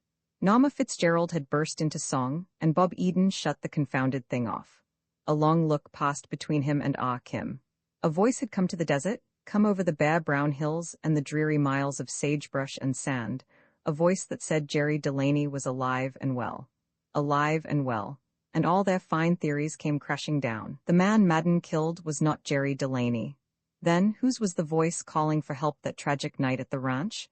Who uttered the cry that was heard and echoed by Tony, the Chinese parrot? Roman II, the detective from Hawaii, at 6 o'clock on the following Thursday evening, Alexander Eden drove to the Stewart Hotel. All day, a February rain had spattered over the town, bringing an early dusk.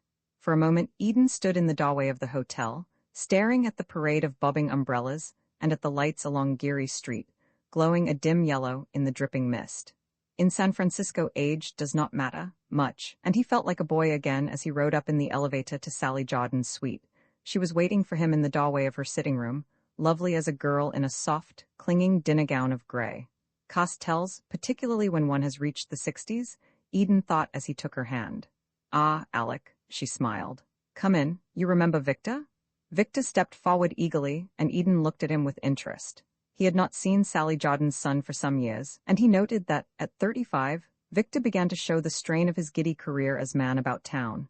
His brown eyes were tired, as though they had looked at the bright lights too long, his face a little puffy, his waistline far too generous. But his attire was perfection.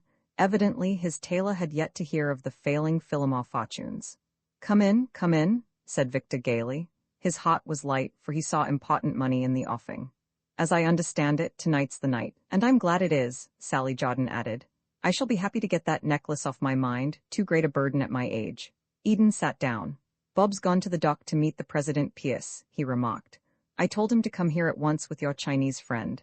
"Ah, yes," said Sally Jordan. "Have a cocktail?" suggested Victor. "No, thanks," Eden replied. Abruptly he rose and strode about the room. Mrs. Jordan regarded him with concern. "Has anything happened?" she inquired. The jeweler returned to his chair. "Well, yes, something has happened," he admitted. Something rather odd." "About the necklace, you mean?" asked Victor with interest. "Yes," said Eden. He turned to Sally Jordan. "You remember what Madden told us, Sally, almost his last words, New York and nowhere else." "Why, yes, I remember," she replied. "Well, he's changed his mind," frowned the jeweler. "Somehow, it doesn't seem like Madden. He called me up this morning from his ranch down on the desert, and he wants the necklace delivered there." "On the desert?" she repeated, amazed. "Precisely. Naturally, I was surprised, but his instructions were emphatic, and you know the sort of man he is. One doesn't argue with him. I listened to what he had to say and agreed, but after he had rung off I got to thinking. What he had said that morning at my office, you know. I asked myself, was it really Madden talking? The voice had an authentic ring, but even so, well, I determined to take no chances." "Quite right, too," nodded Sally Jordan, "so I called him back. I had a devil of a time finding his number, but I finally got it from a business associate of his here in town. Eldorado 76. I asked for P.J. Madden and I got him. Oh, it was Madden right enough." "And what did he say?" "He commended me for my caution, but his orders were even more emphatic than before."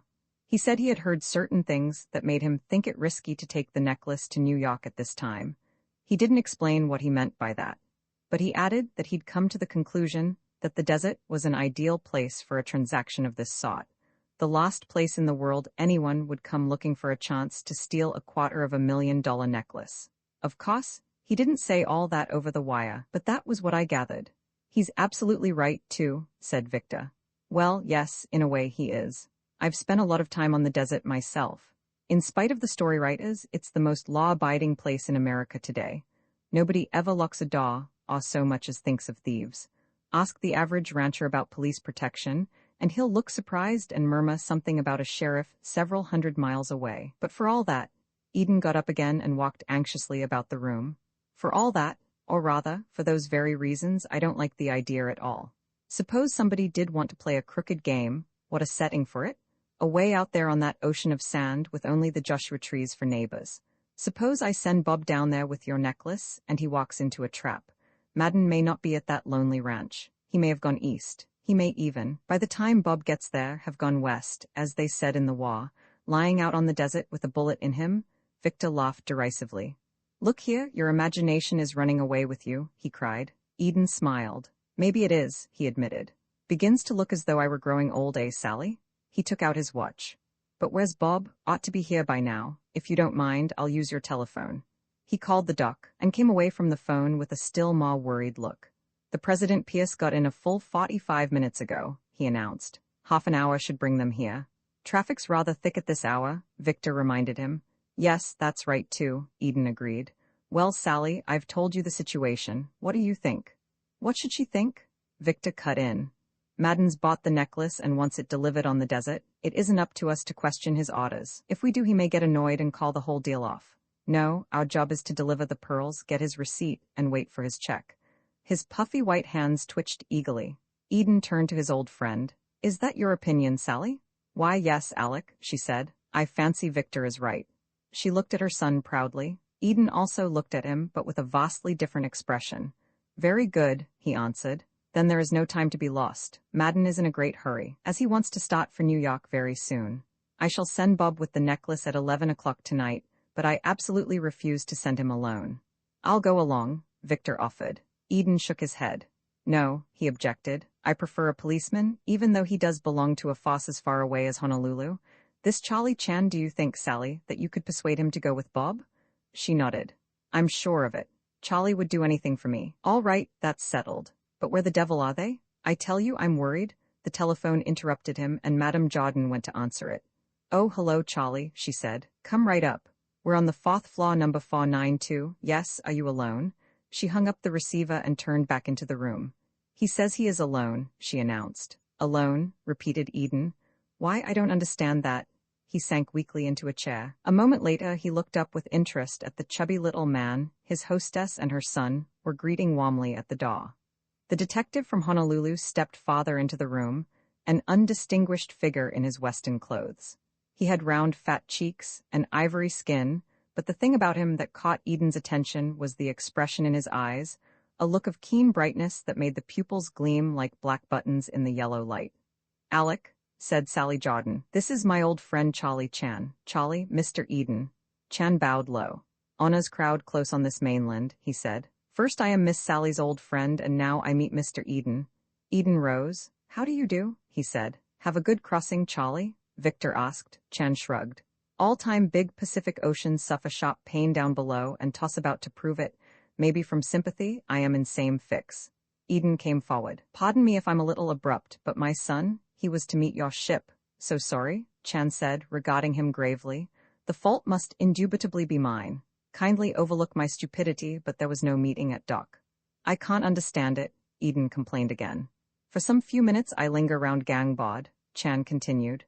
No one ventures to approach out of rainy night, therefore I engage taxi and hurry to this spot. You've got the necklace? Victor demanded. Beyond any question, Chan replied. Already I have procured room in this hotel, partly disrobing to remove same from money belt about waist. He tossed an innocent-looking string of beads down upon the table. Regard the Philomar pearls at journey's end, he grinned.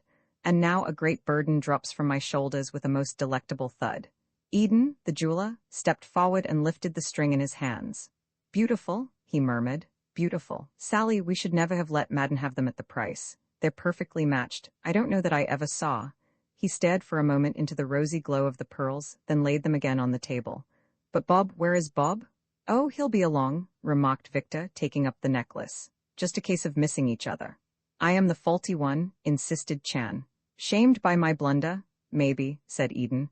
But now that you have the pearls, Sally, I'll tell you something else. I didn't want to worry you before.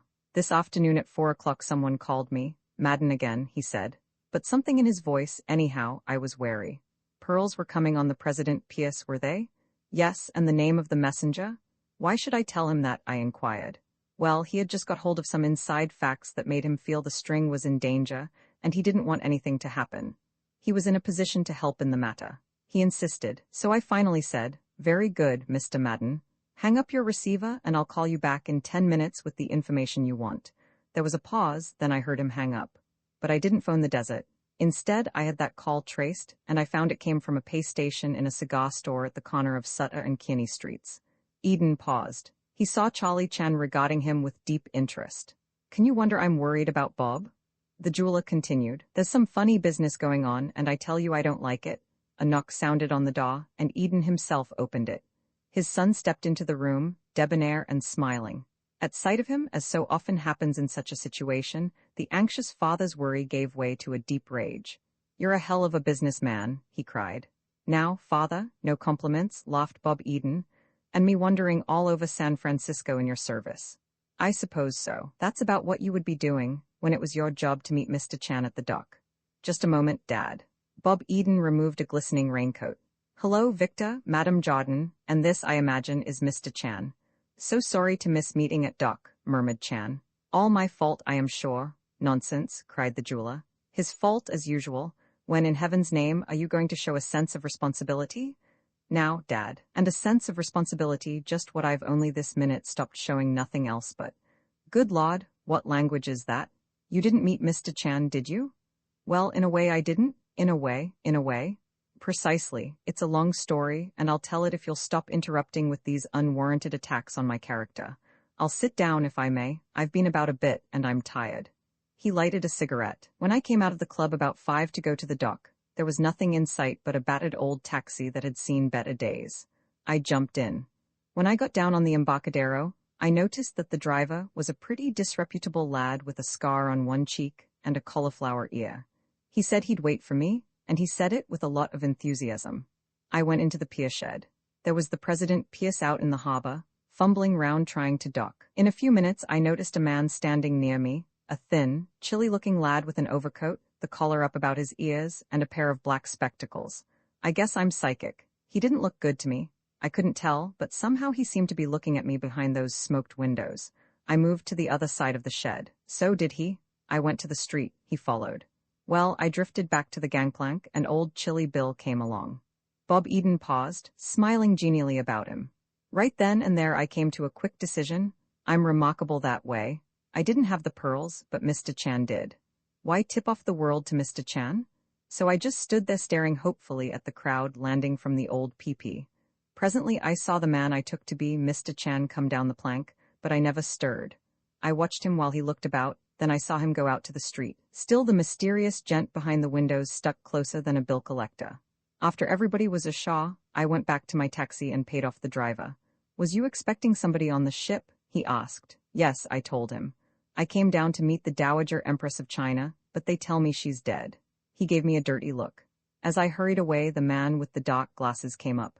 Taxi, mister, said Cauliflower Ear, and old glasses got in. I had to meander through the rain all the way to the SB station before I could find another cab. Just as I drove away from the station, along came Cauliflower Ear in his splendid equipage. He followed along behind, down 3rd, up Market to Powell, and finally to the St. Francis. I went in the front door of the hotel and out the side, on to Post. And there was Cauliflower Ear and his fare, drifting by our stall. As I went in the front door of the club, my dear old friends drew up across the street. I escaped by way of the kitchen and slipped over here. I fancy they're still in front of the club. They loved me like a brother. He paused. And that, Dad, is the long but thrilling story of why I did not meet Mr. Chan. Eden smiled. By Jove, you've got more brains than I thought. You were perfectly right, but look here, Sally. I like this less than ever. That necklace of yours isn't a well-known string. It's been in Honolulu for years. Easy as the devil to dispose of it once it's stolen. If you'll take my advice, you'll certainly not send it off to the desert. Why not? Broke in Victor. The desert's the very place to send it. Certainly this town doesn't look any too good. Alec, said Sally Jordan, we need the money. If Mr. Madden is down at El Dorado and asks for the necklace there, then let's send it to him immediately and get his receipt. After that, well, it's his lookout, his worry. Certainly I want it off my hands as soon as may be. Eden sighed. All right, it's for you to decide. Bob will take it at 11 as we planned, provided you make the arrangement you promised, provided he doesn't go alone. He looked toward Charlie Chan, who was standing at the window watching, fascinated, the noisy life of Geary Street far below. Charlie, said Sally Jordan. Yes, Miss Sally. He turned, smiling, to face her. What was that you said about the burden dropping from your shoulders? The delectable thud? Now vacation begins, he said. All my life I have unlimited yearning to face the wonders of this mainland.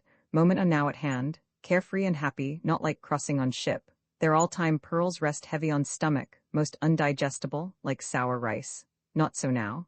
Madame Jordan shook her head. I'm sorry, Charlie, she said. I'm going to ask you to eat one more bowl of sour rice, for me for auld lang syne. I do not quite grasp meaning, he told her. She outlined the plan to send him with Bob Eden to the desert. His expression did not change. I will go, he promised gravely. Thank you, Charlie, said Sally Jordan softly. In my youth, he continued, I am houseboy in the Phillimore mansion, still in my heart like old-time garden bloom memories of kindness never to be repaid. He saw Sally Jordan's eyes bright and shining with tears. Life would be dreary waste, he finished, if there was no thing called loyalty. Very flowery, thought Alexander Eden. He sought to introduce a more practical note. All your expenses will be paid, of course, and that vacation is just postponed for a few days. You'd better carry the pearls, you have the belt, and, besides, no one knows your connection with the affair. Thank heaven for that.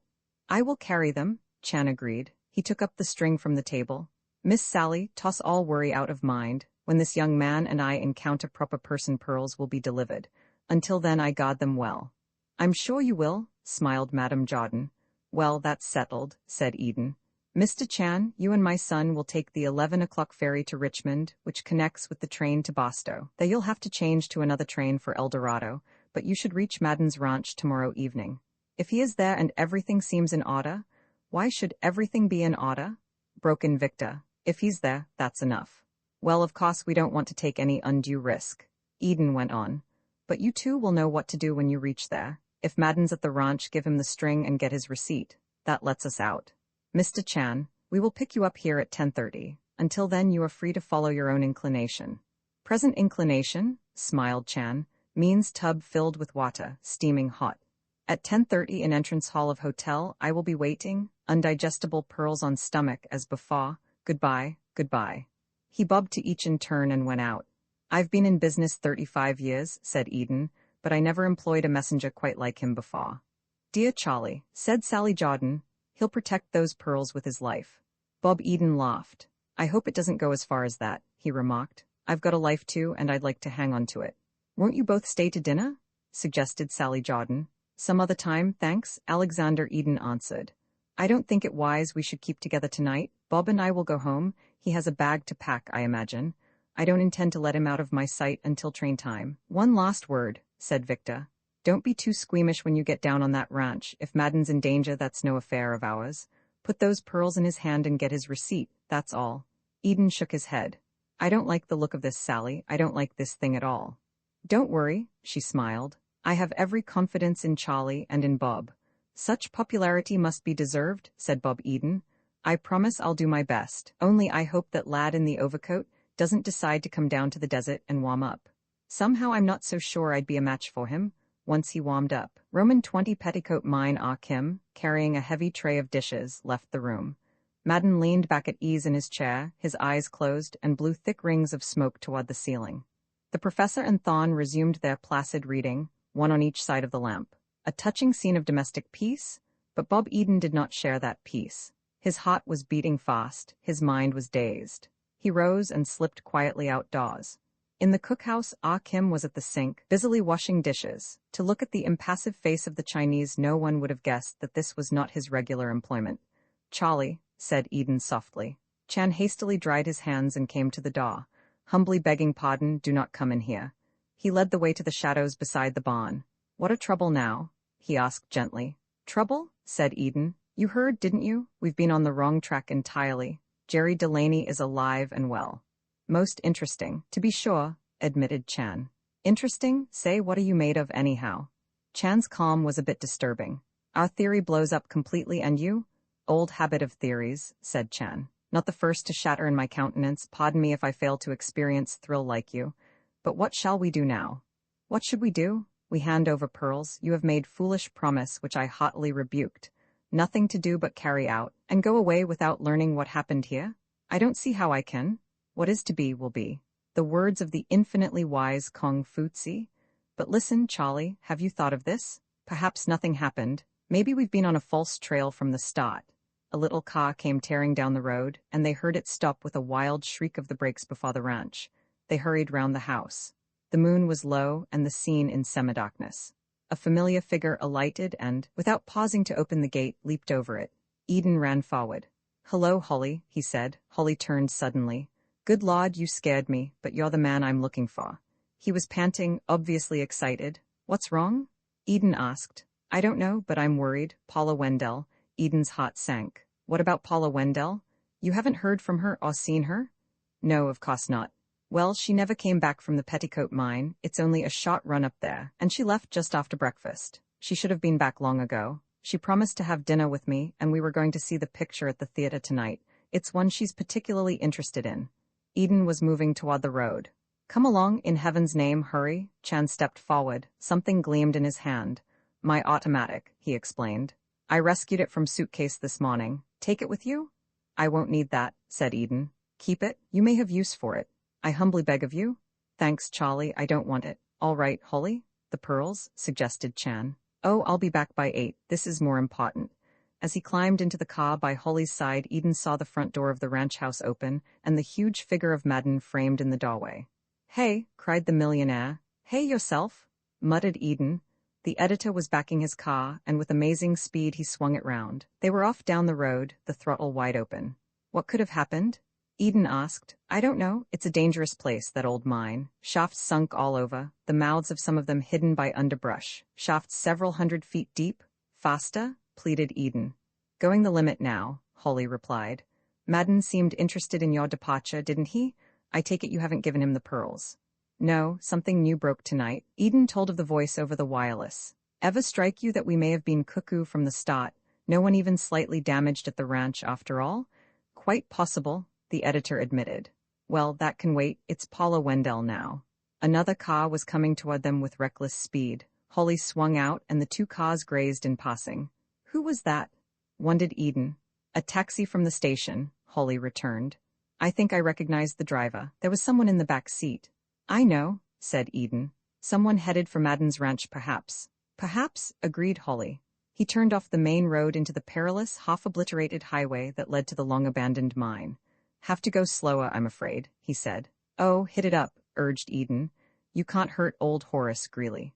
Holly again opened the throttle wide, and the front wheel on the left coming at that moment in violent contact with a rock. Their heads nearly pierced the top of the car. It's all wrong, Holly, remarked Eden with feeling. What's all wrong? A pretty, charming girl like Paula Wendell running about alone in this desert country. Why in heaven's name doesn't somebody marry her and take her away from it? Not a chance, replied Holly. She hasn't any use for marriage. The last resort of feeble minds is what she calls it. Is that so? Never coop her up in a kitchenette, she told me, after the life of freedom she's enjoyed. Then why did she go and get engaged to this guy? What guy?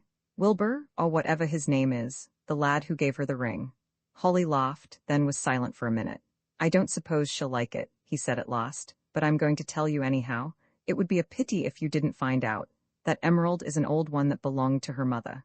She's had it put in a more modern setting, and she wears it as a sort of protection. Protection?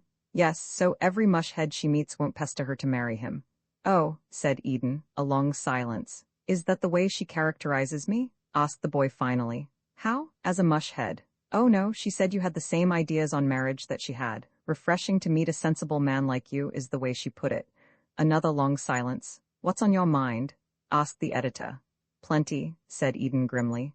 I suppose at my age, it's still possible to make over a wasted life. It ought to be, Holly assured him. I've been acting like a fool, going to give good old Dad the surprise of his life when I get home. Take over the business like he's wanted me to and work hard. So far I haven't known what I wanted. Been as weak and vacillating as a woman. Some simile, replied Holly. I don't know that I ever heard a worse one. Show me the woman who doesn't know what she wants and, knowing, fails to go after it. Oh, well, you get what I mean. How much farther is it? We're getting there, 5 miles more. Gad, I hope nothing's happened to her. They rattled on, closer and closer to the low hills, brick red under the rays of the slowly rising moon.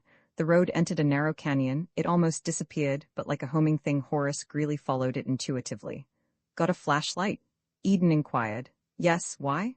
Stop a minute and let me have it. I've an idea. He descended with the light and carefully examined the road ahead. She's been along here, he announced. That's the tread of her tires. I'd know it anywhere. I changed one of them for her. She's up there somewhere too. The car has been this way but once. He leaped back beside Holly, and the car sped on, round hairpin turns and along the edge of a precipice. Presently it turned a final corner, and before them, nestled in the hills, was the ghost city of Petticoat Mine. Bob Eden caught his breath. Under the friendly moon lay the remnants of a town, here a chimney and there a wall, street after street of houses crumbled now to dust. Once the mine had boomed and the crowd had come, they had built their homes here where the shafts sank deep. Silver had fallen in price, and the crowd had gone, leaving Petticoat Mine to the most deadly bombardment of all, the patient, silent bombardment of the empty years.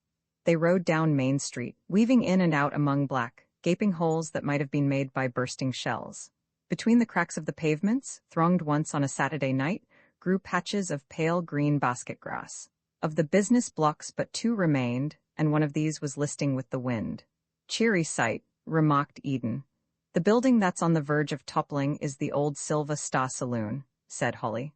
The other one, it never will topple. They built it of stone, built it to stand, and they needed it too, I guess. That's the old jail. The jail? Eden repeated. Holly's voice grew cautious. Is that a light in the Silver Star? Seems to be, Eden answered. Look here, we're at rather a disadvantage unarmed, you know. I'll just stow away in the tonneau and appear when needed. The element of surprise may make up for our lack of a weapon. Good idea, agreed Holly, and Eden climbed into the rear of the car and hid himself. They stopped before the Silver Star. A tall man appeared suddenly in the doorway and walked briskly up to the car. Well, what do you want? He asked, and Bob Eden thrilled to hear again the thin, high voice of shaky Phil Madoff. Hello, stranger, said Holly. This is a surprise. I thought old Petticoat was deserted. Company's thinking of opening up the mine soon, returned Madoff. I'm here to do a little assaying. Find anything?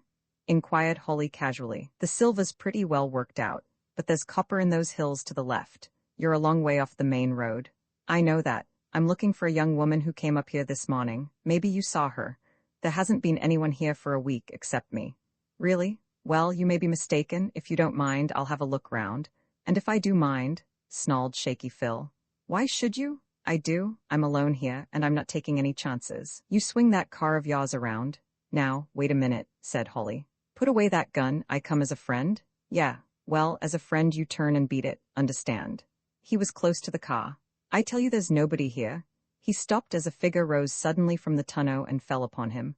The gun exploded, but harmlessly into the road, for Bob Eden was bearing down upon it hard. For a brief moment, there on that deserted street before the Silver Star, the two struggled desperately. Shaky Phil was no longer young, but he offered a spirited resistance. However, it was not prolonged, and by the time Holly had alighted, Bob Eden was on top and held Madoff's weapon in his hand. Get up, the boy directed, and lead the way. Give me your keys. There's a brand new lock on that jail door, and we have a yearning to see what's inside.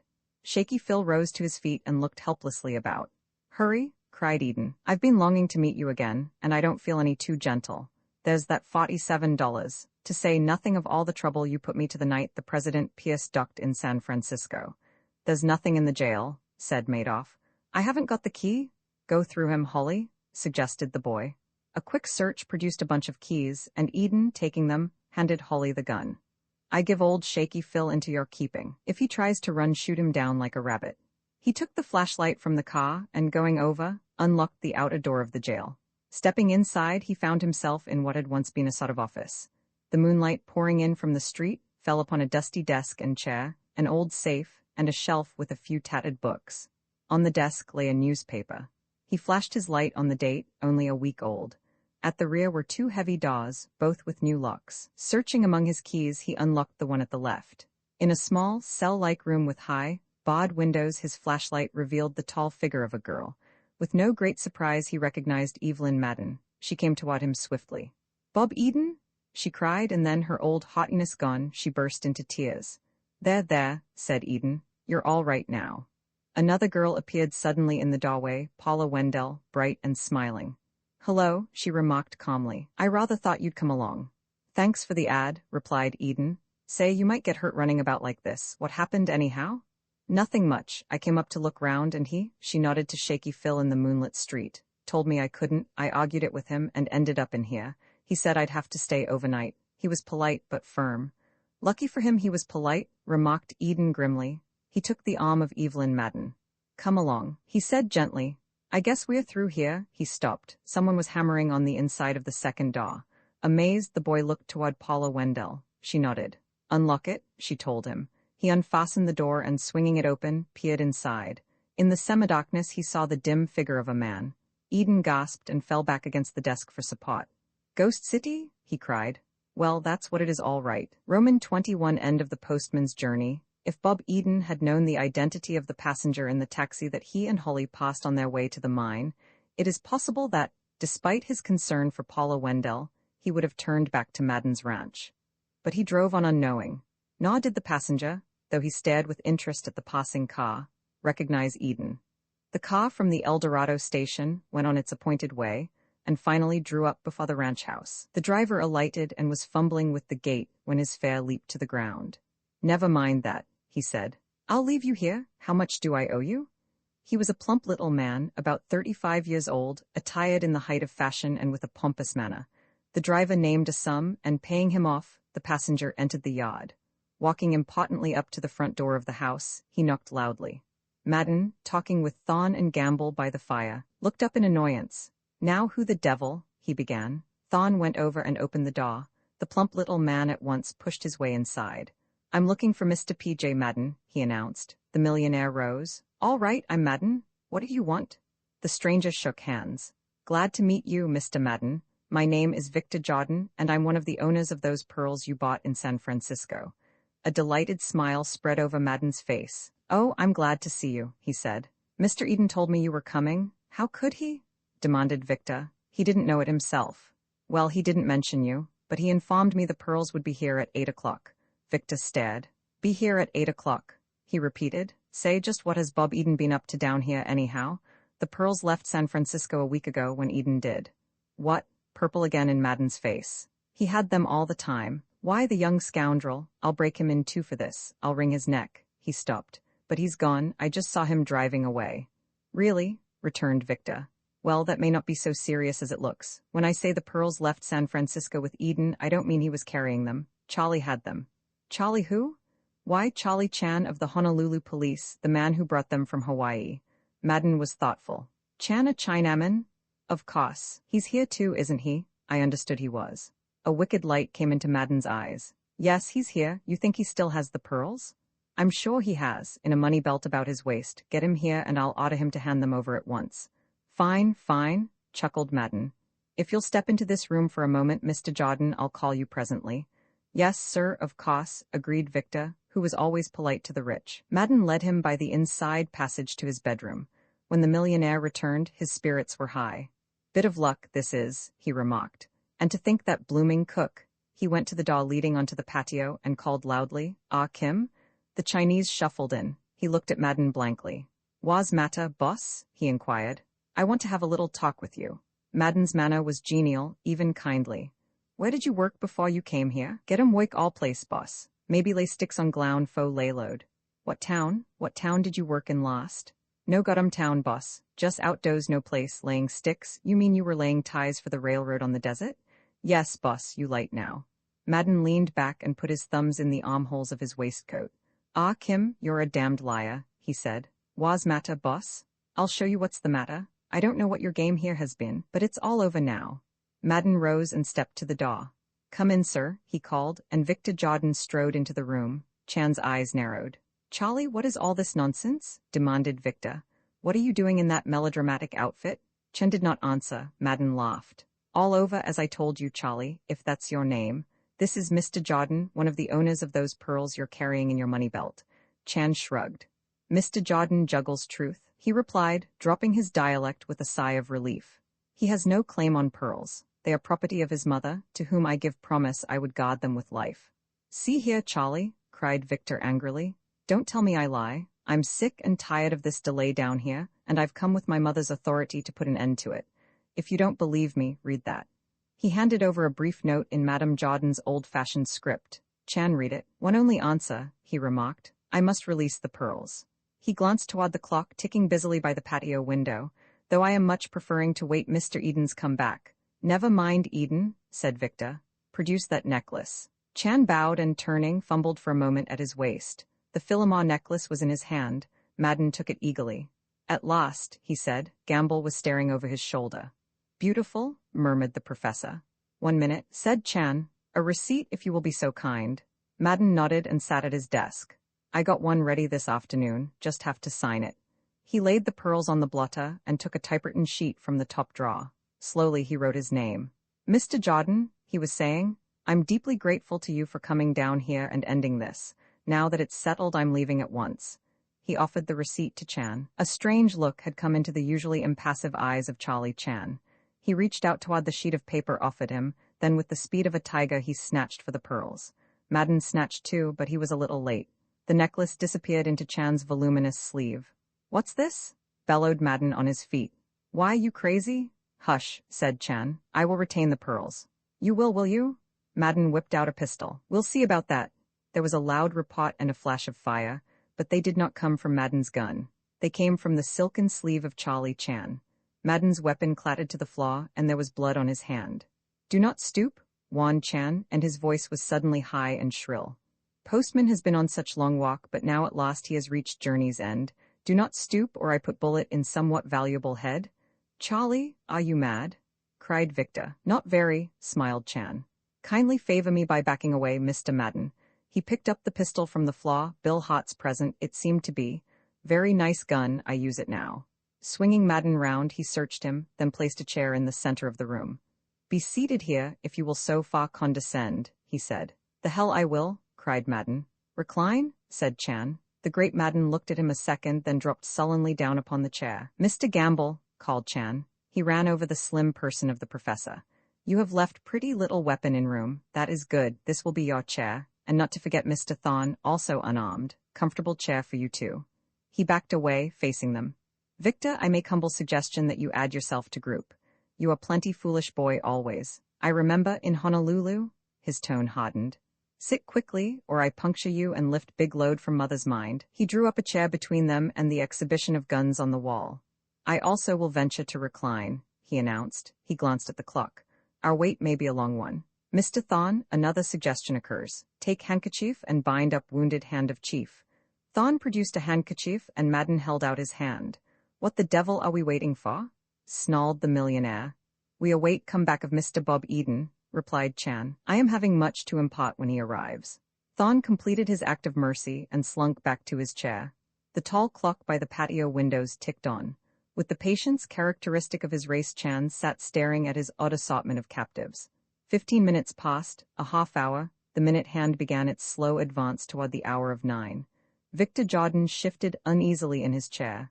Such disrespect to a man worth millions? You're clear out of your mind, Charlie, he protested. Maybe, admitted Chan, we wait and see. Presently a car rattled into the yard. Chan nodded. Long wait nearly over, he announced. Now Mr. Eden comes. His expression altered as a knock sounded on the door. It was pushed open and a man strode brusquely in.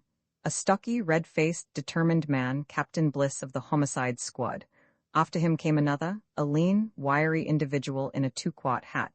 They stood amazed at the scene before them. Madden leaped to his feet. Captain Bliss, by gad, I'm delighted to see you. You're just in time. What's all this? Inquired the lean man. Mr. Madden, said Bliss, I've brought along Holly Cox, sheriff of the county. I guess you need us here. We sure do, replied Madden. This Chinaman has gone crazy. Take that gun away from him and put him under arrest.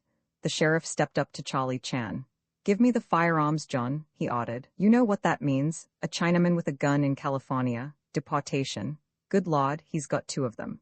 Sheriff, said Charlie with dignity, permit me the honor that I introduce myself. I am Detective Sergeant Chan of the Honolulu Police. The sheriff laughed. You don't say? Well, I'm the Queen of Sheba.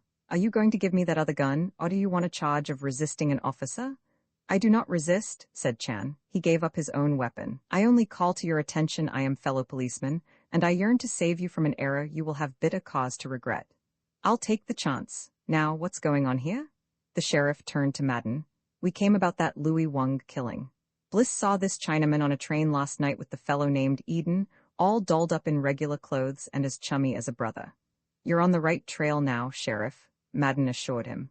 There's no doubt he killed Louis, and just at present he has somewhere about him a string of pearls belonging to me. Please take them away from him. Sure, Mr. Madden, replied the sheriff. He advanced to make a search, but Chan forestalled him. He handed him the necklace. I give it to your keeping, he said. You are officer of law and responsible. Attend your step.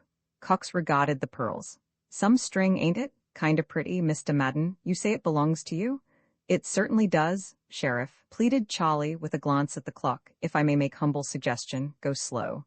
You will kick yourself angrily over vast expanse of desert should you make blunder now. But if Mr. Madden says these pearls are his, they are, said Madden. I bought them from a jeweler named Eden in San Francisco 10 days ago. They belong to the mother of Mr. Jordan here. That's quite correct, admitted Victor. It's enough for me, remarked the sheriff. I tell you I am of the Honolulu Police, protested Chan. Maybe so, but do you think I'd take your word against that of a man like P.J. Madden? Mr. Madden, here are your pearls. One moment, cried Chan. This Madden says he is the same who bought the necklace at San Francisco Jewelers. Ask him, please, location of Jewelers Star. On Post Street, said Madden. What part Post Street? Famous building across way. What building? Officer, objected Madden. Must I submit to this from a Chinese cook? I refuse to answer. The pearls are mine. Victor Jordan's eyes were open wide. Hold on, he said. Let me in this. Mr. Madden, my mother told me of the time when you first saw her. You were employed then? Where, in what position? Madden's face purpled. That's my affair. The sheriff removed his ample hat and scratched his head. Well, maybe I better keep this trinket for a minute, he reflected. Look here, John, Sergeant Chan. If that's your name, what the devil are you driving at, anyhow? He turned suddenly at a cry from Madden. The man had edged his way to the array of guns on the wall, and stood there now, with one of them in his bandaged hand. Come on, he cried. I've had enough of this. Up with your hands. Sheriff, that means you. Gamble, get that necklace. Thon, get the bag in my room. With a magnificent disregard for his own safety, Chan leaped upon him and seized the arm holding the pistol. He gave it a sharp twist, and the weapon fell to the floor. Only thing I am ever able to learn from Japanese, he said. Captain Bliss, prove yourself real policeman by putting handcuffs on Thon and the professor. If the sheriff will so kindly return my personal automatic, which I employ as detective in Hawaii, I will be responsible for this Madden here. Sure, I'll return it, said Cox. And I want to congratulate you. I don't know as I ever saw a finer exhibition of courage, Chen grinned. Pardon me if I make slight correction. One recent morning at dawn I have busy time removing all cartridges from this splendid collection of old-time pistols on the wall. Long, dusty job, but I am glad I did it. He turned suddenly to the big man beside him. Put up the hands, Delaney, he cried. Delaney? Repeated the sheriff. Undubitably, replied Chan. You have questioned value of my speech against word of P.J. Madden. Happy to say that situation does not arise. This is not P.J. Madden. His name is Jerry Delaney. Bob Eden had entered quietly from the patio. Good work, Charlie, he said. You've got it now, but how in Sam Hill did you know? Not long ago, answered Chan. I shoot gun from his grasp. Observe the bandage on his hand and note it is the left. Once in this room I told you Delaney was left-handed. Through the open door behind Eden came a huge, powerful but weary-looking man.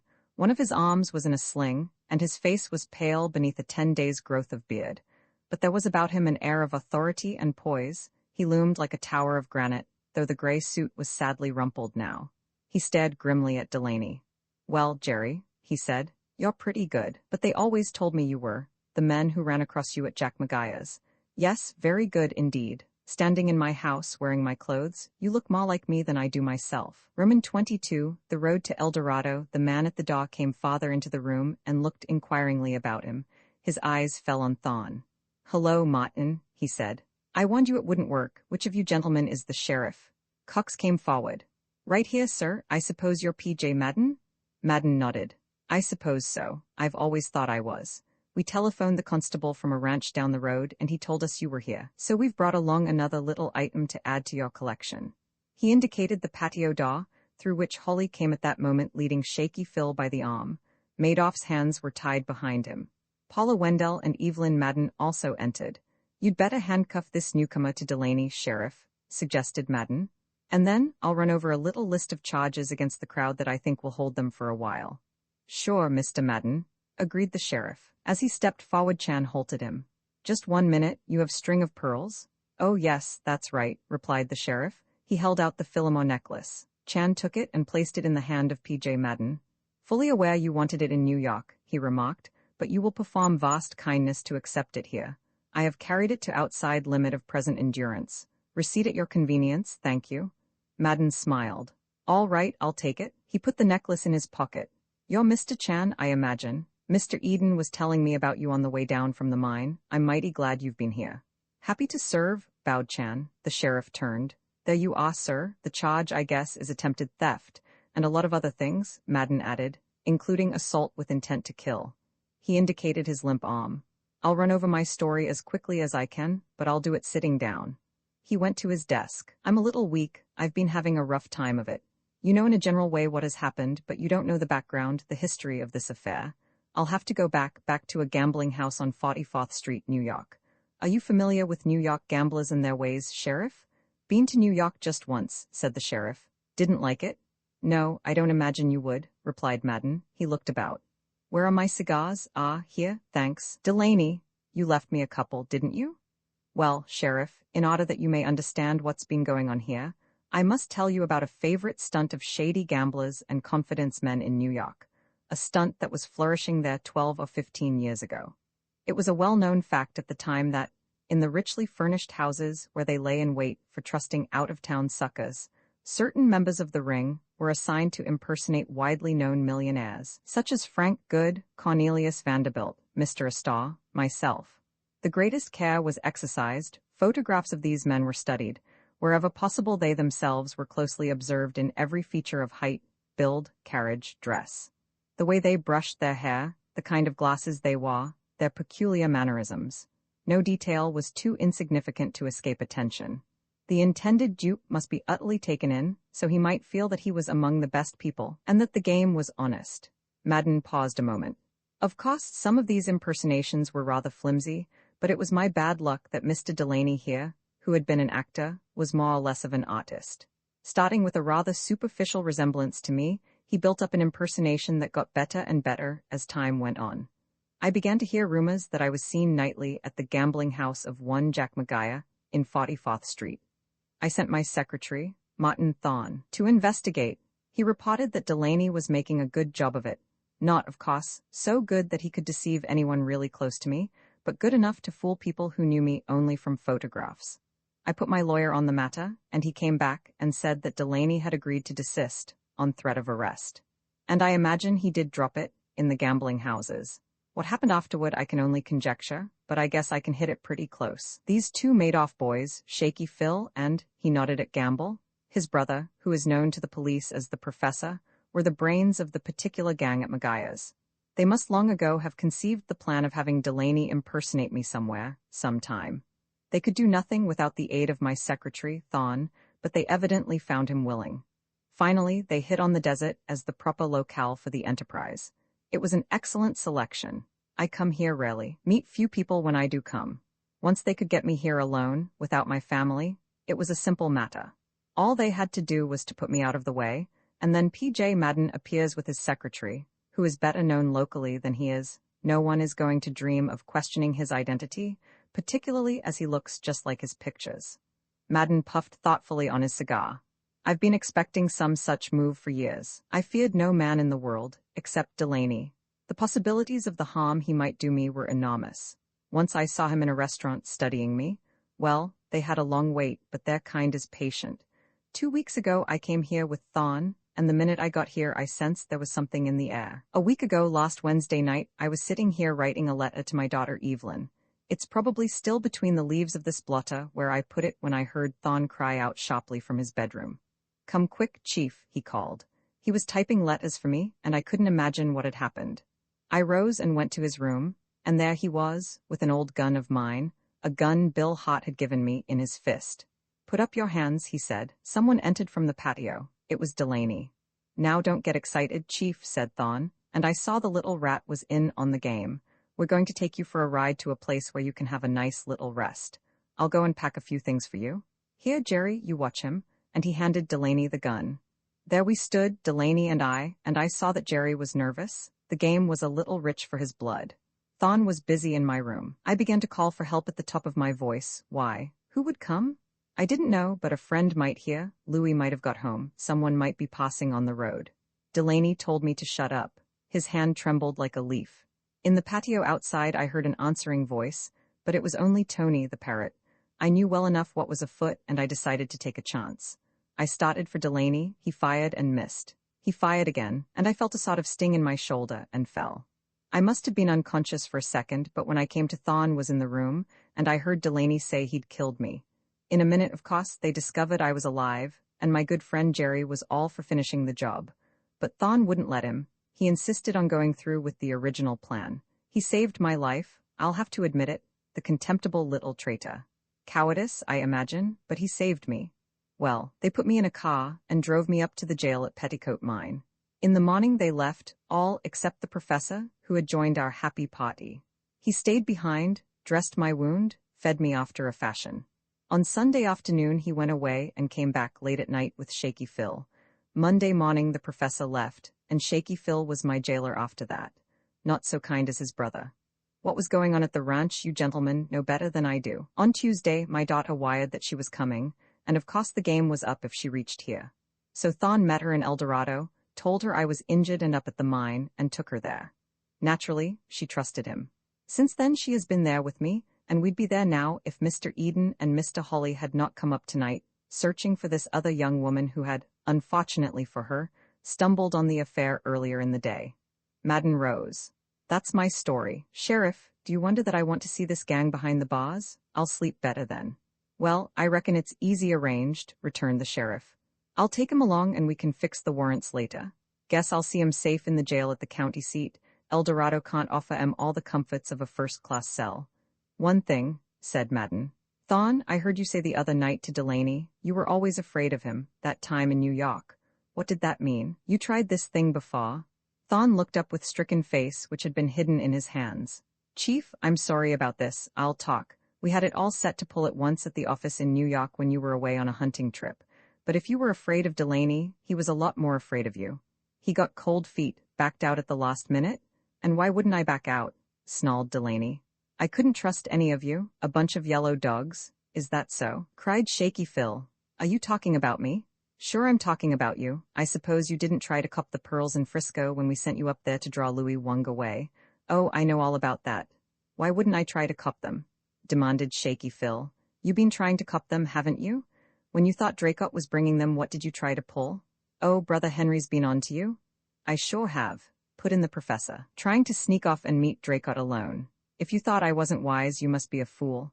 But of course that's what you are, a poor fool that writes letters to actresses. Shut up, bellowed Delaney. Who had a better right to those pearls? What could you have done if it hadn't been for me? A lot of help you were mooning round with your tall talk. And you, he turned back to Shaky Phil, you pulled some brilliant stuff. Putting a knife in Louis Wong right on the doorstep? Who put a knife in Louis Wong? Cried Shaky Phil. You did, shouted Thon. I was with you and I saw you, I'll swear to that. An accessory, eh? Grinned the sheriff. By gad, just let this gang loose at one another and they'll hang themselves. Boys, said the professor gently. Cut it out, we'll never get anywhere that way. Sheriff, we are ready? One moment, said Charlie Chan. He disappeared briefly, and returned with a small black bag which he set before Madden. I have pleasure calling your attention to this, he announced. You will find inside vast crowds of currency, money from sale of bonds, money sent from New York office. Pretty much intact, but not quite, I asked Delaney. It's all there, Delaney growled. Chan shook his head.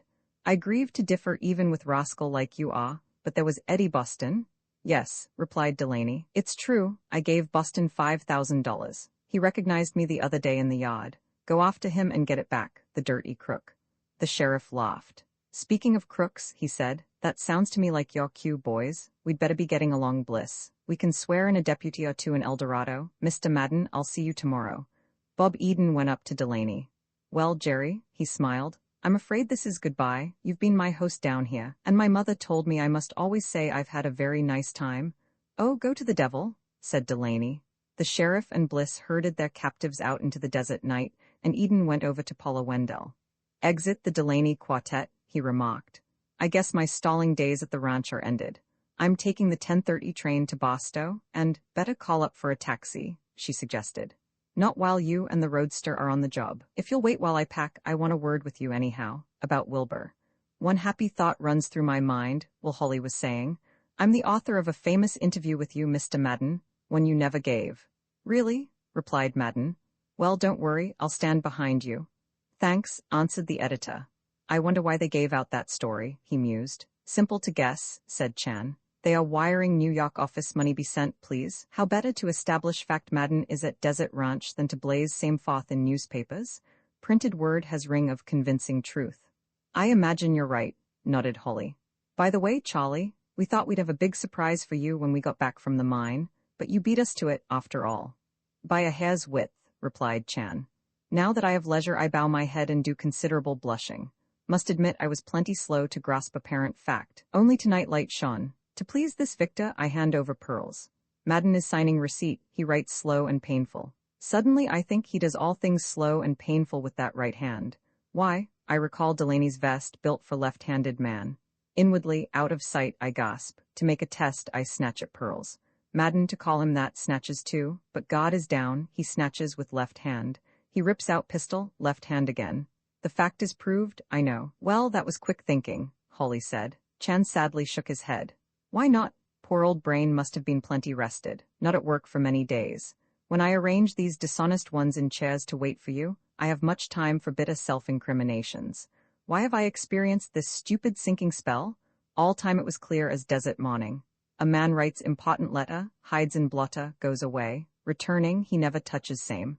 Why, he did not return. Other easy clues, Madden, calling him so again, receives Dr. Whitcomb in dusk of patio. Why, she has seen him before. He talks with caretaker in Pasadena, when 6 o'clock when dark has fallen. Also, he fears to alight from car. Oh, as I sit here I give myself many resounding mental kicks. Why have I been so thick? I blame this climate of South California. Plenty quick I hurry back to Honolulu where I belong. You're too hard on yourself, said P. J. Madden. If it hadn't been for you, Mr. Eden tells me, the necklace would have been delivered long ago, and this crowd off to the Orient or somewhere else far away. I owe you a lot, and if mere thanks... Stop thanking me, urged Chan. Thank Tony. If Tony didn't speak that opening night, where would necklace be now? Poor Tony, buried at this moment in rear of Bon. He turned to Victor Jordan, who had been lurking modestly in the background. Victor, before returning north, it is fitting that you place wreath of blossoms on grave of Tony, the Chinese parrot. Tony died, but he lived to splendid purpose. Before he passed, he saved the Philomar pearls. Victor nodded. Anything you say, Charlie. I'll leave a standing order with my florist. I wonder if someone will give me a lift back to town? I'll take you, Holly said. I want to get this thing on the wire. Charlie, shall I see you again? Leaving on next train, replied Chan. I am calling at your office to collect more fitting clothes. Do not wait, however. Miss Wendell has kindly offered use of her car. I'm waiting for Paula too, Eden said. I'll see you at the station. Holly and Victor said their goodbyes to Madden and his daughter, and departed. Bob Eden consulted his watch. Well, the old home week crowd is thinning out. Just one thing more, Charlie. When Mr. Madden here came in tonight, you weren't a bit surprised. Yet, recognizing Delaney, your first thought must have been that Madden had been killed. Chan laughed noiselessly. I observe you have ignorance concerning detective customs. Surprised detective might as well put on iron collar and leap from dock. He is finished. Mr. Madden's appearance staggering blow for me, but I am not letting rival policemen know it, thank you. It is apparent we keep Miss Wendell waiting. I have some property in cookhouse, just one moment.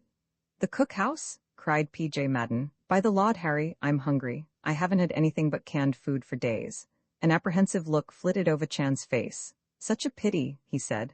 Present cook on ranch has resumed farmer profession. Miss Wendell, I am with you in 5 seconds. He went hastily out. Evelyn Madden put her arm about her father. Cheer up, Dad. she advised. I'll drive you in town and we'll stop at the hotel tonight. You must have a doctor look at your shoulder at once. She turned to Bob Eden. Of course there's a restaurant in El Dorado? Of course, smiled Eden. It's called the Oasis, but it isn't. However, I can heartily recommend the steaks. P.J. Madden was on his feet himself again. All right, Evelyn, call up the hotel and reserve a suite. 5 rooms? No, make it a flaw. Tell the proprietor I want supper served in my sitting room, 2 porterhouse steaks, and everything else they've got. Tell him to have the best doctor in town there when I arrive. Help me find the telegraph blanks. Put in 5 long-distance calls. No, that had better wait until we reach the hotel. Find out if there's anybody in El Dorado who can take dictation. Call up the leading real estate man and put this place on the market. I never want to see it again.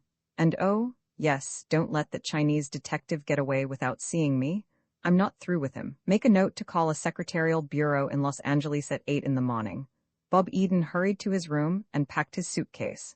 When he returned, Chan was standing in Madden's presence, holding crisp banknotes in his hand. Mr. Madden has given receipt for necklace, said the Chinese. He has also enforced on me this vast sum of money, which I am somewhat loathsome to accept. Nonsense, Eden replied. You take it, Charlie. You've earned it. Just what I told him, Madden declared. Chan put the banknotes carefully away. Free to remark the sum represents 2½ years' salary in Honolulu. This mainland climate not so bad after all. Goodbye, Mr. Eden, Madden said. I've thanked Mr. Chan, but what shall I say to you? You've been through a lot down here, been through some of the happiest moments in my life, Eden replied. Madden shook his head. Well, I can't say I understand that. I think I do, said his daughter. Good luck, Bob, and thank you 1,000 times. The desert wind was cool and bracing as they went out to the little roadster, waiting patiently in the yard. Paula Wendell climbed in behind the wheel. Get in, Mr. Chan, she invited. Chan took his place beside her. Bob Eden tossed his suitcase into the luggage compartment at the back and returned to the car door. Squeeze in there, Charlie, he said. Don't make a fool of the advertisements. This is a 3-seater car. Charlie squeezed. Moment of gentle embarrassment for me, he remarked. The vast extensiveness of my area becomes painfully apparent. They were out on the road. The Joshua trees waved them a weird farewell in the white moonlight. Charlie, said Eden, I suppose you don't dream why you are in this party? Miss Wendell very kind, remarked Chan. Kind and cautious, laughed Eden. You're here as a Wilbur, a sort of buffer between this young woman and the dread institution of marriage. She doesn't believe in marriage, Charlie. Now where do you suppose she picked up that foolish notion? Plenty foolish, agreed Chan. She should be argued at. She will be argued at. She brought you along because she knows I'm mad about her. She's seen it in my great trusting eyes. She knows that since I've met her, that precious freedom of mine seems rather a stale joke. She realizes that I'll never give up, that I intend to take her away from the desert, but she thought I wouldn't mention it if you were along. I begin to feel like skeleton at feast, remarked Chan. Cheer up, you certainly don't feel like that to me, Eden assured him. Yes, she thought I'd fail to speak of the matter, but we'll fool her. I'll speak of it anyhow. Charlie, I love this girl. Natural you do, agreed Chan. I intend to marry her. Eminently fitting purpose, assented Chan, but she has said no word. Paula Wendell laughed. Marriage, she said. The lost resort of feeble minds. I'm having a great time, thanks. I love my freedom. I mean to hang on to it. Sorry to hear that, said Chan. Permit me if I speak a few words in favor of married state. I am one who knows. Where is the better place than a new home?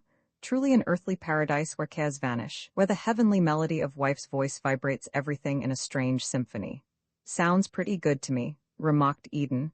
The ramble hand in hand with wife on evening streets, the stroll by moonly seaside. I recollect the happy spring of my own marriage with unlimited yearning. How does it sound to you, Paula? Eden persisted. And this young man, continued Chan. I am unable to grasp why you resist. To me he is plenty fine fellow. I have for him a great likeness. Paula Wendell said nothing. A very great likeness, added Chan. Well, admitted the girl, if it comes to that, I have a little likeness for him myself. Chen dug his elbow deep into Eden's side. They climbed between the dock hills and the lights of El Dorado shone before them. As they drove up to the hotel, Holly and Victor Jordan greeted them. Here you are, said the editor. Your bag is in the office, Charlie. The door's unlocked. Many thanks, returned Chan and fled. Holly looked up at the white stars. Sorry you're going, Eden, he said. It'll be a bit lonesome down here without you. But you'll be in New York, suggested Eden. Holly shook his head and smiled. Oh no, I won't. I sent a telegram this evening. A few years ago, perhaps, but not now. I can't go now. Somehow this desert country, well, it's got me, I guess. I'll have to take my New York in pictures from this on. Far off across the dreary waste of sand, the whistle of the Boston train broke the desert silence. Charlie came round the corner. The coat and waistcoat of Sergeant Chan had replaced the canton crepe blouse of Ah Kim. "Hoarse voice of railroad proclaims end of our adventure," he remarked. He took Paula Wendell's hand. "Accept last wish from somewhat weary postman. May this be for you beginning of life's greatest adventure? And happiest?" They crossed the empty street. "Goodbye," Eden said as he and the girl paused in the shadow of the station. Something in the warm clasp of her slender, strong fingers told him all he wanted to know, and his heart beat faster. He drew her close. "I'm coming back soon," he promised. He transferred the emerald ring to her right hand. "Just by way of a reminder," he added. "When I return I'll bring a substitute, the glittering pick of the finest stock on the coast, our stock." "Our stock?" Yes, the branch line train had clattered in, and Chan was calling to him from the car steps. "You don't know it yet, but for you the dream of every woman's life has come true. You're going to marry a man who owns a jewelry store." Roman 3 at Chan Ki Lim's. An hour later Charlie Chan rode down in the elevator to the bright lobby of his hotel. A feeling of heavy responsibility again weighed upon him, for he had restored to the money belt about his bulging waist the pearls that alone remained of all the Philomar fortune. After a quick glance about the lobby, he went out into Geary Street. The rain no longer fell, and for a moment he stood on the curb, a little, wistful, wide-eyed stranger, gazing at a world as new and strange to him as though he had wakened to find himself on Mars. The pavement was crowded with theatregoers, taxis honked in the narrow street. At intervals sounded the flippant warning of cable car bells, which is a tune heard only in San Francisco, a city with a voice and a gesture all its own. Unexplored country to Charlie Chan, this mainland, and he was thrilled by the electric gaiety of the scene before him. Old-timers would have told him that what he saw was only a dim imitation of the night life of other days, but he had no memories of the past, and hence nothing to mourn. Seated on a stool at a lunch counter, he ate his evening meal, a stool and a lunch counter, but it was adventure enough for one who had never known Billy Bogan's Louvre Café, on the site of which now stands the Bank of Italy. Adventure enough for one who had no happy recollections of Delmonico's on O'Farrell Street, or of the Odeon, or the Pup, or the Black Cat, bright spots blotted out forever now. He partook heartily of the white man's cooking, and drank 3 cups of steaming tea. A young man, from his appearance perhaps a clerk, was eating a modest dinner at Chan's side. After a few words concerned with the sugar bowl, Chan ventured to address him further. "Please pardon the abrupt advance of a newcomer," he said. "For 3 hours I am free to wander the damp but interesting streets of your city. Kindly mention what I ought to see." "Why, I don't know," said the young man, surprised. "Not much doing any more. San Francisco's not what it used to be." "The Barbary Coast, maybe," suggested Chan. The young man snorted. "Gone forever. The Thalia, the Elko, the Midway, say they're just memories now. Spider Kelly is over in Arizona. Dealing in land, yes, sir, all those old dance halls are just garages today, or maybe 10-cent flopphouses. But look here, this is New Year's Eve in Chinatown, however," he laughed. "I guess I don't need to tell you that." Chan nodded. "Ah, yes, the 12th of February, New Year's Eve." Presently he was back on the pavement, his keen eyes sparkling with excitement. He thought of the somnolent thoroughfares of Honolulu by night, Honolulu, where everyone goes home at 6 and stays there. How different here in this mainland city? The driver of a sightseeing bus approached him and also spoke of Chinatown. "Show you the old opium dens and the fantan joints," he promised, but after a closer look moved off and said no more of his spurious wares. At a little after 8, the detective from the islands left the friendly glow of Union Square and, drifting down into the darker stretches of Post Street, came presently to Grant Avenue. A loiterer on the corner directed him to the left, and he strolled on. In a few moments he came to a row of shops displaying cheap Oriental goods for the tourist eye. His pace quickened. He passed the church on the crest of the hill and moved on down into the real Chinatown. Here a spirit of carnival filled the air. The facade of every Tong house, outlined by hundreds of glowing, incandescent lamps, shone in yellow splendor through the misty night. Throngs crowded on the narrow pavements, white sightseers, dapper young Chinese lads in college-cut clothes escorting slant-eyed flappers attired in their best, older Chinese shuffling along on felt-clad feet, each secure in the knowledge that his debts were paid, his house scoured and scrubbed, the new year auspiciously begun. At Washington Street, Chan turned up the hill. Across the way loomed an impressive building, four gaudy stories of light and cheer. Gilt letters in the transom over the door proclaimed it the home of the Chan Family Society. For a moment, the detective stood, family pride uppermost in his thoughts. A moment later, he was walking down the dim, almost deserted pavement of Waverly Place. A bright-eyed boy of his own race offered him a copy of the Chinese Daily Times. He bought it and moved on, his gaze intent on dim house numbers above darkened doorways. Presently he found the number he sought and climbed a shadowy stair. At a landing where crimson and gold-lettered strips of paper served as a warning to evil spirits, he paused and knocked loudly at the door. It was opened, and against the light from within stood the figure of a Chinese, tall, with a gray, meager beard and a loose-fitting, embroidered blouse of black satin. For a moment neither spoke. Then Chan smiled. "Good evening, illustrious Chan Ki Lim," he said in pure Cantonese. "Is it that you do not know your unworthy cousin from the islands?" A light shone in the narrow eyes of Ki Lim. "For a moment, no," he replied, "since you come in the garb of a foreign devil, and knock on my door with the knuckles, as rude foreign devils do. 1,000 welcomes. Deign to enter my contemptible house." Still smiling, the little detective went inside. The room was anything but contemptible, as he saw at once. It was rich with tapestries of Hangshiu silk. The furniture was of teakwood, elaborately carved. Fresh flowers bloomed before the ancestral shrine, and everywhere were Chinese lilies, the pale, pungent Sui Sinfa, symbol of the dawning year. On the mantel, beside a tiny Buddha of Ningpo wood, an American alarm clock ticked noisily. "Please sit in this wretched chair," Ki Lim said. "You arrive unexpectedly as August rain, but I am happy to see you." He clapped his hands and a woman entered.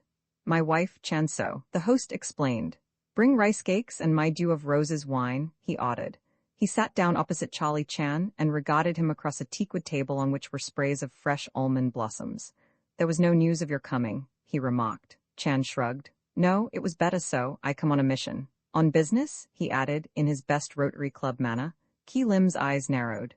"Yes, I have heard of your business," he said. The detective was slightly uncomfortable. "You do not approve?" he ventured. "It is too much to say that I do not approve," Ki Lim returned. "But I do not quite understand. The foreign devil police, what has a Chinese in common with them?" Charlie smiled. "There are times, honorable cousin," he admitted, "when I do not quite understand myself." The reed curtains at the rear parted, and a girl came into the room. Her eyes were dark and bright, her face pretty as a doll's. Tonight, in deference to the holiday, she wore the silken trousers and embroidered jacket of her people, but her hair was bobbed and her walk, her gestures, her whole manner, all too obviously copied from her American sisters. She carried a tray piled high with New Year delicacies. "My daughter Rose," Ki Lim announced. "Behold our famous cousin from Hawaii." He turned to Charlie Chan. She too would be an American, insolent as the daughters of the foolish white men. The girl laughed. "Why not? I was born here. I went to American grammar schools, and now I work American fashion." "Work?" repeated Charlie with interest. "The classics of girlhood are forgotten," explained Ki Lim.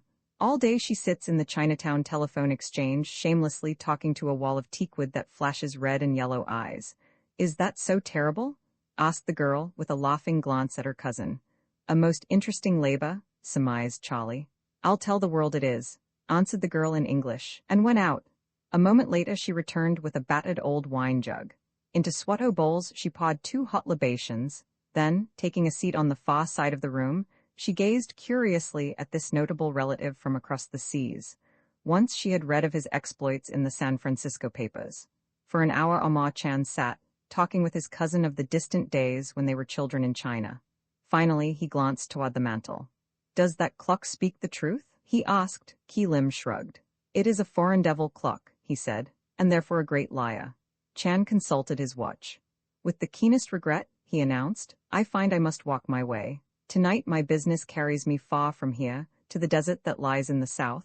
I have had the presumption, honest and industrious cousin, to direct my wife to send to your house any letters of importance addressed to me.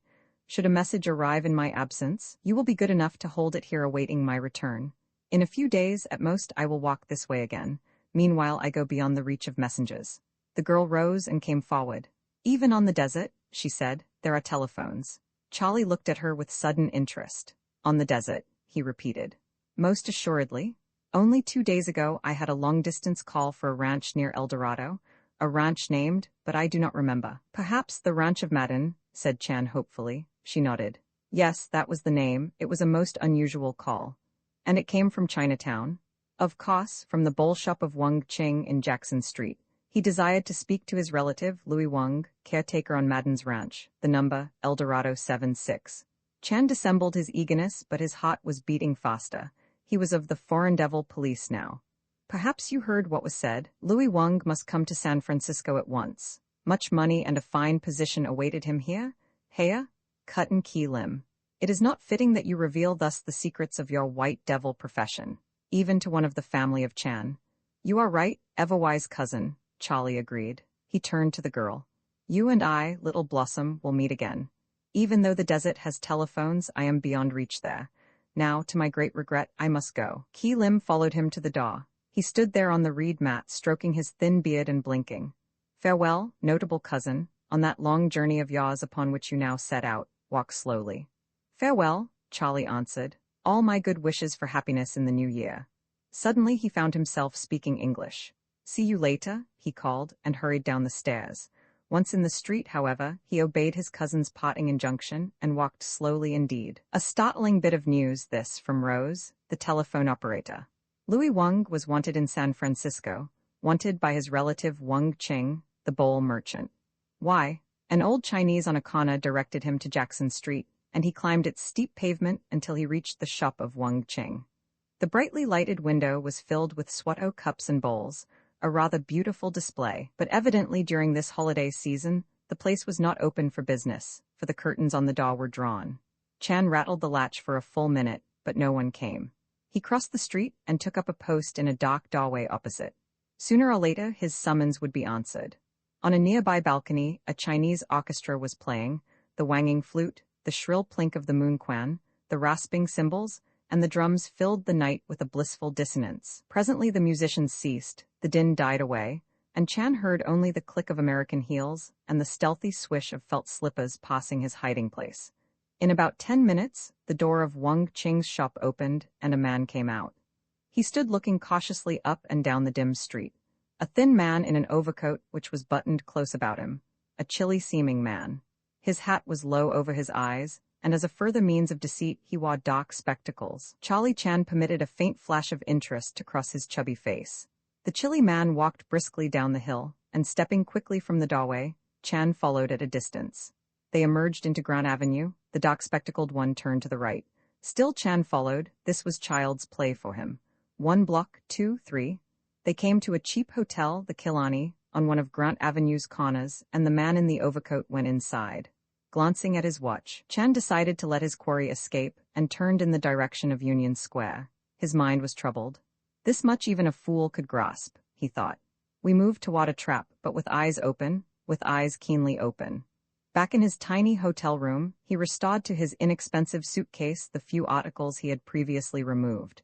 Returning to the desk, he found that his trunk had reached the hotel, but had not yet been taken upstairs. He arranged for its storage until his return, paid his bill, and sitting down in a great leather chair in the lobby, with his suitcase at his feet, he waited patiently. At precisely 10:30, Bob Eden stepped inside the door of the hotel and beckoned.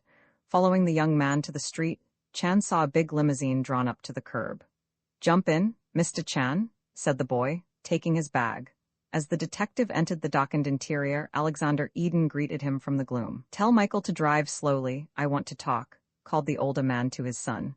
Bob Eden spoke to the chauffeur, then leaped into the car, and it moved off down Geary Street. "Mr. Chan," said the jeweler in a low voice, "I am very much disturbed." "More events have taken place?" suggested Chan. "Decidedly," Eden replied. "You were in the room this afternoon when I spoke of a telephone call I had received from a pay station at Sutter and Kinney Streets." He repeated the details. "This evening I called into consultation Al Draycott, head of the Gale Detective Agency, with which I have affiliations.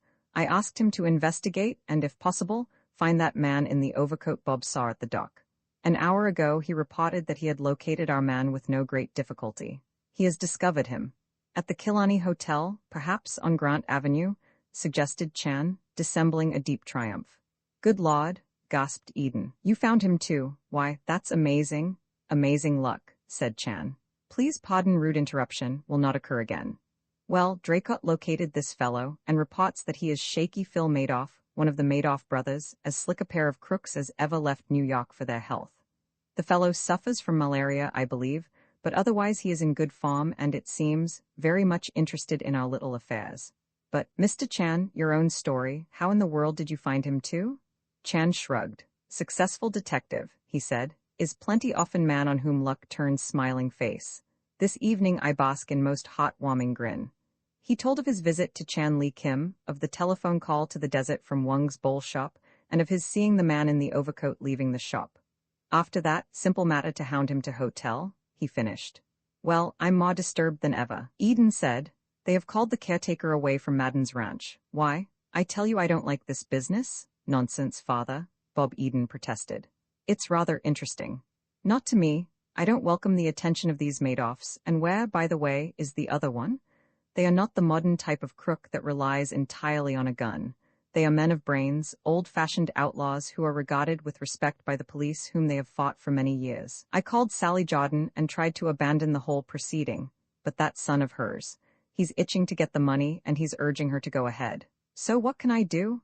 If it was anyone else, I'd certainly drop out of the deal. But Sally Jordan, well, she's an old friend. And as you said this afternoon, Mr. Chan, there is such a thing as loyalty in the world, but I tell you I'm sending you two down there with the deepest reluctance. Don't you worry, Dad. It's going to be great fun, I'm sure. All my life I've wanted to be mixed up in a good exciting murder, as a spectator, of course. What are you talking about? The father demanded. Why, Mr. Chan here is a detective, isn't he? A detective on a vacation. If you've ever read a mystery story, you know that a detective never works so hard as when he's on vacation. He's like the postman who goes for a long walk on his day off. Here we are, all set. We've got our bright and shining mock. Our millionaire, P.J. Madden, one of the most famous financiers in America. I tell you, poor P.J. is doomed. 10 to 1 Mr. Chan and I will walk into that ranch house and find him dead on the first rug we come to. This is no joking matter, Eden rebuked severely. Mr. Chan, you seem to be a man of considerable ability. Have you anything to suggest? Charlie smiled in the dark car. Flattery sounds sweet to any ear, he remarked. I have, it is true, inclination for making humble suggestion. Then for heaven's sake make it, Eden said. Pray give the future a thought. Young Mr. Eden and I walk hand in hand like brothers, on to Desert Ranch. What will spectator say? Aha, they bring pearls. If not, why come together for strength? Absolutely true, Eden agreed. Then why travel side by side? Charlie continued. It is my humble hint that Mr. Bob Eden arrive alone at ranch. Answering all inquiries, he says no, he does not carry pearls. So many dark clouds shade the scene, he is sent by honorable father to learn if all is well. When he is sure of that, he will telegraph necklace be sent at once, please. A good idea, Eden said. Meanwhile, at somewhat same hour, Chan went on, there stumble on to ranch weary old Chinese seeking employment. One whose clothes are of a notable shabbiness, a wanderer over sand, a what you call, a desert rat. Who would dream that on the stomach of such a one repose those valuable Philomar pearls? Say, that's immense, cried Bob Eden enthusiastically. Might be, admitted Chan. Both you and old Chinese look carefully about. If all is well together, you approach this Madden and hand over necklace. Even then, others need not know. Fine, said the boy.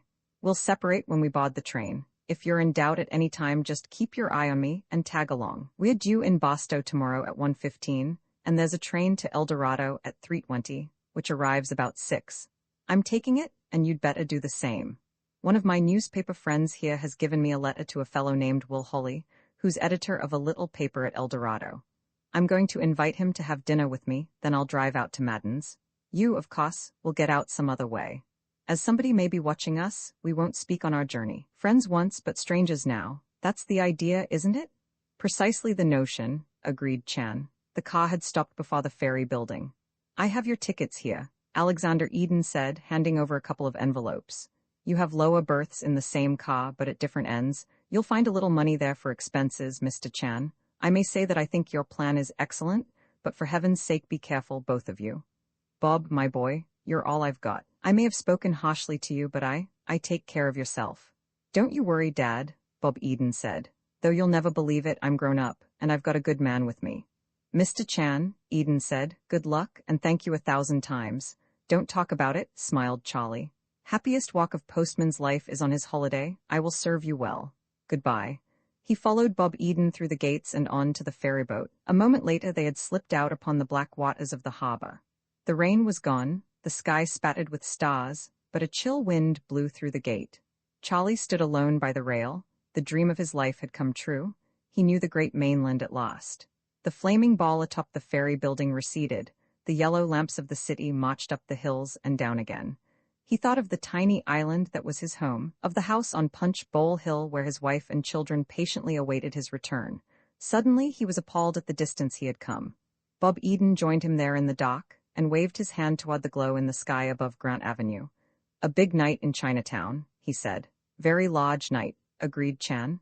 "And why not? Tomorrow is the first day of the new year, of the year 4869. "Great Scott," smiled Eden. "How time flies. A happy new year to you." "Similar one to you," said Chan. The boat plowed on. From the prison island of Alcatraz, a cruel, relentless searchlight swept at intervals the Inkai waters. The wind was bitter now. "I'm going inside," shivered Bob Eden. "This is goodbye, I guess." "Better so," admitted Charlie. "When you are finally at Madden's ranch, look about for that desert rat." Alone, he continued to stare at the lamps of the city, cold and distant now, like the stars. "A desert rat," he repeated softly, with no fondly feeling for a trap. Roman Fa, the oasis special dusk, was falling in the desert town of El Dorado when, on Friday evening, Bob Eden alighted from the train at a station that looked like a little red schoolhouse gone wrong. His journey down from San Francisco to Boston had been quite without incident. At that town, however, a rather disquieting thing had happened. He had lost all trace of Charlie Chan. It was in the Boston lunchroom that he had last seen the detective from the islands, busy with a cup of steaming tea. The hour of 3:20 and the El Dorado train being some distance off, he had gone for a stroll through the town. Returning about 3, he had looked in vain for the little Chinese policeman. Alone, he had boarded the train, and now, as he stared up and down the dreary railroad tracks, he perceived that he had been the only passenger to alight at this unpromising spot. Thinking of the fortune in undigestible pearls on the detective's person, he was vaguely alarmed. Had Chen met with some unfortunate accident? Or perhaps, who could say? What did they really know about this Charlie Chan? Every man is said to have his price, and this was an overwhelming temptation to put in the way of an underpaid detective from Honolulu. But no, Bob Eden recalled the look in Chan's eyes when he had promised Sally Jordan to guard those pearls well. The Jordans no doubt had good reason for their faith in an old friend, but suppose shaky Phil Madoff was no longer in San Francisco. Resolutely, Bob Eden put these thoughts aside and, rounding the station, entered a narrow strip of ground which was, rather pathetically, intended for a park. February had done its worst, and up above the chill evening wind from the desert blew through the stark branches of Carolina poplars and cottonwoods. Crossing a gravel path almost hidden by a mass of yellow leaves, he stood on the curb of the only pavement in El Dorado. Against the background of bare brown hills, he saw practically the entire town at a glance. Across the way, a row of scraggly buildings proclaimed yet another main street. A bank, a picture theater, the Spot Cash Store, the News Bureau, the post office, and, towering above the rest, a 2-story building that announced itself as the Desert Edge Hotel. Eden crossed the street and, threading his way between dusty automobiles parked head-on at the curb, approached the door of the latter. On the double seat of a shoe-shining stand 2 ranchers lolled at ease and stared at him with mild interest as he went inside. An electric lamp of modest candle power burned above the desk of the Desert Edge, and a kindly old man read a Los Angeles paper in its dim company. "Good evening," said Bob Eden. "Evenin'," answered the old man. "I wonder if I might leave this suitcase in your check room for a while?" the boy inquired. "Check room, hell," replied the old man. "Just throw her down anywhere. Ain't looking for a room, I suppose, make you a special rate." "No," said Eden. "I'm sorry." "'Sall right," answered the proprietor. "Not many are." "I'd like to find the office of the El Dorado Times," Eden informed him. "Round corner on First," murmured the old man, deep in his pink newspaper again. Bob Eden went to the corner and turned off. His feet at once left El Dorado's solitary pavement for soft crunching sand.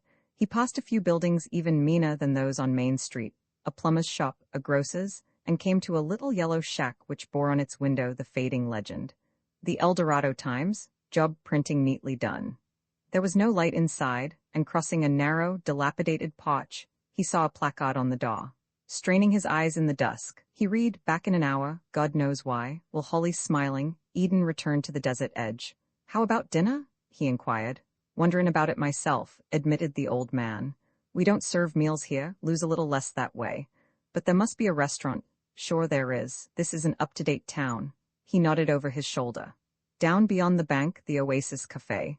Thanking him, Bob Eden departed. Behind unwashed windows, he found the Oasis dispensing its dubious cheer. A long, high counter and a soiled mirror running the length of it suggested that in other days, this had been an oasis indeed. The boy climbed onto one of the perilously high stools. At his right, too close for comfort, sat a man in overalls and jumper, with a week's growth of beard on his lean, hard face. At his left, equally close but somehow not so much in the way, was a trim girl in khaki riding breeches and blouse. A youth made up to resemble a motion picture sheik demanded his order, and from a soiled menu he chose the Oasis Special, steak and onions, French fried, bread and butter and coffee. 80 cents. The sheik departed languidly. Awaiting the special, Bob Eden glanced into the smoky mirror at the face of the girl beside him. Not so bad, even in that dim reflection. Corn yellow, hair curling from under the brim of a felt hat, a complexion that no beauty parlor had originated. He held his left elbow close so that she might have more room for the business that engrossed her. His dinner arrived, a plenteous platter of food, but no plate. He glanced at his neighbors. Evidently plates were an affectation frowned upon in the Oasis. Taking up a tarnished knife and fork, he pushed aside the underbrush of onions and came face to face with his steak. First impressions are important, and Bob Eden knew at once that this was no meek, complacent opponent that confronted him. The steak looked back at him with an air of defiance that was amply justified by what followed. After a few moments of unsuccessful battling, he summoned the sheik. "How about a steel knife?" he inquired. "Only got 3 and they're all in use," the waiter replied. Bob Eden resumed the battle, his elbows held close, his muscles swelling. With set teeth and grim face, he bowed down and cut deep. There was a terrific screech as his knife skidded along the platter, and to his horror he saw the steak rise from its bed of gravy and onions and fly from him. It traveled the grimy counter for a second, then dropped onto the knees of the girl, and thence to the floor. Eden turned to meet her blue eyes filled with laughter. "Oh, I'm so sorry," he said. "I thought it was a steak, and it seems to be a lapdog." "And I hadn't any lap," she cried. She looked down at her riding breeches. "Can you ever forgive me? I might have caught it for you. It only goes to show women should be womanly." "I wouldn't have you any different," Bob Eden responded gallantly. He turned to the sheik. "Bring me something a little less ferocious," he ordered. "How about the pot roast?" asked the youth. "Well, how about it?" Eden repeated. "Fetch it along and I'll fight another round. I claim a foul on that one. And say bring this young woman a napkin." "A what? A napkin? We ain't got any. I'll bring her a towel." "Oh, no, please don't," cried the girl. "I'm all right, really." The sheik departed. "Somehow," she added to Eden, "I think it wiser not to introduce an Oasis towel into this affair." "You're probably right," he nodded. "I'll pay for the damage, of course." She was still smiling. "Nonsense, I ought to pay for the steak. It wasn't your fault. One needs long practice to eat in the crowded arena of the Oasis." He looked at her, his interest growing every minute. "You've had long practice?" he inquired. "Oh yes, my work often brings me this way." Your work?"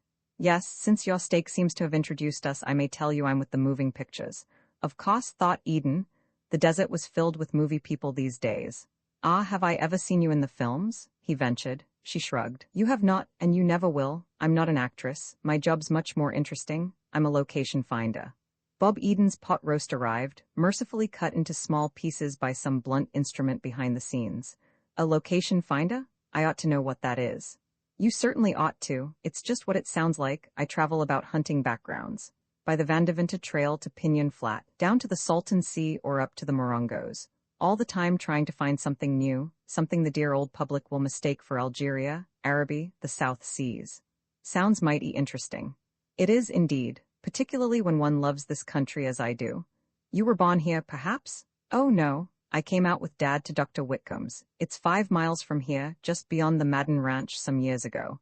When Dad left me, I had to get a job. But look here, I'm telling you the story of my life." "Why not?" asked Eden. "Women and children always confide in me. I've got such a fatherly face. By the way, this coffee is terrible." "Yes, isn't it?" she agreed. "What will you have for dessert?" "There are 2 kinds of pie, apple and the others out. Make your selection." "I've made it," he replied. "I'm taking the one that's out." He demanded his check. Now, if you'll let me pay for your dinner. Nothing of the sort, she protested, but after the way my steak attacked you. Forget it, I've an expense account, you know. If you say any more, I'll pay your check. Ignoring the jar of toothpicks hospitably offered by a friendly cashier, Bob Eden followed her to the street. Night had fallen, the pavement was deserted. On the false front of a long, low building with sides of corrugated tin, a sad little string of electric lights proclaimed that gaiety was afoot. Whither away? Bob Eden said. The movies? Heavens, no, I remember that one. It took 10 years off my young life. Tell me, what are you doing here? People confide in me too. Stranger, you don't belong. No, I'm afraid I don't, Eden admitted. It's a complicated story, but I'll inflict it on you anyhow someday. Just at present I'm looking for the editor of the El Dorado Times. I've got a letter to him in my pocket. Will Holly? Yes, you know him? Everybody knows him. Come with me. He ought to be in his office now. They turned down First Street. Bob Eden was pleasantly conscious of the slim, lithe figure walking at his side. He had never before met a girl so modestly confident, so aware of life and unafraid of it. These desert towns were delightful. A light was burning in the newspaper office, and under it, a frail figure sat hunched over a typewriter. As they entered, Will Holly rose, removing a green shade from his eyes. He was a thin, tall man of 35 or so, with prematurely gray hair and wistful eyes. Hello, Paula, he said. Hello, Will, see what I found at the Oasis Cafe? Holly smiled. You would find him, he said. You're the only one I know who can discover anything worthwhile in El Dorado. My boy, I don't know who you are, but run away before this desert gets you. I've a letter to you, Mr. Holly, Eden said. He took it from his pocket. It's from an old friend of yours, Harry Fladgate. Harry Fladgate? Repeated Holly softly. He read the letter through. A voice from the past, he said. The past when we were boys together on the Old Sun in New York. Say, that was a newspaper. He was silent for a moment, staring out at the desert night. Harry says you're here on business of some sort, he added. Why, yes, Eden replied. I'll tell you about it later. Just at present, I want to hire a car to take me out to the Madden Ranch. You want to see PJ himself? Yes, just as soon as possible. He's out there, isn't he? Holly nodded. Yes, he's supposed to be. However, I haven't seen him. It's rumored he came by motor the other day from Boston. This young woman can tell you more about him than I can. By the way, have you two met each other, or are you just taking a stroll together in the moonlight? Well, the fact is, smiled Eden. Miss Earl, she just let a stake of mine get away from her in the Oasis. I had to credit her with an error in the infield, but she made a splendid try. However, as to names and all that, so I perceive, said Holly. Miss Paula Wendell, may I present Mr. Bob Eden? Let us not forget our book of etiquette, even here in the Devil's Garden. Thanks, old man, remarked Eden. No one has ever done me a greater kindness. Now that we've been introduced, Miss Wendell, and I can speak to you at last, tell me, do you know Mr. Madden? Not exactly, she replied. It isn't given such humble folk to know the great Madden, but several years ago my company took some pictures at his ranch. He has rather a handsome house there, with a darling patio. The other day we got hold of a script that fairly screamed for the Madden patio. I wrote him, asking permission to use his place, and he answered, from San Francisco, that he was coming down and would be glad to grant our request. His letter was really most kind. The girl sat down on the edge of Holly's typewriter table. I got to El Dorado 2 nights ago and drove out to Madden's at once. And well, it was rather queer, what happened. Do you want to hear all this? I certainly do, Bob Eden assured her. The gate was open and I drove into the yard. The lights of my car flashed suddenly on the barn door, and I saw a bent old man with a black beard and a pack on his back. Evidently an old-time prospector such as one meets occasionally, even today, in this desert country. It was his expression that startled me. He stood like a frightened rabbit in the spotlight, then darted away. I knocked at the ranch house door. There was a long delay, then finally a man came, a pale, excited-looking man, Madden's secretary, Thon, he said he was. I give you my word, Will's heard this before. He was trembling all over. I told him my business with Madden, and he was very rude. He informed me that I positively could not see the great PJ come back in a week, he said, over and over. I argued and pleaded, and he shut the door in my face. You couldn't see Madden, repeated Bob Eden slowly. Anything else? Not much. I drove back to town. A short distance down the road my lights picked up the little old prospector again, but when I got to where I thought he'd disappeared utterly. I didn't investigate, I just stepped on the gas. My love for the desert isn't so keen after dark. Bob Eden took out a cigarette. I'm awfully obliged, he said. Mr. Holly, I must get out to Madden's at once. If you'll direct me to a garage? I'll do nothing of the sort, Holly replied. An old flivver that answers to the name of Horace Greeley happens to be among my possessions at the moment, and I'm going to drive you out.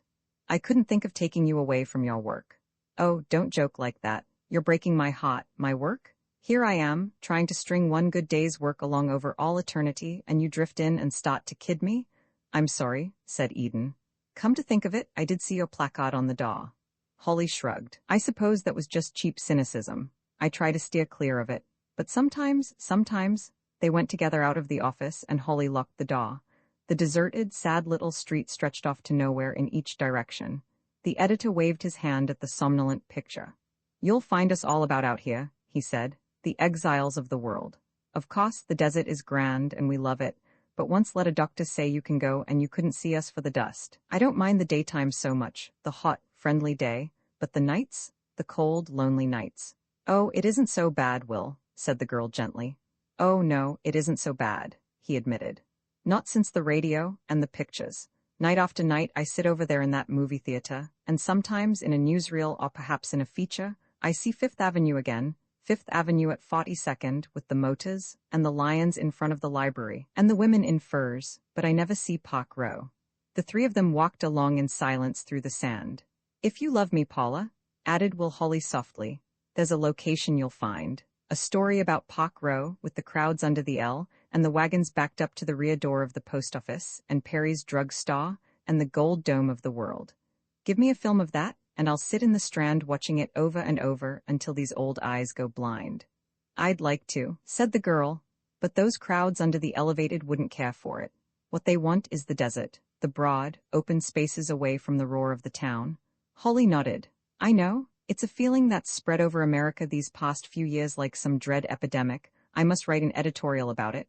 The French have a proverb that describes it. Wherever one is not, that is where the heart is. The girl held out her hand. Mr. Eden, I'm leaving you here, leaving you for a happy night at the Desert Edge Hotel. But I'll see you again, Bob Eden said quickly. I must. You surely will. I'm coming out to Madden's ranch tomorrow. I have that letter of his, and this time I'll see him. You bet I'll see him if he's there. If he's there, repeated Bob Eden thoughtfully. Good night, but before you go, how do you like your steaks? Rare, she laughed. Yes, I guess one was enough. However, I'm very grateful to that one. It was a lovely steak, she said. Good night. Well, Holly led the way to an aged car parked before the hotel. Jump in, he said. It's only a short run. Just a moment, I must get my bag, Eden replied. He entered the hotel and returned in a moment with his suitcase, which he tossed into the tonneau. Horace Greeley's ready, Holly said. Come west, young man. Eden climbed in and the little car clattered down Main Street. This is mighty kind of you, the boy said. It's a lot of fun, Holly answered. You know, I've been thinking. Old PJ never gives an interview, but you can't tell. I might be able to persuade him. These famous men sometimes let down a little when they get out here. It would be a big feather in my cap. They'd hear of me on Park Row again. I'll do all I can to help, Bob Eden promised. That's good of you, Holly answered. The faint yellow lights of El Dorado grew even fainter behind them. They ascended a rough road between two small hills, barren, unlovely piles of badly assorted rocks. Well, I'm going to try it, the editor added. But I hope I have more luck than the last time. Oh, then you've seen Madden before? Eden asked with interest. Just once, Holly replied. 12 years ago, when I was a reporter in New York. I'd managed to get into a gambling house in 44th Street, a few doors east of Delmonico's. It didn't have a very good reputation, that joint, but there was the great P.J. Madden himself, all dolled up in evening clothes, betting his head off. They said that after he'd gambled all day in Wall Street, he couldn't let it alone. Hung round the roulette wheels in that house every night. And you tried to interview him? I did. I was a fool kid with lots of nerve. He had a big railroad merger in the air at the time, and I decided to ask him about it. So I went up to him during a lull in the betting. I told him I was on a newspaper, and that was as far as I got. Get the hell out of here, he rawed. You know I never give interviews. Holly laughed. That was my first and only meeting with P.J. Madden. It wasn't a very propitious beginning, but what I started that night on 44th Street, I'm going to try to finish out here tonight. They reached the top of the grade, the rocky hills dropped behind them, and they were in a mammoth doorway leading to a strange new world. Up amid the platinum stars a thin slice of moon rode high, and far below in that meager light lay the great gray desert, lonely, and mysterious. V. Madden's ranch carefully while Holly guided his car down the steep, rock-strewn grade.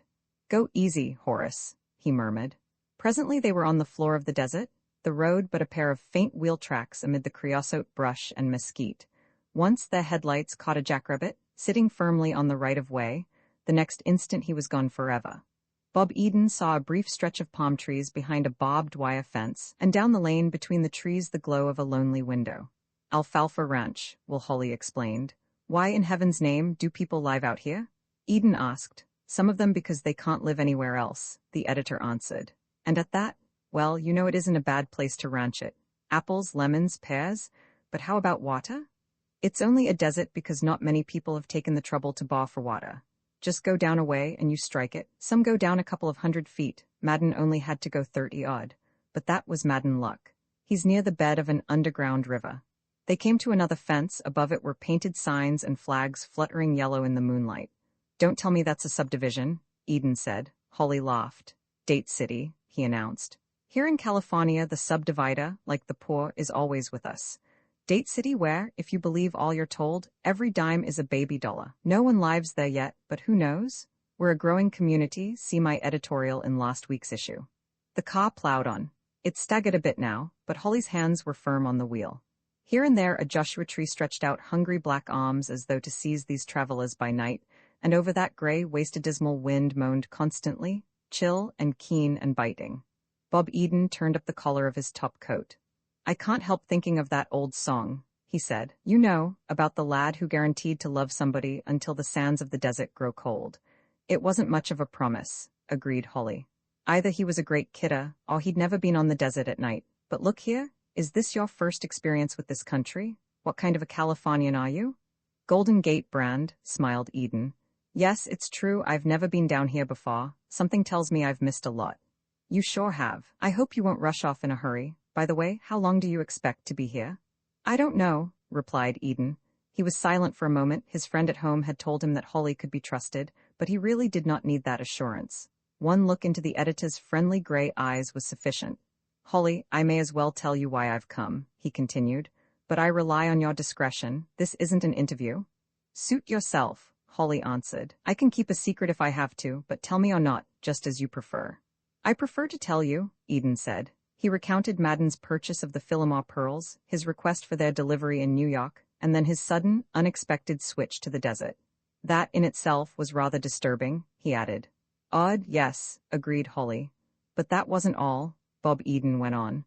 Omitting only Charlie Chan's connection with the affair, he told the whole story. The telephone call from the cigar store in San Francisco, the loving solicitude at the dock and after of the man with the dark glasses, the subsequent discovery that this was shaky Phil Madoff, a guest at the Killenly Hotel, and, last of all, the fact that Louis Wang had been summoned from the Madden Ranch by his relative in Chinatown. As he related all this out there on that lonesome desert, it began to take on a new and ominous aspect. The future loomed dark and thrilling.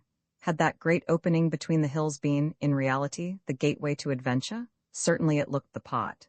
"What do you think?" he finished. "Me?" said Holly. "I think I'm not going to get that interview." "You don't believe Madden is at the ranch?"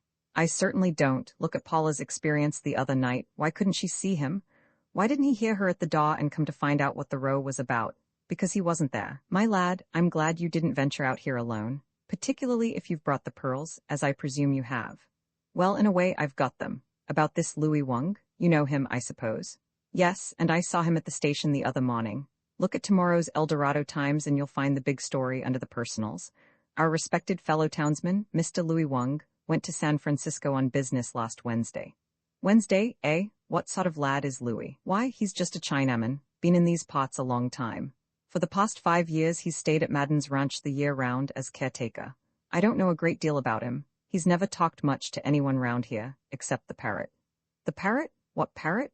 "His only companion on the ranch, a little gray Australian bird that some sea captain gave Madden several years ago. Madden brought the bird. Its name is Tony, here to be company for the old caretaker. A rough party, Tony, used to hang out in a barroom on an Australian boat. Some of his language when he first came was far from pretty. But they're clever, those Australian parrots. You know, from associating with Louis, this one has learned to speak Chinese." "Amazing," said Bob Eden. Oh, not so amazing as it sounds. A bird of that sort will repeat anything it hears. So Tony rattles along in 2 languages. A regular linguist. The ranchers round here call him the Chinese Parrot. They had reached a little group of cottonwoods and pepper trees sheltering a handsome adobe ranch house, an oasis on the bare plain. Here we are at Madden's, Holly said. By the way, have you got a gun? Why, no, Bob Eden replied. I didn't bring any. I thought that Charlie. What's that? No matter, I'm unarmed. So am I. Walk softly, son. By the way, you might open that gate if you will. Bob Eden got out and, unlatching the gate, swung it open. When Holly had steered Horace Greeley inside the yard, Eden shut the gate behind him. The editor brought his car to a stop 20 feet away and alighted. The ranch house was a 1-story structure, eloquent of the old Spanish days in California before Iowa came. Across the front ran a long, low veranda, the roof of which sheltered 4 windows that were glowing warmly in the chill night. Holly and the boy crossed the tile floor of the porch and came to a big front door, strong and forbidding. Eden knocked loudly. There was a long wait. Finally, the door opened a scant foot and a pale face looked out. What is it? What do you want? Inquired a querulous voice. From inside the room came the gay lilt of a foxtrot. I want to see Mr. Madden, Bob Eden said. Mr. P.J. Madden. Who are you? Never mind, I'll tell Madden who I am. Is he here? The door closed a few inches. He's here, but he isn't seeing anyone. He'll see me, Thorn, said Eden sharply. You're Thorn, I take it. Please tell Madden that a messenger from Post Street, San Francisco, is waiting. The door swung instantly open, and Martin Thorn was as near to beaming as his meager face permitted. Oh, pardon me, come in at once, we've been expecting you. Come in, gentlemen. His face clouded as he saw Holly. Excuse me just a moment. The secretary disappeared through a door at the rear, and left the 2 callers standing in the great living room of the ranch house. To step from the desert into a room like this was a revelation. Its walls were of paneled oak, rare etchings hung upon them. There were softly shaded lamps standing by tables on which lay the latest magazines, even a recent edition of a New York Sunday newspaper. At one end, in a huge fireplace, a pile of logs was blazing, and in a distant corner a loudspeaker ground out dance music from some distant orchestra. Say, this is home, sweet home, Bob Eden remarked. He nodded to the wall at the opposite end of the room from the fireplace. And speaking of being unarmed, that's Madden's collection of guns, Holly explained. Wong showed it to me once. They are loaded. If you have to back away, go in that direction. He looked dubiously about. You know, that sleek lad didn't say he was going for Madden. I know he didn't, Eden replied. He studied the room thoughtfully. One great question worried him. Where was Charlie Chan? They stood there, waiting. A tall clock at the rear of the room struck the hour of 9 slowly, deliberately. The fire sputtered. The metallic tinkle of jazz flowed on. Suddenly the door through which Thorn had gone opened suddenly behind them, and they swung quickly about. In the doorway, standing like a tower of granite in the gray clothes he always affected, was the man Bob Eden had last seen on the stairs descending from his father's office. Madden, the great financier, P.J. himself. Bob Eden's first reaction was one of intense relief, as of a burden dropping from his shoulders with a most delectable thud. But almost immediately after came a feeling of disappointment. He was young, and he craved excitement. Here was the big desert mystery crashing about his ears, Madden alive and well, and all their fears and premonitions proving groundless. Just a tame handing over of the pearls, when Charlie came, and then back to the old rut again. He saw Will Holly smiling. Good evening, gentlemen, Madden was saying. I'm very glad to see you. Martin, he added to his secretary who had followed him in, turn off that confounded racket. An orchestra, gentlemen, an orchestra in the ballroom of a hotel in Denver. Who says the day of miracles is past? Thorn silenced the jazz. It died with a gurgle of protest. Now, inquired Madden, which of you comes from Post Street? The boy stepped forward. I am Bob Eden, Mr. Madden. Alexander Eden is my father. This is my friend, a neighbor of yours, Mr. Will Holly of the El Dorado Times. He very kindly drove me out here. Ah, yes. Madden's manner was genial. He shook hands. Draw up to the fire, both of you. Thorn, cigars, please. With his own celebrated hands he placed chairs before the fireplace. I'll sit down just a moment, Holly said. I'm not stopping. I realize that Mr. Eden has some business with you and I'll not intrude. But before I go, Mr. Madden? Yes, said Madden sharply, biting the end from a cigar. I don't suppose you remember me, Holly continued, Madden's big hand poised with the lighted match. I never forget a face. I've seen yours before. Was it in El Dorado? Holly shook his head. No, it was 12 years ago, on 44th Street, New York. Madden was watching him closely, at a gambling house just east of Delmonico's. One winter's night? Wait a minute, cut in the millionaire. Some people say I'm getting old, but listen to this. You came to me as a newspaper reporter asking an interview, and I told you to get the hell out of there. Splendid, laughed Holly. Oh, the old memory isn't so bad, eh? I remember perfectly. I used to spend many evenings in that place, until I discovered the game was fixed. Yes, I dropped a lot of spare change there. Why didn't you tell me it was a crooked joint? Holly shrugged.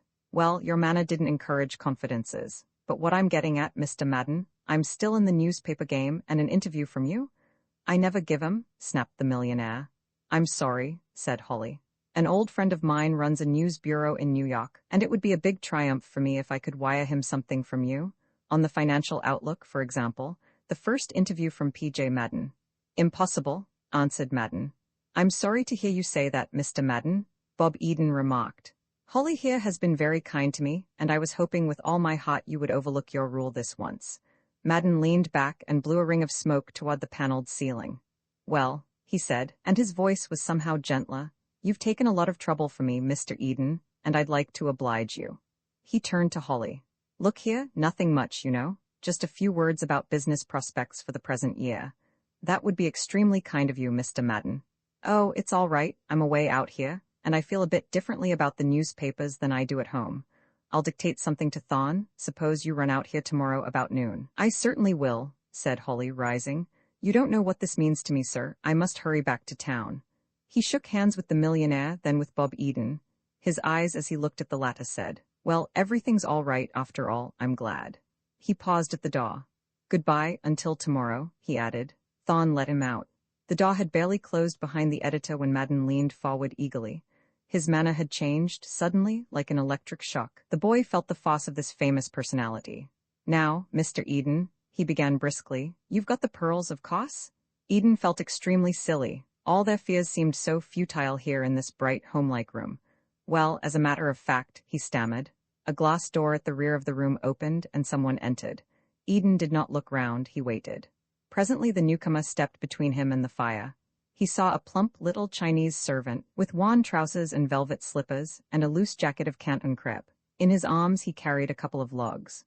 Maybe you and tea catch 'em mo fire, hey, boss? He said in a dull voice. His face was quite expressionless. He threw the logs into the fireplace, and as he turned gave Bob Eden a quick look. His eyes were momentarily sharp and bright, like black buttons in the yellow light. The eyes of Charlie Chan. The little servant went noiselessly out. The pearls? Insisted Madden quickly. What about the pearls? Martin Thon came closer. I haven't got them, said Bob Eden slowly. What, you didn't bring them? I did not. The huge red face of Madden purpled suddenly, and he tossed his great head, the old gesture of annoyance of which the newspapers often spoke. In heaven's name, what's the matter with you fellows, anyhow? He cried. Those pearls are mine, I've bought them, haven't I? I've asked for them here, I want them. Call your servant. The words were on the tip of Bob Eden's tongue. But something in that look Charlie Chan had given him moved him to hesitate. No, he must first have a word with the little detective.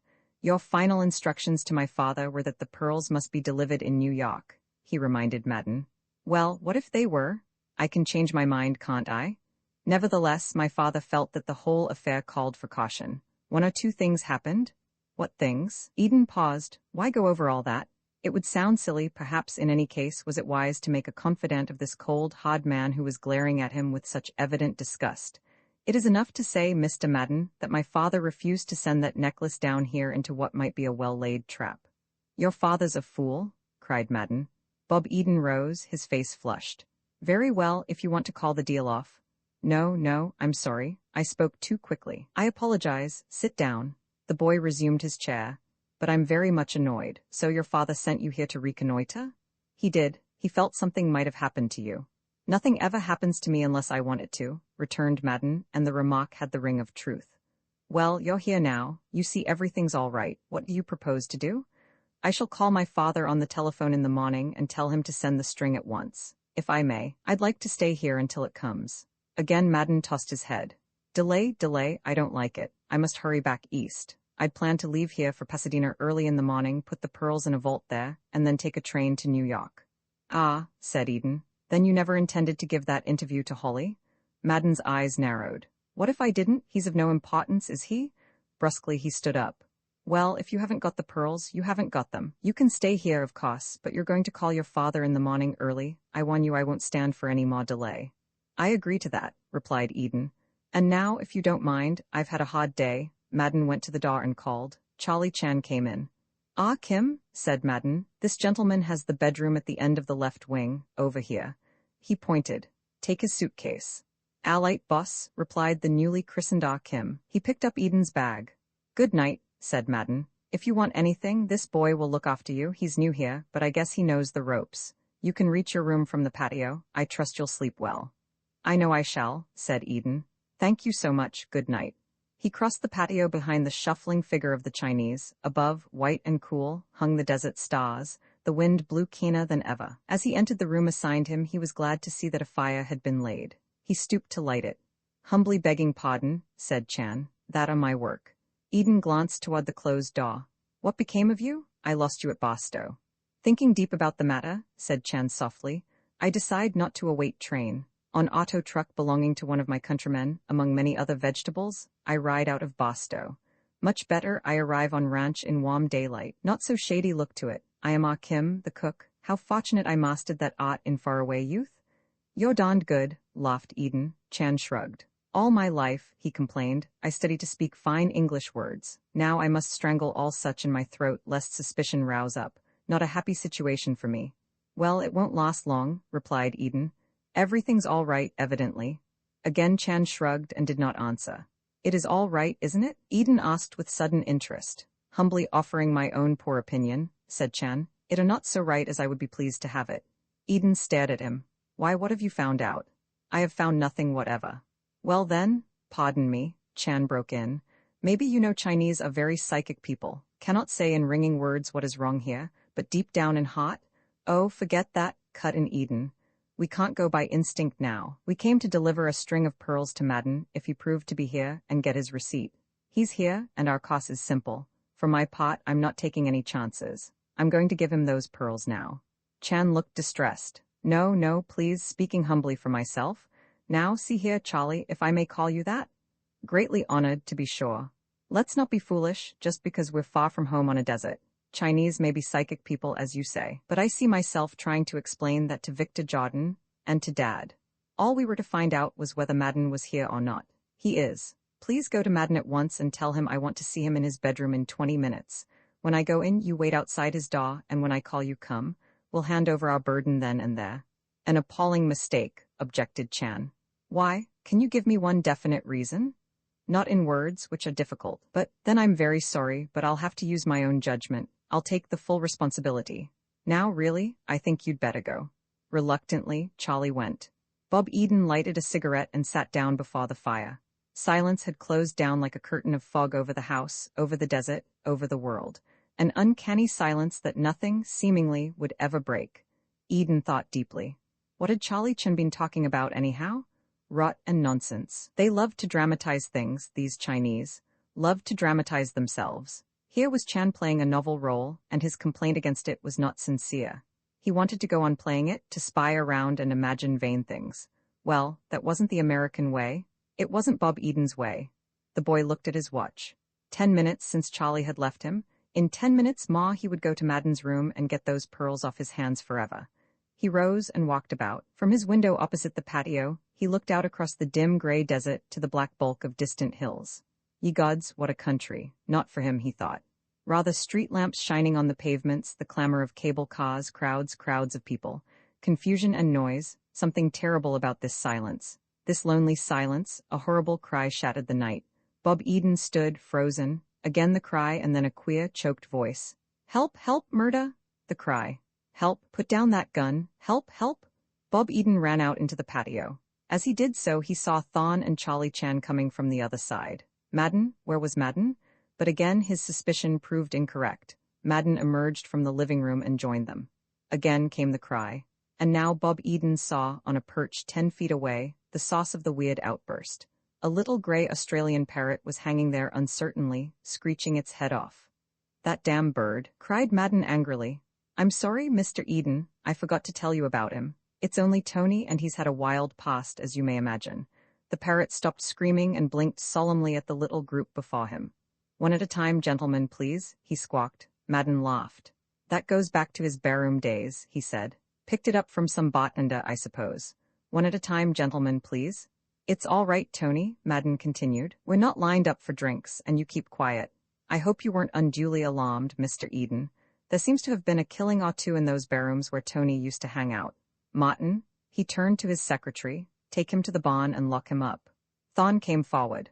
Bob Eden thought that the secretary's face was even paler than usual in the moonlight. He held out his hands to the parrot. Did Eden imagine it, or were the hands really trembling? "Here, Tony," said Thorn. "Nice, Tony, you come with me." Gingerly he unfastened the chain from Tony's leg. "You wanted to see me, didn't you?" Madden said. He led the way to his bedroom and closed the door behind them. "What is it? Have you got those pearls after all?" The door opened and the Chinese shuffled into the room. "What the devil do you want?" cried Madden. "You allight, boss? Of course I'm all right, get out of here." "Tomala," said Charlie Chan in his role of Ah Kim, and a glance that was full of meaning passed between him and Bob Eden.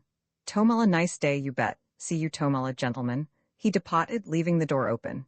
Eden saw him moving across the patio on silent feet. He was not waiting outside Madden's door. "What was it you wanted?" Madden persisted. Bob Eden thought quickly. "I wanted to see you alone for just a moment. This Thorn, you can trust him, can't you?" Madden snorted. "You give me a pain," he said. "Anyone would think you were bringing me the Bank of England. Of course Thorn's all right, he's been with me for 15 years. "I just wanted to be sure," Eden answered. "I'll get hold of Dad early in the morning. Good night." He returned to the patio. The secretary was hurrying in from his unwelcome errand. "Good night, Mr. Thorn," Eden said. "Oh, good night, Mr. Eden," answered the man. He passed furtively from sight. Back in his room, Eden began to undress. He was both puzzled and disturbed. Was this adventure to be as tame as it looked? Still in his ears rang the unearthly scream of the parrot. After all, had it been in a barroom that Tony picked up that hideous cry for help? VI Tony's Happy New Year, forgetting the promise he had made to rise and telephone his father early in the morning, Bob Eden lingered on in the pleasant company of his couch. The magnificent desert sunrise, famous wherever books are sold, came and went without the seal of his approval, and a haze of heat spread over the barren world. It was 9 o'clock when he awoke from a most satisfactory sleep and sat up in bed. Staring about the room, he gradually located himself on the map of California. One by one the events of the night before came back to him. First of all the scene at the oasis, that agile stake eluding him with diabolic cunning, the girl whose charming presence made the dreary cafe an oasis indeed, the ride over the desert with Will Hawley, the bright and cheery living room of the ranch house, the foxtrot from a Denver orchestra. Madden, leaning close and breathing hard, demanding the Philomar pearls. Chan, in his velvet slippers, whispering of psychic fears and dark premonitions. And then the shrill cry of the parrot out of the desert night. Now, however, the tense, troubled feeling with which he had gone to bed was melting away in the yellow sunshine of the morning. The boy began to suspect that he had made rather a fool of himself in listening to the little detective from the islands. Chan was an Oriental, also a policeman. Such a combination was bound to look at almost any situation with a jaundiced eye. After all, he, Bob Eden, was here as the representative of Meek and Eden, and he must act as he saw fit. Was Chan in charge of this expedition, or was he? The door opened, and on the threshold stood Ah Kim, in the person of Charlie Chan. "You come long, boss," said his confederate loudly. "UAC lazy by maybe you no catch breakfast." Having said which, Charlie gently closed the door and came in, grimacing as one who felt a keen distaste. "Silly talk like that hard business for me," he complained. "Chinese without accustomed dignity is like man without clothes, naked and ashamed. You enjoy long, restful sleep, I think." Eden yawned. "Compared to me last night, Rip Van Winkle had insomnia." "That's good. Humbly suggest you tear yourself out of that bed now. The great Madden indulges in nervous fit on living room rug." Eden laughed. "Suffering, is he? Well, we'll have to stop that." He tossed aside the covers. Chan was busy at the curtains. "Favor me by taking a look from windows," he remarked. "On every side desert stretches off like floor of eternity. Plenty acres of unlimitable sand." Bob Eden glanced out. "Yes, it's the desert, and there's plenty of it, that's a fact. But look here, we ought to talk fast while we have the chance. Last night you made a sudden change in our plans." "Presuming greatly, yes." "Why?" Chan stared at him. "Why not? You yourself hear Parrot scream out of the dock, 'Murder, help, help, put down gun.'" Eden nodded. "I know, but that probably meant nothing." Charlie Chan shrugged. You understand Parrot does not invent talk, merely repeats what others have remarked. Of course, Eden agreed. And Tony was no doubt repeating something he heard in Australia or on a boat. I happen to know that all Madden said of the bird's past was the truth. And I may as well tell you, Charlie, that, looking at things in the bright light of the morning, I feel we acted rather foolishly last night. I'm going to give those pearls to Madden before breakfast. Chan was silent for a moment. If I might presume again, I would speak a few haughty words in praise of patience. Youth, pardon me, is too hot around the head. Take my advice, please, and wait. Wait. Wait for what? Wait until I have snatched more conversation out of Tony. Tony very smart bird, he speaks Chinese, I'm not so smart, but so do I. And what do you think Tony would tell you? Tony might reveal just what is wrong on this ranch, suggested Chan. I don't believe anything's wrong, objected Eden. Chan shook his head. Not very happy position for me, he said, that I must argue with bright boy like you are. But listen, Charlie, Eden protested. I promised to call my father this morning, and Madden isn't an easy man to handle. Humalimali, responded Chan. No doubt you're right, Eden said, but I don't understand Chinese. You have made natural error, Chan answered. Pardon me while I correct you, that are not Chinese, it are Hawaiian talk. Well known in islands, Humalimali, make Madden feel good by a little harmless deception. As my cousin Willie Chan, captain of all Chinese baseball team, translate, with his vulgarity, kid him along. Easier said than done, replied Eden, but you are clever boy. You could perfect it just a few hours while I have talked with the smart Tony. Eden considered. Paula Wendell was coming out this morning. Too bad to rush off without seeing her again. Tell you what I'll do, he said. I'll wait until 2 o'clock, but when the clock strikes 2, if nothing has happened in the interval, we hand over those pearls. Is that understood? Maybe, nodded Chan. You mean maybe it's understood? Not precisely, I mean maybe we hand over pearls. Eden looked into the stubborn eyes of the Chinese and felt rather helpless. However, Chan added, accept my glowing thanks, you are pretty good. Now proceed toward the miserable breakfast I have prepared. Tell Madden I'll be there very soon. Chan grimaced. With your kind permission, I will alter that message slightly, losing the word very. In memory of old times, there remains little I would not do for Miss Sally. My life, perhaps, but by the bones of my honorable ancestors, I will not say veli. He went out. On his perch in the patio, opposite Eden's window, Tony was busy with his own breakfast. The boy saw Chan approach the bird and pause. Hula ma, cried the detective. Tony looked up and cocked his head on one side.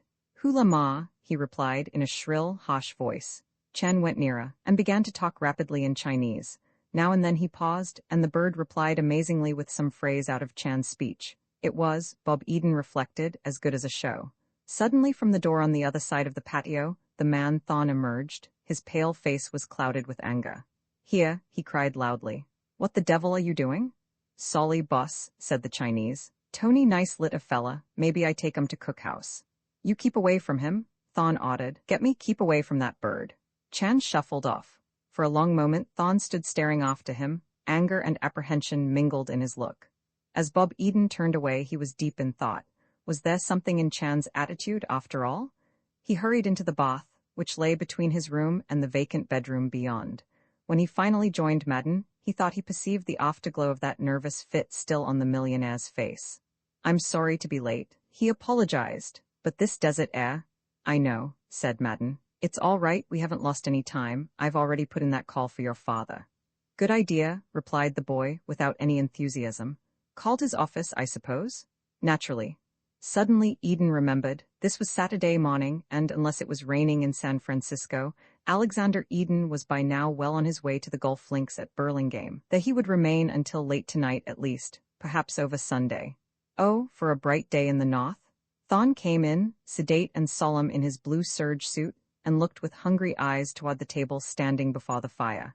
They sat down to the breakfast prepared by the new servant, Ah Kim. A good breakfast it was, for Charlie Chan had not forgotten his early training in the Phillimore household. As it progressed, Madden mellowed a bit. I hope you weren't alarmed last night by Tony's screeching, he said presently. Well, for a minute, admitted Eden. Of course, as soon as I found out the source of the racket I felt better. Madden nodded. Tony's a colorless little beast, but he's had a scarlet past, he remarked. Like some of the rest of us? Eden suggested. Madden looked at him keenly. The bird was given me by a sea captain in the Australian trade. I brought him here to be company for my caretaker, Louis Wang. I thought your boy's name was Ah Kim, said Eden innocently. Oh, this one? This isn't Wang. Louis was called suddenly to San Francisco the other day. This Kim just happened to drift in most opportunely yesterday. He's merely a stopgap until Louis comes back. You're lucky, Eden remarked. Such good cooks as Kim are rare. Oh, he'll do, Madden admitted. When I come west to stay, I bring a staff with me. This is a rather unexpected visit. Your real headquarters out here are in Pasadena, I believe? Eden inquired. Yes, I've got a house there, on Orange Grove Avenue. I just keep this place for an occasional weekend when my asthma threatens, and it's good to get away from the mob now and then. The millionaire pushed back from the table and looked at his watch. Ought to hear from San Francisco any minute now, he added hopefully. Eden glanced toward the telephone in a far corner. Did you put the call in for my father, or just for the office? He asked. Just for the office, Madden replied. I figured that if he was out we could leave a message. Thorne came forward. Chief, how about that interview for Holly? He inquired. Oh, the devil, Madden said. Why did I let myself in for that? I could bring the typewriter in here, began the secretary. No, we'll go to your room. Mr. Eden, if the telephone rings, please answer it. The two went out. Kim arrived on noiseless feet to clear away the breakfast. Eden lighted a cigarette and dropped into a chair before the fire, which the blazing sun outside made rather superfluous. 20 minutes later the telephone rang. Eden leaped to it, but before he reached the table where it stood, Madden was at his side. He had hoped to be alone for this ordeal, and sighed wearily. At the other end of the wire he was relieved to hear the cool, melodious voice of his father's well-chosen secretary. Hello, he said. This is Bob Eden at Madden's ranch down on the desert, and how are you this bright and shining morning? What makes you think it's a bright and shining morning up here? Asked the girl. Eden's heart sank. Don't tell me it isn't, I'd be broken-hearted. Why? Why? Because, while you're beautiful at any time, I like to think of you with the sunlight on your hair. Madden laid a heavy hand on his shoulder. What the blazes do you think you're doing, making a date with a chorus girl? Get down to business. Excuse it, please, said Eden. Miss Chase is my father there. No, this is Saturday, you know, golf. Oh, yes, of course, then it is a nice day. Well, tell him to call me here if he comes in. Eldorado 7-6. Where is he? Demanded Madden eagerly. Out playing golf, the boy answered. Where? What links? Bob sighed. I suppose he's at Burlingame, he said over the wire. Then, oh, excellent young woman, thought the boy, the secretary answered. Not today, he went with some friends to another links, he didn't say which. Thank you so much, Eden said. Just leave the message on his desk, please. He rang off. Too bad, he remarked cheerfully. Gone off to play golf somewhere and nobody knows where. Madden swore. The old simpleton. Why doesn't he attend to his business? Look here, Mr. Madden, Eden began. Golf, golf, golf, stormed Madden. It's ruined more good men than whiskey, I tell you. If I'd fooled round on golf links I wouldn't be where I am today. If your father had any sense? I've heard about enough, said Eden, rising. Madden's manner changed suddenly. I'm sorry, he said, but this is annoying. You must admit I wanted that necklace to start today. The day's young, Eden reminded him. It may get off yet. I hope so, Madden frowned. I'm not accustomed to this sort of dilly-dying, I can tell you that. His great head was tossing angrily as he went out. Bob Eden looked after him, thoughtfully. Madden, master of many millions, was putting what seemed an undue emphasis on a little pearl necklace. The boy wondered. His father was getting on in years. He was far from the New York markets. Had he made some glaring mistake in setting a value on that necklace? Was it, perhaps, worth a great deal more than he had asked? And was Madden fuming to get hold of it before the jeweler learned his error, and perhaps called off the deal? Of course, Alexander Eden had given his word, but even so, Madden might fear some hitch in the transaction. The boy strolled idly out into the patio. The chill night wind had vanished, and he saw the desert of song and story baking under a relentless sun. In the sandy little yard of the ranch house life was humming along. Plump chickens and haughty turkeys strutted behind wire enclosures. He paused for a moment to stare with interest at a bed of strawberries, red and tempting. Up above, on the bare branches of the cottonwoods, he saw unmistakable buds, mute promise of a grateful shade not far away. Odd how things lived and grew here in this desolate country. He took a turn about the grounds. In one corner was a great reservoir half filled with water, a pleasant sight that must be on an August afternoon. Coming back to the patio, he stopped to speak to Tony, who was sitting rather dejectedly on his perch. Hula ma, he said. Tony perked up. Sung kayet bao, he remarked. Yes, and a great pity, too, replied Eden facetiously. Ji fung lo hop, added Tony, somewhat feebly. Perhaps, but I heard different, said Eden, and moved on. He wondered what Chan was doing. Evidently, the detective thought it best to obey Thon's command that he keep away from the bird. This was not surprising, for the windows of the secretary's room looked out on Tony's perch.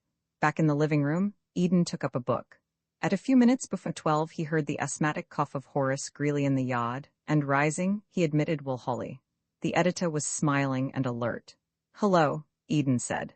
"Madden's in there with Thon, getting out the interview. Sit down." He came close. "And please remember that I haven't brought these pearls. My business with Madden is still unfinished." Holly looked at him with sudden interest. "I get you, but I thought last night that everything was lovely." "Do you mean, tell you later?" interrupted Eden. "I may be in town this afternoon." He spoke in a louder tone. "I'm glad you came along. I was finding the desert a bit flat when you flivvered in." Holly smiled. "Cheer up. I've got something for you. A veritable storehouse of wit and wisdom." He handed over a paper. "This week's issue of the El Dorado Times, damp from the presses. Read about Louis Wang's big trip to San Francisco. All the news to fit the print." Eden took the proffered paper, 8 small pages of mingled news and advertisements. He sank into a chair. "Well," he said, "it seems that the ladies' aid supper last Tuesday night was notably successful. Not only that, but the ladies responsible for the affair labored assiduously and deserve much credit." "Yes, but the real excitement's inside," remarked Holly. "On page 3, there you'll learn that coyotes are getting pretty bad in the valley.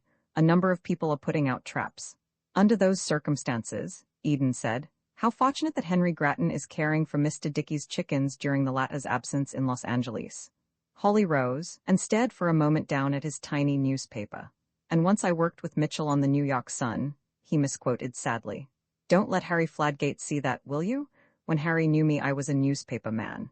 He moved off across the room. "By the way, has Madden shown you his collection of firearms?"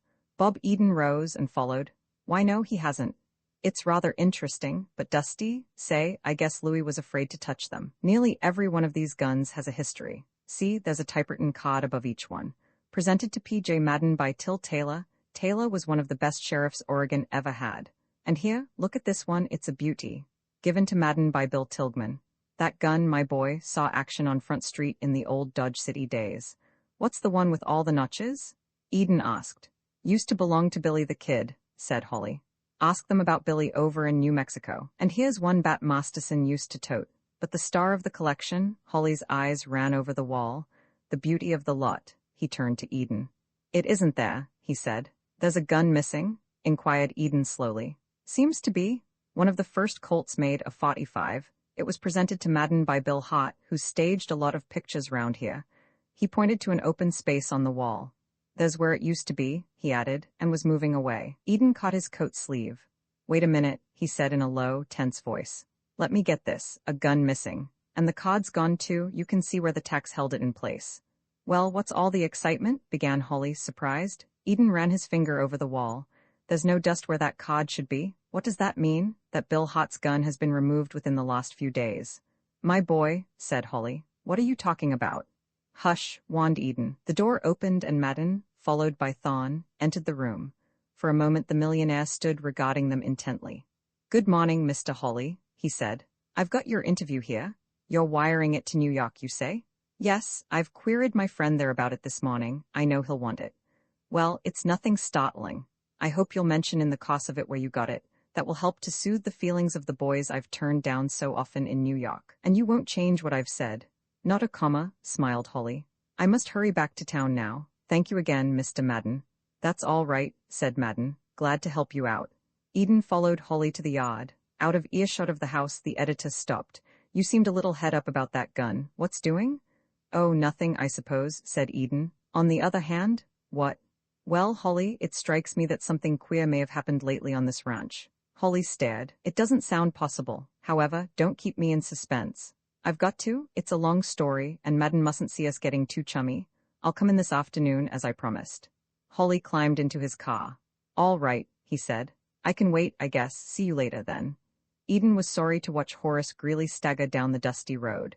Somehow the newspaper man brought a warm, human atmosphere to the ranch, an atmosphere that was needed there. But a moment later, he was sorry no longer, for a little speck of brown in the distance became a smart roadster, and at its wheel he saw the girl of the oasis, Paula Wendell.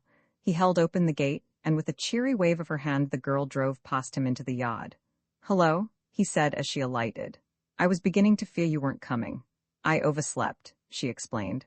"Always do in this desert country. Have you noticed the air? People who are in a position to know tell me it's like wine. Had a merry breakfast, I suppose?" "I certainly did, at the Oasis." "You poor child, that coffee." "I didn't mind. Well, Holly says that Madden's here."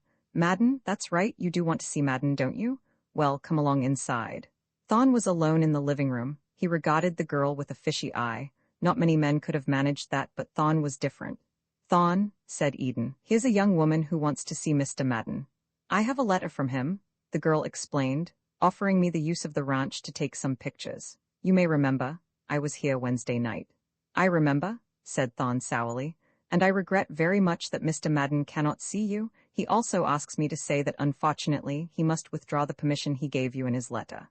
"I'll accept that word from no one but Mr. Madden himself," returned the girl, and a steely light flamed suddenly in her eyes.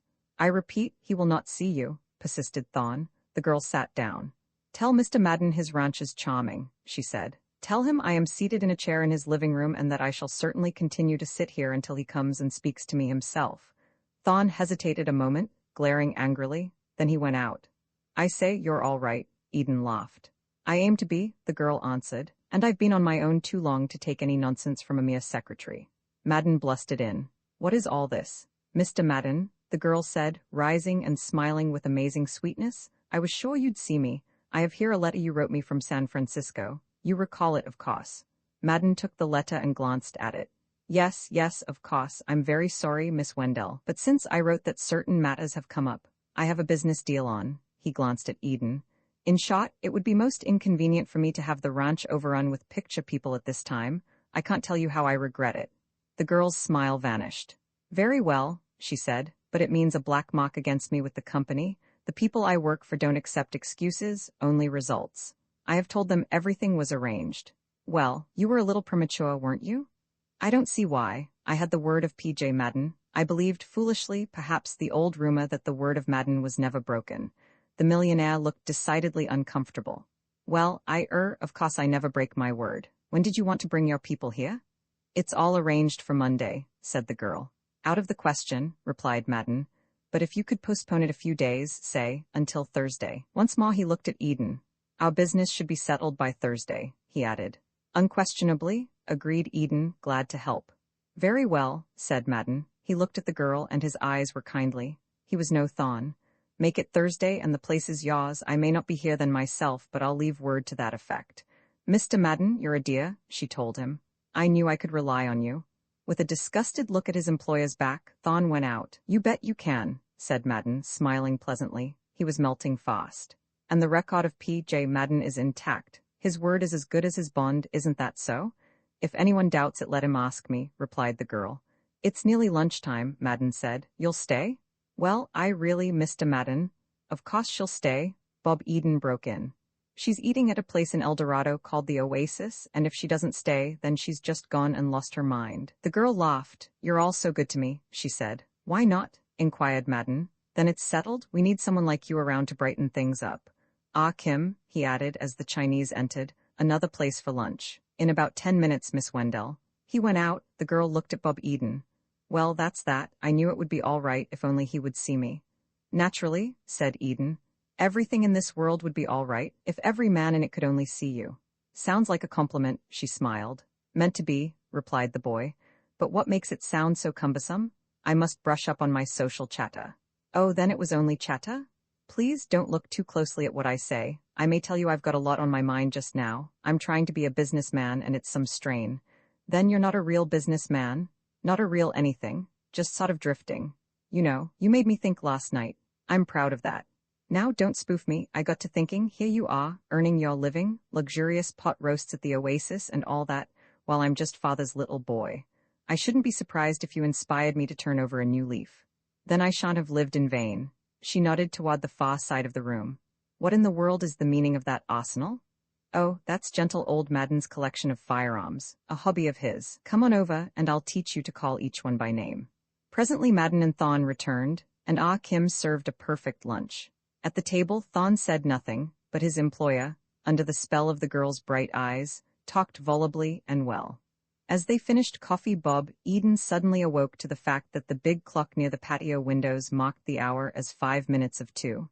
At 2 o'clock, there was that arrangement with Chan regarding 2 o'clock. What were they to do? The impassive face of the Oriental as he served lunch had told the boy nothing. Madden was in the midst of a long story about his early struggle toward wealth, when the Chinese came suddenly into the room. He stood there, and though he did not speak, his manner halted the millionaire as effectively as a pistol shot. Well, what is it? Madden demanded. Death, said Ah Kim solemnly in his high-pitched voice. Death, inevitable end, no Woolley, no Sully. What in Sam Hill are you talking about? Madden inquired. Thon's pale green eyes were bulging. Po litta Tony, went on Ah Kim. What about Tony? Po litta Tony enjoy happily New Year in Hadesland, finished Ah Kim. Madden was instantly on his feet and led the way to the patio. On the stone floor beneath his perch lay the lifeless body of the Chinese parrot. The millionaire stooped and picked up the bird. Why, poor old Tony, he said. He's gone west. He's dead. Eden's eyes were on Thon. For the first time since he met that gentleman, he thought he detected the ghost of a smile on the secretary's pale face. Well, Tony was old, continued Madden. A very old boy. And as Ah Kim says, death is inevitable. He stopped and looked keenly at the expressionless face of the Chinese. I've been expecting this, he added. Tony hasn't seemed very well of late. Here, Ah Kim, he handed over all that was mortal of Tony. You take and bury him somewhere. I take said Ah Kim, and did so. In the big living room the clock struck twice, loud and clear. Ah Kim, in the person of Charlie Chan, was moving slowly away, the bird in his arms. He was muttering glibly in Chinese. Suddenly he looked back over his shoulder.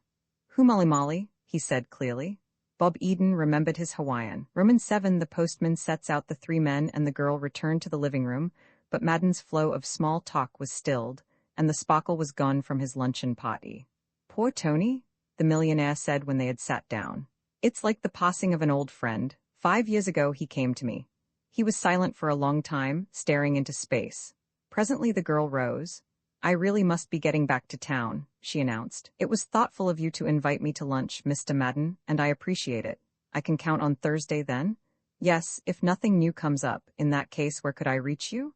I'll be at the desert edge, but nothing must come up. I'm relying on the word of P.J. Madden. Nothing will, I'm sure. Sorry you have to go. Bob Eden came forward. I think I'll take a little fling at city life myself, he said. If you don't mind, I'd like to ride into El Dorado with you. Delighted, she smiled. But I'm not sure I can bring you back. Oh no, I don't want you to. I'll walk back. You needn't do that, said Madden. It seems that Ah Kim can drive a flivver, a rather remarkable boy, Ah Kim. He was thoughtfully silent for a moment. I'm sending him to town later in the afternoon for supplies. Our lot is rather low. He'll pick you up. The Chinese entered to clear away. Ah Kim, you're to bring Mr. Eden back with you this evening. Alright, I bling said Ah Kim without interest. I'll meet you in front of the hotel any time you say, suggested Eden. Ah Kim regarded him sourly. Maybe 5 o'clock, he said. Fine, at 5 then. You late, you know Catchum lied, warned the Chinese. I'll be there, the boy promised. He went to his room and got a cap. When he returned, Madden was waiting. In case your father calls this afternoon, I'll tell him you want that matter rushed through, he said. Eden's heart sank. He hadn't thought of that. Suppose his father returned to the office unexpectedly? But no, that was unlikely, and it wouldn't do to show alarm and change his plans now. Surely, he remarked carelessly, if he isn't satisfied without a word from me, tell him to call again about 6. When he stepped into the yard, the girl was skillfully turning her car about. He officiated at the gate and joined her in the sandy road. The car moved off, and Eden got his first unimpeded look at this queer world Holly had called the Devil's Garden. Plenty acres of unlimitable sand, Chan had said, and that about summed it up. Far in the distance was a touch of beauty, a cobalt sky above snow-capped mountains, but elsewhere he saw only desert, a great gray interminable blanket spattered with creosote brush. All the trees, all the bushes, were bobbed and cruel and menacing, a bisnaga, pointing like a finger of scorn toward the sky, an unkempt palo verde, the eternal Joshua trees, like charred stumps that had stood in the path of a fire. Over this vast waste played odd tricks of light and shade, and up above hung the sun, a living flame, merciless, ineffably pure, and somehow terrible. Well, what do you think of it? Asked the girl. Eden shrugged. Hell's burnt out and left the embers, he remarked. She smiled. The desert is an acquired taste, she explained. No one likes it at first. I remember the night long ago when I got off the train at El Dorado with poor Dad, a little girl from a Philadelphia suburb, a place that was old and settled and civilized, and there I stood in the midst of this savage-looking world. My heart broke. Poor kid, said Eden, but you like it now. Yes, after a while, well, there's a sort of weird beauty in this sun-drenched country. You waken to it in the course of time, and in the spring, after the rains, I'd like to take you over round Palm Springs then. The verbena is like a carpet of old rose, and the ugliest trees put forth the most delicate and lovely blossoms. And at any time of the year, there's always the desert nights, with the pale stars overhead, and the air full of peace and calm and rest. Oh, no doubt it's a great place to rest, Eden agreed. But as it happens, I wasn't very tired. Who knows, she said. Perhaps before we say goodbye I can initiate you into the very ancient order of lovers of the desert. The requirements for membership are very strict. A sensitive soul, a quick eye for beauty? Oh, a very select group, you may be sure. No riffraff on our rolls. A blatant sign hung before them. Stop, have you bought your lot in Date City? From the steps of a tiny real estate office, a rather shabby young man leaped to life. He came into the road and held up his hand. Obligingly, the girl stopped her car. Howdy, folks, said the young man. Here's the big opportunity of your life, don't pass it by. Let me show you a lot in Date City, the future metropolis of the desert. Bob Eden stared at the dreary landscape. Not interested, he said. Yeah, think of the poor devils who once said that about the corner of Spring and 6th, Los Angeles. Not interested, and they could have bought it for a song. Look ahead, can you picture this street 10 years hence? I think I can, Eden replied. It looks just the way it does today. Blind, rebuked the young man. Blind, this won't be the desert forever. Look. He pointed to a small lead pipe surrounded by a circle of rocks and trying to act like a fountain. From its top gurgled an anemic stream. What's that? Water, my boy, water, the pure, life-giving elixir, gushing madly from the sandy soil. What does that mean? I see a great city rising on this spot, skyscrapers and movie palaces, land 5,000 a front foot, land you can buy today for a paltry $2. I'll take $1's worth, remarked Eden. I appeal to the young lady, continued the real estate man. If that ring on the third finger of her left hand means anything, it means a wedding. Startled, Bob Eden looked and saw a big emerald set in platinum. You, miss, you have vision. Suppose you two bought a lot today and held it for for future generations. Wealth untold, I'm right, ain't I, miss? The girl looked away. Perhaps you are, she admitted. But you've made a mistake, this gentleman is not my fiancé. Oh, said the youth, deflating. I'm only a stranger passing through, Eden told him. The salesman pulled himself together for a new attack. That's it, you're a stranger, you don't understand. You can't realize that Los Angeles looked like this once. It still does, to some people, suggested Bob Eden gently. The young man gave him a hard look. Oh, I get you, he said. You're from San Francisco. He turned to the girl. So this ain't your fiancée, eh, lady? Well, hearty congratulations. Eden laughed. Sorry, he said. I'm sorry, too, returned the salesman. Sorry for you when I think of what you're passing up. However, you may see the light yet, and if you ever do, don't forget me. I'm here Saturdays and Sundays, and we have an office in El Dorado. Opportunities knocking, but of course if you're from Frisco you're doing the same. Glad to have met you anyhow. They left him by his weak little fountain, a sad but hopeful figure. Poor fellow, the girl remarked as the car moved forward. The pioneer has a hard time of it. Eden did not speak for a moment. I'm an observing little chap, aren't I? He said at last. What do you mean? That ring? I never noticed it. Engaged, I suppose. It looks that way, doesn't it? Don't tell me you're going to marry some movie actor who carries a vanity case. You should know me better than that.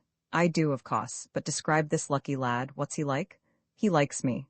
Naturally. Eden lapsed into silence. Not angry, are you? Asked the girl. Not angry, he grinned, but terribly, terribly hurt. I perceive you don't want to talk about the matter. Well, some incidents in my life I really should keep to myself, on such short acquaintance. As you wish, agreed Eden. The car sped on.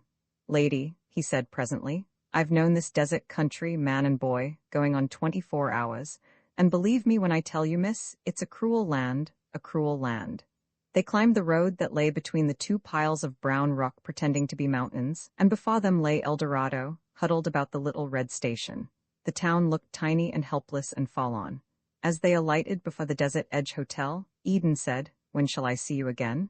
Thursday, perhaps. Nonsense, I shall probably be gone by then, I must see you soon. I'll be out your way in the morning, if you like I'll pick you up. That's kind of you? but morning's a long way off, he said. I'll think of you tonight, eating at the oasis. Give my love to that steak if you see it. Until tomorrow then, and can't I buy you an alarm clock? I shan't oversleep much, she laughed. Goodbye. Goodbye, answered Eden. Thanks for the buggy ride. He crossed the road to the railroad station, which was also the telegraph office. In the little cubbyhole occupied by the agent, while Holly stood, a sheaf of copy paper in his hand. Hello, he said. Just getting that interview on the wire. Were you looking for me? Yes, I was, Eden replied. But first I want to send a wire of my own. The agent, a husky youth with sandy hair, looked up. Say, mister, no can do. Mr. Holly here's tied up things forever. Holly laughed. That's all right. You can cut in with Mr. Eden's message and then go back. Frowning, Eden considered the wording of his rather difficult telegram, how to let his father know the situation without revealing it to the world. Finally he wrote, Baya here, but certain conditions make it advisable we treat him to a little humalimali. Mrs. Jordan will translate. When I talk with you over telephone, promise to send valuable package at once, then forget it. Any confidential message for me care, Will Holly, Eldorado Times. They have nice desert down here but too full of mystery for frank and open young businessman like your loving son. Bob, he turned the yellow slip over to the worried telegrapher, with instructions to send it to his father's office and in duplicate to his house.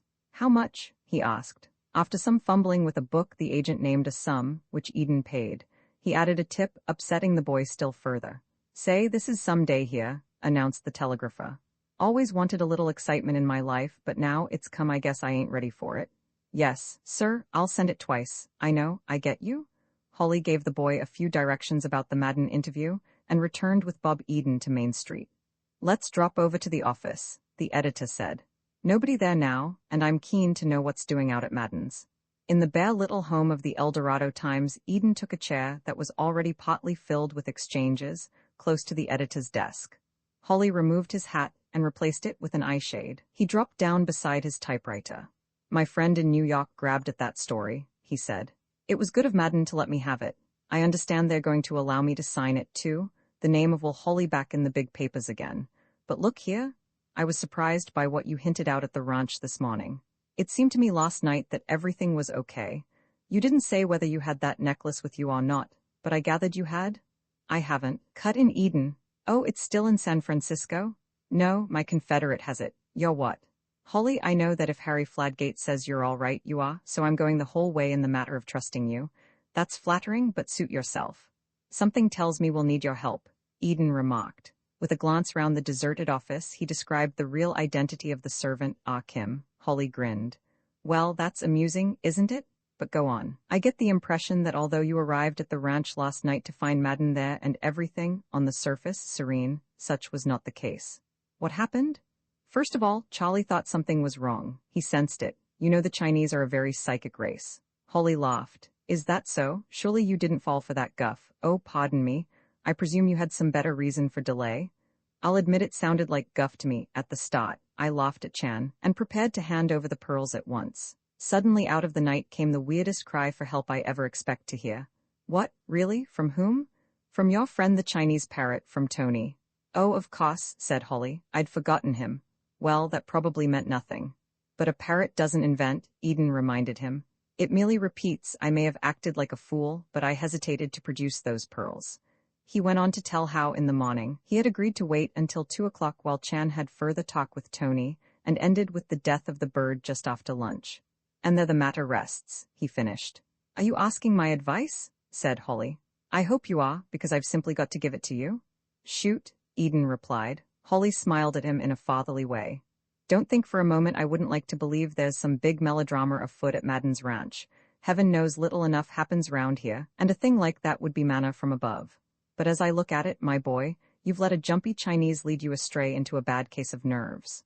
Charlie's absolutely sincere, protested Eden. No doubt of that, agreed Holly. But he's an Oriental and a detective, and he's simply got to detect. There's nothing wrong at Madden's ranch. True, Tony lets out weird cries in the night, but he always has. You've heard him then? Well, I never heard him say anything about help and murder, but when he first came, I was living out at Dr. Whitcomb's, and I used to hang round the Madden ranch a good deal. Tony had some strange words in his small head.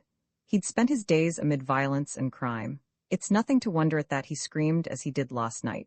The setting on the desert? The doc, Charlie's psychic talk, all that combined to make a mountain out of a molehill, in your eyes. And Tony's sudden death this noon, just as Madden said. Tony was as old as the hills, even a parrot doesn't live forever. A coincidence, yes, but I'm afraid your father won't be pleased with you, my boy. First thing you know, P.J. Madden, who is hot and impetuous, will kick you out and call the transaction off. And I can see you back home explaining that you didn't close the deal because a parrot on the place dropped dead. My boy, I trust your father is a gentle soul, otherwise he's liable to annihilate you. Eden considered. How about that missing gun? Holly shrugged. You can find something queer almost anywhere if you look for it. The gun was gone, yes. What of it? Madden may have sold it, given it away, taken it to his room. Bob Eden leaned back in his chair. I guess you're right at that. Yes, the more I think about it, here in the bright light of afternoon, the more foolish I feel. Through a side window he saw a car swing up before the grocery store next door, and Charlie Chan alight. He went out onto the porch. Ah, Kim, he called. The plump little Chinese detective approached and without a word entered the office.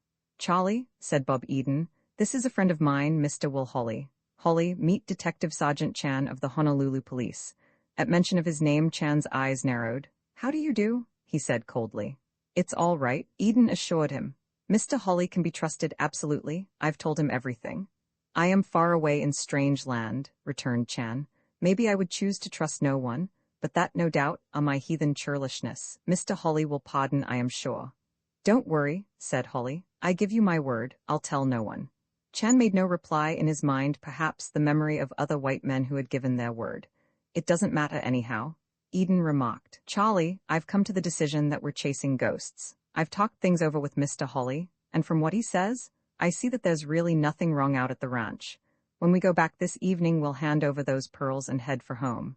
Chan's face fell. Cheer up, added the boy. You yourself must admit that we've been acting like a couple of old women. An expression of deeply offended dignity appeared on the little round face. Just one moment. Permit this old woman more nonsense. Some hours ago Parrot drops from perch into vast eternity, dead like Caesar. What of it? Said Eden wearily. He died of old age. Don't let's argue about it, Charlie. Who argues? Asked Chan. I myself enjoy keen distaste for that pastime. Old woman though I am, I now deal with facts, undubitable facts. He spread a white sheet of paper on Holly's desk and, removing an envelope from his pocket, poured its contents onto the paper. Examine, he directed.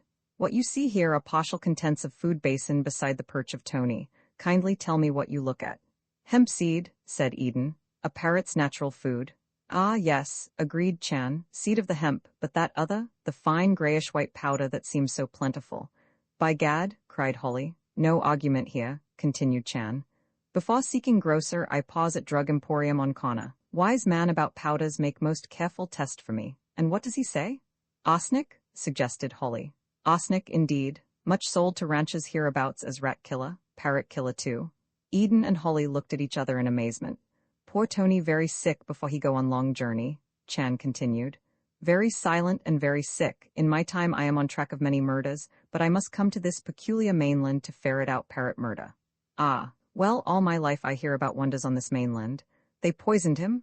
Bob Eden cried. Why? Why not? Shrugged Chan. Very true. Rumor says dead men tell no tales. Dead parrots are in same fix, I think. Tony speaks Chinese like me. Tony and me never speak together again.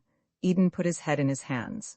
Well, I'm getting dizzy, he said. What in heaven's name is it all about? Reflect, urged Chan. As I have said before, Parrot not able to perpetrate original remarks. He repeats. When Tony cry out in night, help, murder, put down gun, even old woman might be pardoned to think he repeats something recently heard. He repeats because words are recalled to him by, what? Go on, Charlie, Eden said. Recalled by event just preceding cry. What event? I think deep. How is this? Recalled, maybe, by sudden flashing on of lights in bedroom occupied by Martin Thorne, the secretary. Charlie, what more do you know? Eden asked. This morning I am about my old woman duties in bedroom of Thorne. I see on wall stained outline same size and shape as handsome picture of desert scene nearby. I investigate. Picture has been moved, I note, and not so long ago. Why was picture moved? I lift it in my hands and underneath I see little hole that could only be made by flying bullet. Eden gasped. A bullet? Precisely the fact. A bullet embedded deep in wall. One bullet that has gone astray and not found resting place in body of that unhappy man Tony heard cry for help some recent night. Again, Eden and Holly looked at each other. Well, said the editor, there was that gun, you know, Bill Hart's gun, the one that's gone from the living room. We must tell Mr. Chan about that. Chan shrugged. Spare yourself trouble, he advised. Already last night I have noted empty locality deserted by that weapon. I also found this in wastebasket. He took a small crumpled card from his pocket, a typewritten card which read, presented to P.J. Madden by William S. Hart, September 29, 1923. Will Holly nodded and handed it back. All day, continued Chan, I search for missing movie pistol, without success so far. Will Holly rose and warmly shook Chan's hand. Mr. Chan, he said, permit me to go on record here and now to the effect that you're all right. He turned to Bob Eden. Don't ever come to me for advice again. You follow Mr. Chan. Eden nodded. I think I will, he said. Think more deeply, suggested Chan. To follow an old woman, where is the honor there? Eden laughed. Oh, forget it, Charlie, I apologize with all my heart. Chan beamed. Thanks warmly. Then all is settled? We do not hand over pearls tonight, I think? No, of course we don't, agreed Eden.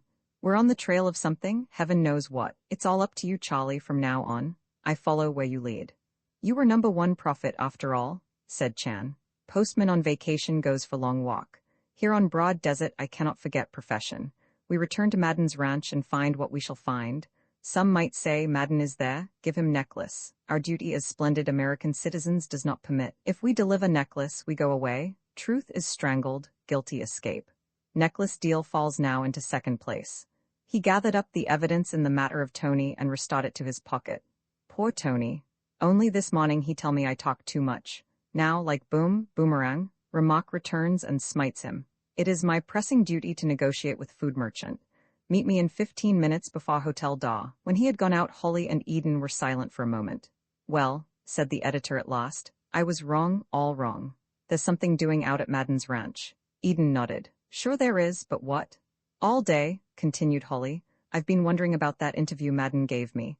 For no apparent reason he broke one of the strictest rules of his life. Why? If you're asking me, save your breath, advised Eden. I'm not asking you, I've got my own solution. Quoting Charlie, I think deep about matter. How is this? Madden knows that at any moment something may break and this thing that has happened at his ranch be spread all over the newspapers. Looking ahead, he sees he may need friends among the reporters, so he's come down from his high horse at last. Am I right? Oh, it sounds logical, agreed Eden. I'm glad something does, you know. I told Dad before I left San Francisco that I was keen to get mixed up in a murder mystery. But this is more than I bargained for. No dead body, no weapon, no motive, no murder. Nothing. Why, we can't even prove anybody has been killed. He stood up. Well, I'd better be moving back to the ranch and what? Whither am I drifting? You stick to your Chinese pal, advised Holly. The boy's good, something tells me he'll see you through. I hope so, Eden replied. Keep your eyes open, added Holly. And take no chances. If you need help out there, don't forget Will Holly. You bet I won't, Bob Eden answered. So long, maybe I'll see you tomorrow. He went out and stood on the curb before the Desert Edge Hotel. It was Saturday evening, and El Dorado was crowded with ranchers, lean, bronzed, work-stained men in khaki riding breeches and gaudy lumberjack blouses, simple men to whom this was the city. Through the window of the combined barbershop and pool room, he saw a group of them shaking dice. Others leaned against the trunks of the cottonwoods, talking of the roads, of crops, of politics. Bob Eden felt like a visitor from Mars.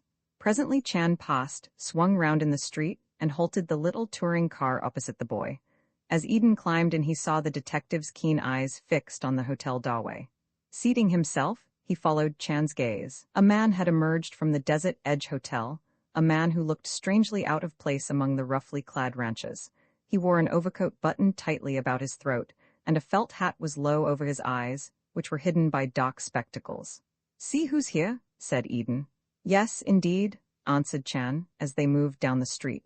I think the Killarney Hotel has lost one very important guest. They'll lose our gain, maybe. They left the all-too-brief pavement of Main Street, and a look of satisfaction spread slowly over Charlie Chan's face. Much work to do, he said. Deep mysteries to solve. How sweet, though far from home, to feel myself in company of old friend. Surprised, Bob Eden looked at him. An old friend? He repeated. Chan smiled. In garage on Punch Bowl Hill lonesome, car like this awaits my return. With Fliva shuddering beneath me, I can think myself on familiar Honolulu streets again. They climbed between the mountains, and before them lay the soft glory of the desert sunset. Ignoring the rough road, Chan threw the throttle wide. "Wow, Charlie," cried Eden, as his head nearly pierced the top. "What's the idea?" "Pardon, please," said Chan, slowing a bit. "No good, I guess. For a minute I think maybe this little car can bounce the homesick feeling from my heart." Roman ate a friendly little game. For a time the little brother of the car on Punch Bowl Hill plowed valiantly on, and neither the detective nor Bob Eden spoke. The yellow glare of the sun was cooling on the gray livery of the desert. The shadows cast by the occasional trees grew steadily longer. The far-off mountains purpled and the wind bestirred itself. "Charlie," said Bob Eden, "what do you think of this country?" "This desert land?" asked Charlie. Eden nodded. "Happy to have seen it. All my time I yearned to encounter change. Certainly have encountered that here." "Yes, I guess you have. Not much like Hawaii, is it?" "I will say so. Hawaii lie like handful of Philomar pearls on heaving breast of ocean. Oahu little island with very wet neighborhood all about. Moisture hangs in air all time, rain called liquid sunshine, breath of ocean pretty damp. Here I climb round to other side of picture. Air is dry like last year's newspaper. They tell me you can love this country if you try." Chen shrugged. "For my part, I reserve my efforts in that line for other locality. Very much impressed by desert, thank you, but we'll move on at earliest opportunity." "Here too," Eden laughed. "Comes the night and I long for lights about me that are bright. A little restaurant on O'Farrell Street, a few good fellows, a bottle of mineral water on the table. Human companionship, if it's not asking too much." "Natural you feel that way," Chan agreed. "Youth is in your heart like a song. Because of you I am hoping we can soon leave Madden's ranch." "Well, what do you think? What are we going to do now?" "Watch and wait. Youth, I am thinking, does not like that business, but it must be. Speaking personally for myself, I am not having one happy fine time either. Act of cooking food not precisely my idea of merry vacation." "Well, Charlie, I can stick it if you can," Eden said. "Plenty fine spot you are," Chan replied. "Problems that we face are not without interest for that matter. Most peculiar situation. At home I am called to look at crime, clear-cut like heathen idol's face. Somebody killed, maybe. Clues aplenty, I push little car down one path, I sway about, seeking another. Not so here. Starting forth to solve big mystery, I must first ask myself, just what are this big mystery I am starting forth to solve?" "You've said it," Eden laughed. "Yet one big fact gleams clear like snow on distant mountain. On recent night at Madden's ranch, unknown person was murdered. Who unknown was, why he was killed, and who officiated at the homicide. These are simple little matters remaining to be cleared. And what have we to go on?" Eden asked helplessly. "A parrot's cry at night, the rude removal of that unhappy bird. A bullet hole hiding back of picture recently changed about, an aged pistol gun from dusty wall. All the more honor for us if we unravel from such puny clues. One thing I can't figure out, among others," said Eden. "What about Madden? Does he know? Or is that sly little Thon pulling something off alone?" "Important questions," Chan agreed. "In time we learn the answers, maybe. Meanwhile, best to make no friend of Madden. You have told him nothing about San Francisco, I hope. Shaky Phil Madoff and his queer behavior." "No, oddly enough, I haven't. I was wondering whether I hadn't better, now that Madoff has shown up in El Dorado." "Why, pearls are in no danger. Did I hear you say in newspaper office you would greatly honor by following me?" "You certainly did. Then for Madden, more of the humalimali. Nothing to be gained by other costs, much may be lost. You tell him of Madoff, and he might answer, deal is off here, bring pearls to New York. What then? You go away, he goes away. I go away. Mystery of recent event at ranch house never solved." "I guess you're right," said Eden. They sped on through the gathering dusk, past the little office of the Date City Optimist, deserted now. "By the way," added the boy, "this thing you think has happened at the ranch, it may have occurred last Wednesday night? You have fondly feeling for Wednesday night?" asked Chan. "Why?" Briefly Bob Eden related Paula Wendell's story of that night, Thon's obvious excitement when he met her at the door, his insistence that Madden could not speak to her, and, most important of all, the little prospector with the black beard whom the girl saw in the yard. Chan listened with interest. "Now you talk," he commented. "Here is one fine new clue for us. He may be most important, that black-bearded one. A desert rat, I think. The young woman goes much about this country, am I correct?" "Yes, she does. She can retain secrets, maybe?" "You bet, this girl can. Don't trust her. We talk all over place, we may get sorry after while. However, venture so far as to ask, please, that she keep her pretty eyes open for that black-bearded rat. Who knows, maybe he is vital link in our chain." They were approaching the little oasis Madden had set on the desert's dusty face. "Go in now," Chan continued, and act innocent like very new baby. When you talk with father over telephone, you will find he is prepared. I have sent him telegraph." "You have?" said Eden. "So did I sent him a couple of them." "Then he is all prepared. Among other matters, I presume to remind him voice coming over wire is often grasped by others in room as well as him who reclines at telephone. Say, that's a good idea. I guess you think of everything, Charlie." The gate was open, and Chan turned the car into the yard. "Guess I do," he sighed. "Now, with depressing reluctance, I must think of dinner. Recall, we watch and wait. And when we meet alone, the greatest care. No one must pierce my identity. Only this noon I could well have applied to myself resounding kick. That word inevitable too luxurious for poor old Ah Kim. In future I must pick over words like lettuce for salad. Goodbye, and splendid luck." In the living room, a fire was already blazing in the huge fireplace. Madden sat at a broad, flat-topped desk, signing letters. He looked up as Bob Eden entered. "Hello," he said. "Have a pleasant afternoon?" "Quite," the boy replied. "I trust you had the same." "I did not," Madden answered. "Even here I can't get away from business, been catching up with a 3 days accumulation of mail. There you are, Martin," he added, as the secretary entered. "I believe you'll have time to take them into the post office before dinner. And here are the telegrams, get them off too. Take the little car, it'll make better speed over these roads." Thon gathered up the letters and with expert hands began folding them and placing them in envelopes. Madden rose, stretched, and came over to the fire. "Ah Kim brought you back?" he inquired. "He did," Bob Eden answered. "Knows how to drive a car all right?" persisted Madden. "Perfectly." "An unusual boy, Ah Kim?" "Oh, not very," Eden said carelessly. "He told me he used to drive a vegetable truck in Los Angeles. I got that much out of him, but that's about all." "Silent, eh?" Eden nodded. "Silent as a lawyer from Northampton, Massachusetts," he remarked. Madden laughed. "By the way," he said as Thon went out, "your father didn't call." "No, well, he isn't likely to get home until evening. I'll try the house tonight if you want me to." "I wish you would," Madden said. "I don't want to seem inhospitable, my boy, but I'm very anxious to get away from here. Certain matters in the mail today, you understand?" "Of course," Bob Eden answered. "I'll do all I can to help." "That's mighty good of you," Madden told him, and the boy felt a bit guilty. "I think I'll take a nap before dinner. I find nowadays it's a great aid to digestion." The famous millionaire was more human than Bob Eden had yet seen him. He stood looking down at the boy wistfully. "A matter you can't grasp. Just yet," he added. "You're so damned young, I envy you." He went out, leaving Bob Eden to a Los Angeles paper he had picked up in El Dorado. From time to time, as the boy read, the quaint little figure of Ah Kim passed noiselessly. He was setting the table for dinner.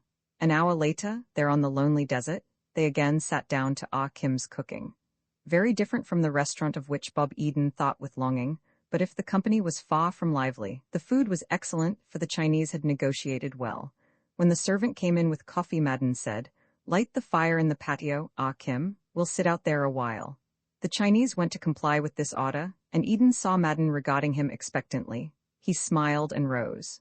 "Well, Dad ought to be struggling in from his hard day on the links any minute now," he said. "I'll put in that call." Madden leapt up. "Let me do it?" he suggested. "Just tell me the number." The boy told him, and Madden spoke over the telephone in a voice to command respect. "By the way," he said when he had finished, "last night you intimated that certain things happened in San Francisco, things that made your father cautious. What, if you don't mind telling me?" Bob Eden thought rapidly. "Oh, it may all have been a detective's pipe dream. I'm inclined to think now that it was." "You see, detective? What detective?" "Well, naturally Dad has a tie-up with various private detective agencies. An operative of one of them reported that a famous crook had arrived in town and was showing an undue interest in our store. Of course, it may have meant nothing. A famous crook, eh? Who?" "Never a good liar," Bob Eden hesitated. I don't know that I remember the name. English, I believe, the Liverpool Kid or something like that," he invented lamely. Madden shrugged. "Well, if anything's leaked out about those pearls, it came from your side of the deal," he said. "My daughter, Thon, and I have certainly been discretion itself. However, I'm inclined to think it's all a pipe dream, as you say." "Probably is," agreed Eden. "Come outside," the millionaire invited. He led the way through the glass doors to the patio. There, a huge fire rod in the outdoor fireplace, glowing red on the stone floor and on wicker chairs. "Sit down," suggested Madden. "A cigar? No, you prefer your cigarette, eh?" He lighted up and, leaning back in his chair, stared up at the dark roof above, the far-off roof of the sky. "I like it out here best," he went on. "A bit chilly maybe, but you get close to the desert. Ever notice how white the stars are in this country? Eden looked at him with surprise. Sure, I've noticed, he said. But I never dreamed you had, old boy, he added to himself. Inside, Thon was busy at the wireless receiver. A horrible medley of bedtime stories, violin solos, and lectures on health and beauty drifted out to them. And then the shrill voice of a woman, urging sinners to repent. Get Denver, Madden called loudly. I'm trying, Chief, answered Thon. If I must listen to the confounded thing, Madden added to the boy, I want what I hear to come from far away. Over the mountains and the plains, there's romance in that. The crackling of the loudspeaker swept suddenly into a brisk band tune. That's it, nodded Madden. The orchestra at the Brown Palace in Denver. Perhaps my girl is dancing to that very music at this moment. Poor kid, she'll wonder what's become of me. I promised to be there 2 days ago. Thon, the secretary, appeared at the door. Yes, Chief? Remind me to send Evelyn a wire in the morning. I'll do that, Chief, said Thon, and vanished. And the band played on, remarked Madden. All the way from Denver, mile high amid the Rockies, I tell you. Man's getting too clever. He's riding for a fall. Probably a sign of age, Mr. Eden, but I find myself longing for the older, simpler days. When I was a boy on the farm, winter mornings, the little schoolhouse in the valley. That sledge I wanted, hard times, yes, but times that made men. Oh, well, I mustn't get started on that. They listened in silence, but presently a bedtime story brought a bellow of rage from the millionaire, and Thon, getting his cue, shut off the machine. Madden stirred restlessly in his chair. We haven't enough for bridge, he remarked. How about a little poker to pass the time, my boy? Why, that would be fine, Eden replied.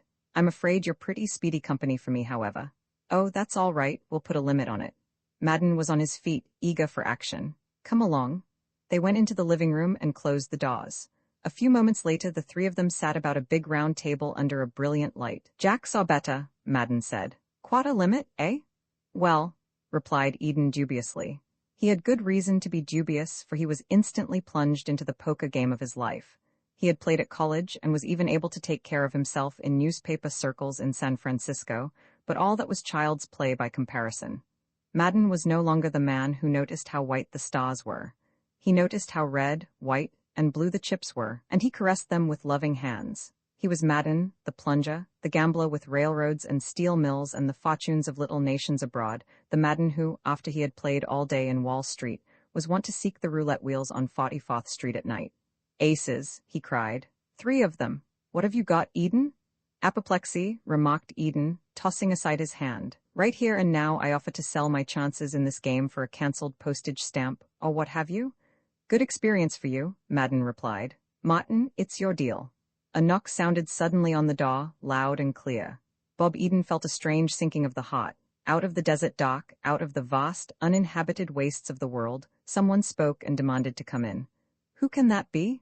Madden frowned. Police, suggested Eden hopefully. The joint is pinched. No such luck, he reflected.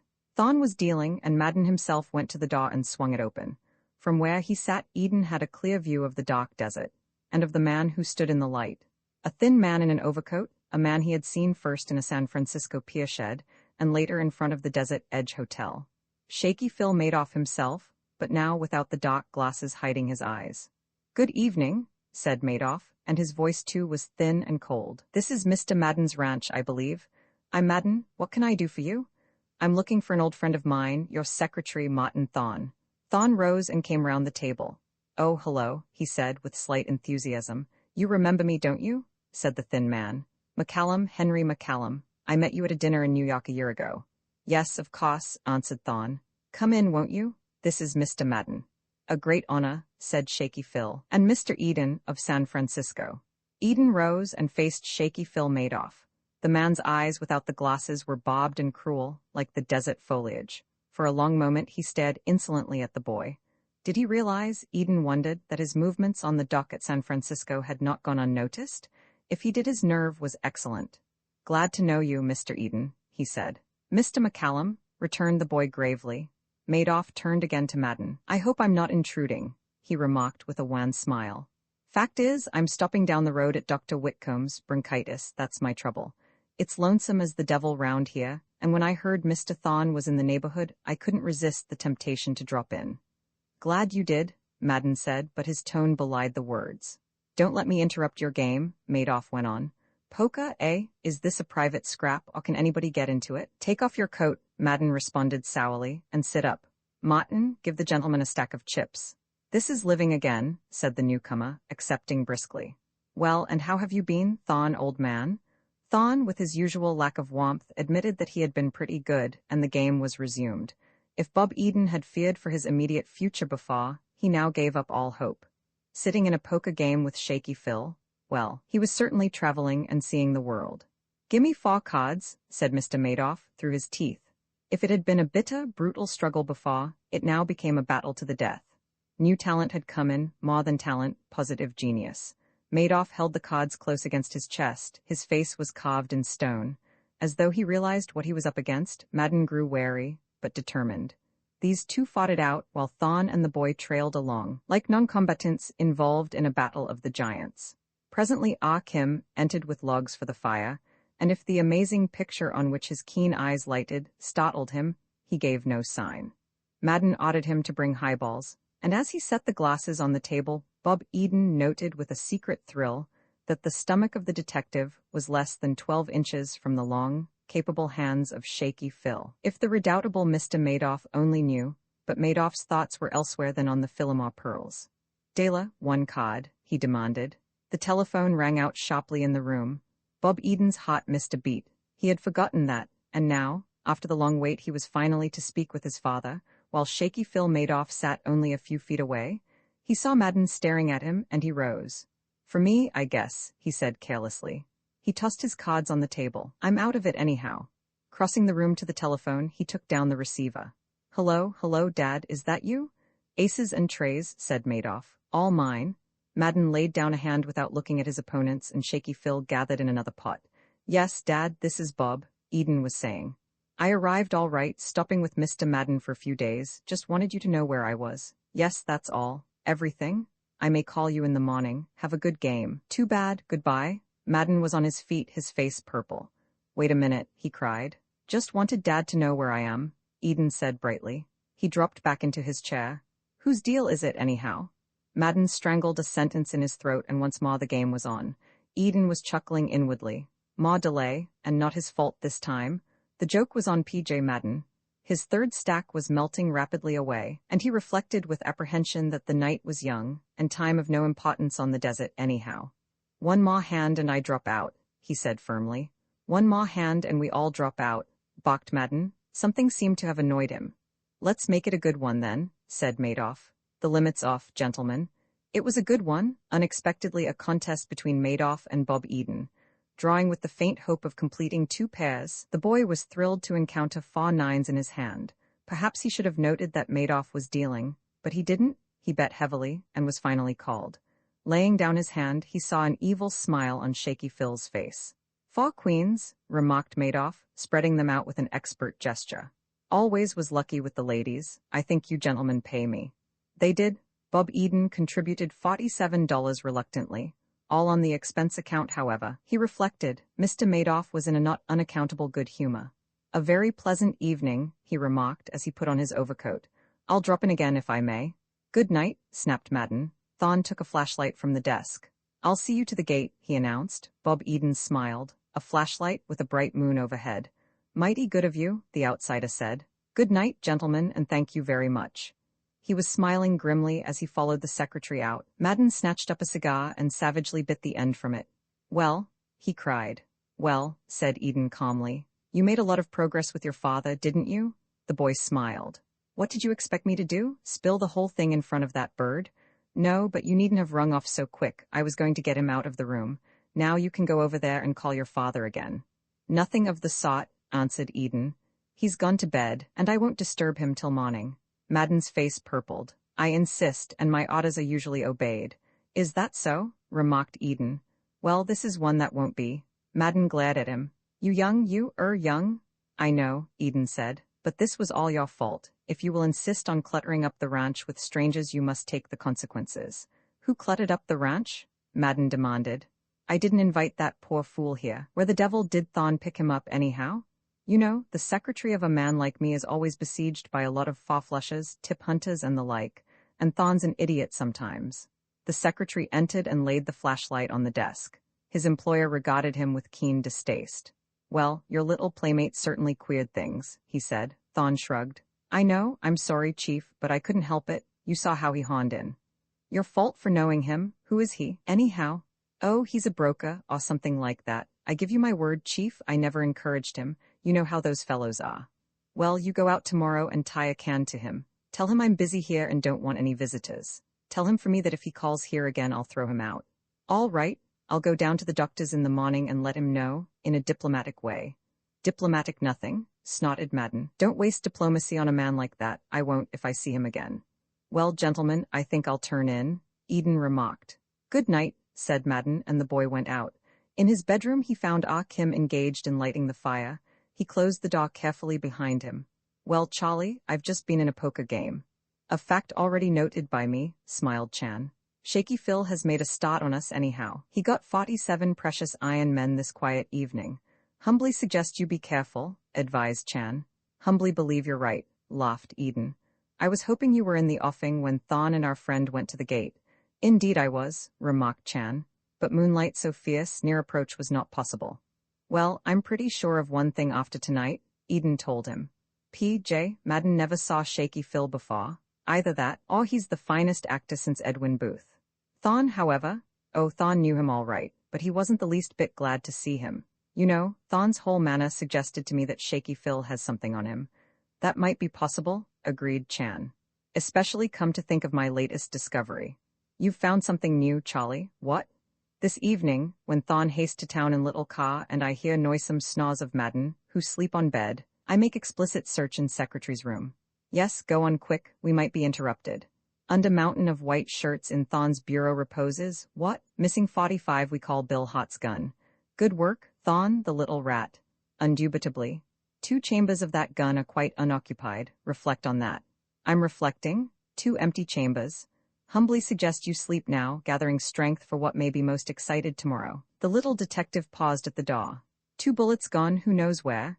He said in a low voice. Answer is, we know where one went. Went crazy, landing in wallet spot now covered by desert picture. And the other? Said Bob Eden thoughtfully. Other hit mark, I think. What mark? We watch and wait, and maybe we discover. Good night with plenty happy dreams. Roman 9 a ride in the dock on Sunday morning. Bob Eden rose at what was, for him, an amazingly early hour. Various factors conspired to induce this strange phenomenon. The desert sun, an extremely capable planet, filling his room with light, the roosters of P.J. Madden, loudly vocal in the dawn. At 8 o'clock he was standing in the ranch house yard, ready for whatever the day might bring forth. Whatever it brought, the day was superb. Now the desert was at its best, the chill of night still lingering in the magic air. He looked out over an opal sea, at changing colors of sand and cloud and mountain top, that shamed by their brilliance those glittering showcases in the jewelry shop of Meek and Eden. Though it was the fashion of his age to pretend otherwise, he was not oblivious to beauty, and he set out for a stroll about the ranch with a feeling of awe in his heart. Turning a rear corner of the barn, he came unexpectedly upon a jarring picture. Martin Thon was busy beside a basket, digging a deep hole in the sand. In his dock clothes, with his pale face glistening from his unaccustomed exertion, he looked not unlike some prosperous sexton. "Hello," said Eden. "Who are you burying this fine morning?" Thon stopped. Beads of perspiration gleamed on his high white forehead. "Somebody has to do it," he complained. "That new boy's too lazy, and if you let this refuse accumulate, the place begins to look like a deserted picnic grounds." He nodded toward the basket, filled with old tin cans. "Wanted, private secretary to bury rubbish back of barn," smiled Eden. "A new sidelight on your profession, Thon. Good idea to get them out of the way at that," he added, leaning over and taking up a can. "Especially this one, which I perceive lately held arsenic." "Arsenic?" repeated Thon. He passed a dark coat sleeve across his brow. "Oh, yes, we use a lot of that. Rats, you know." "Rats," remarked Eden with an odd inflection, restoring the can to its place. Thon emptied the contents of the basket into the hole and began to fill it in. Eden, playing well his role of innocent bystander, watched him idly. "There, that's better," said the secretary, smoothing the sand over the recent excavation. "You know, I've always had a passion for neatness." He picked up the basket. "By the way," he added, "if you don't mind, I'd like to give you a little advice." "Glad to have it," Eden replied, walking along beside him. "I don't know how anxious you people are to sell that necklace, but I've been with the chief 15 years, and I can tell you he's not the sort of man you can keep waiting with impunity. The first thing you know, young man, that deal for the pearls will be off. I'm doing my best, Eden told him. Besides, Madden's getting a big bargain, and he must know it if he stops to think. Once PJ Madden loses his temper, said Thorn, he doesn't stop to think. I'm warning you, that's all. Mighty kind of you, answered Eden carelessly. Thorn dropped his spade and basket by the cookhouse, from which came the pleasant odor of bacon frying. Walking slowly, the secretary moved on toward the patio. Ah Kim emerged from his workroom, his cheeks flushed from close juxtaposition to a cooking stove. Hello, boss, he said. You tacky looksy at sunrise thisy mornin'? Up pretty early, but not as early as that, the boy replied. He saw the secretary vanish into the house. Just been watching our dear friend Thorn bury some rubbish back of the barn, he added. Among other items, a can that lately contained arsenic. Chan dropped the roll of Ah Kim. Mr. Thorn plenty busy man, he said. Maybe he get more busy as time goes by. One wrong deed leads on to other wrong deeds, like unending chain. Chinese of saying that applies. He who rides on tiger cannot dismount. Madden appeared in the patio, full of pep and power. Hey Eden, he called. Your father's on the wire. Dad's up early, remarked Eden, hurrying to join him. I called him, said Madden. I've had enough delay. Reaching the telephone, Bob Eden took up the receiver. Hello, Dad. I can talk freely this morning. I want to tell you everything's all right down here. Mr. Madden? Yes, he's fine, standing right beside me now, and he's in a tearing hurry for that necklace. Very well, we'll get it to him at once, the elder Eden said. Bob Eden sighed with relief. His telegram had arrived. Ask him to get it off today, Madden commanded. Mr. Madden wants to know if it can start today, the boy said. Impossible, replied the jeweler. I haven't got it. Not today, Bob Eden said to Madden. He hasn't got? I heard him, Rod Madden. Here, give me that phone. Look here, Eden. What do you mean you haven't got it? Bob Eden could hear his father's replies. Ah, Mr. Madden, how are you? The pearls were in a quite disreputable condition. I couldn't possibly let them go as they were. So I'm having them cleaned there with another firm. Just a minute, Eden, bellowed the millionaire. I want to ask you something. Can you understand the English language or can't you? Keep still, I'll talk. I told you I wanted the pearls now, at once, pronto. What the devil language do you speak? I don't give a hang about having them cleaned. Good Lord, I thought you understood. So sorry, responded Bob Eden's gentle father. I'll get them in the morning and they'll start tomorrow night. Yeah, that means Tuesday evening at the ranch. Eden, you make me sick. I've a good mind to call the whole thing off. Madden paused, and Bob Eden held his breath. However, if you promise the pearls will start tomorrow, sure? I give you my word, said the jeweler. They will start tomorrow at the very latest. All right, I'll have to wait, I suppose, but this is the last time I deal with you, my friend. I'll be on the lookout for your man on Tuesday. Goodbye. In a towering rage, Madden hung up. His ill humor continued through breakfast, and Eden's gay attempts at conversation fell on barren ground. After the meal was finished, Thorn took the little car and disappeared down the road. Bob Eden loafed expectantly about the front yard. Much sooner than he had dared to hope his vigil was ended. Paula Wendell, fresh and lovely as the California morning, drove up in her smart roadster and waited outside the barbed wire fence. Hello, she said. Jump in? You act as though you were glad to see me. Glad, lady, you're a lifesaver. Relations are sort of strained this morning at the old homestead. You'll find it hard to believe, but PJ Madden doesn't love me. She let in the clutch. The man's mad, she laughed. I'll say he's mad. Ever eat breakfast with a rattlesnake that's had bad news? Not yet. The company at the Oasis is mixed, but not so mixed as that. Well, what do you think of the view this morning? Ever see such coloring before? Never. And it's not out of a drugstore either. I'm talking about the desert. Look at those snow-capped peaks. Lovely. But if you don't mind, I prefer to look closer. No doubt he's told you you're beautiful. Who? Wilbur, your fiancé. His name is Jack. Don't jump on a good man when he's down. Of course he's a good man, or you wouldn't have picked him. They plowed along the sandy road. But even so, look here, lady. Listen to a man of the world. Marriage is the last resort of feeble minds. Think so? I know it. Oh, I've given the matter some thought. I've had to. There's my own case. Now and then I've met a girl whose eyes said, well, I might. But I've been cautious. Hold fast, my lad, that's my motto.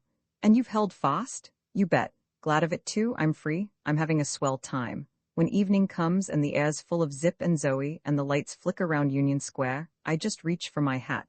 And who says, in a gentle, patient voice, where are you going, my dear? I'll go with you. Nobody. Not a living soul, it's grand, and your case is just like mine. Of course there are millions of girls who have nothing better to do than marriage, all right for them. But you, why, you've got a wonderful job. The desert, the hills, the canyons, and you're willing to give all that up for a gas range in the rear room of an apartment? Perhaps we can afford a maid. Lots of people can, but where to get one nowadays? I'm warning you, think it over well. You're having a great time now, that will end with marriage. Mending Wilbur's socks. I tell you his name is Jack. What of it? He'll be just as hot on the socks. I hate to think of a girl like you tied down somewhere. There's a lot in what you say, Paula Wendell admitted.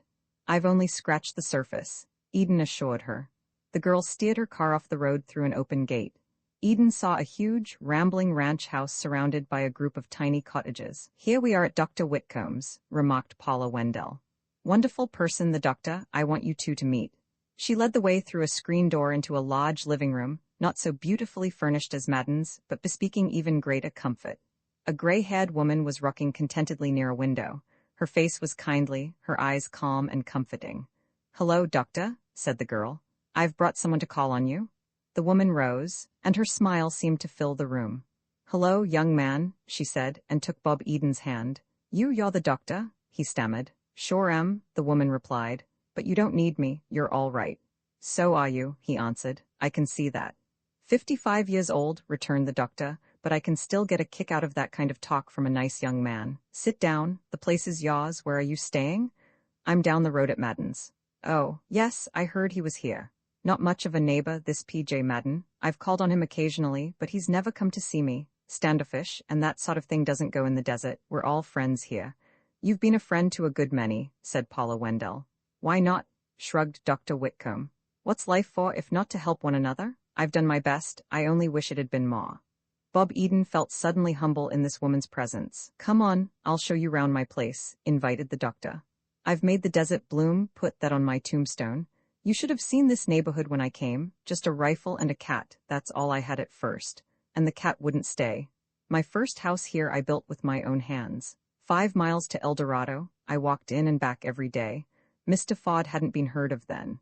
She led the way into the yard, in and out among the little cottages. Tired faces brightened at her approach, weary eyes gleamed with sudden hope. "They've come to her from all over the country," Paula Wendell said. "Broken-hearted, sick, discouraged, and she's given them new life." "Nonsense," cried the doctor. "I've just been friendly. It's a pretty hard world, being friendly. That works wonders."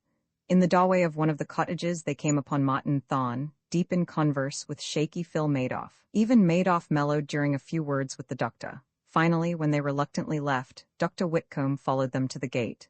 "Come often," she said. "You will, won't you?" "I hope to," answered Bob Eden. He held her great rough hand a moment. "You know, I'm beginning to sense the beauty of the desert," he added. The doctor smiled. "The desert is old and weary and wise," she said. "There's beauty in that if you can see it. Not everybody can." The latchstring's always out at Dr. Whitcomb's. "Remember, boy." Paula Wendell swung the car about, and in silence they headed home. "I feel as though I'd been out to old Aunt Mary's," said Eden presently. "I sort of expected her to give me a cookie when I left." "She's a wonderful woman," said the girl softly. "I ought to know. It was the light in her window I saw my first night on the desert, and the light in her eyes, I shall never forget. All the great people are not in the cities." They rode on.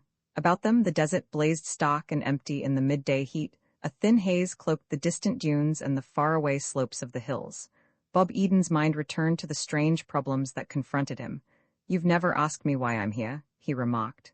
"I know," the girl answered. "I felt that pretty soon you'd realize we're all friends on the desert, and tell me.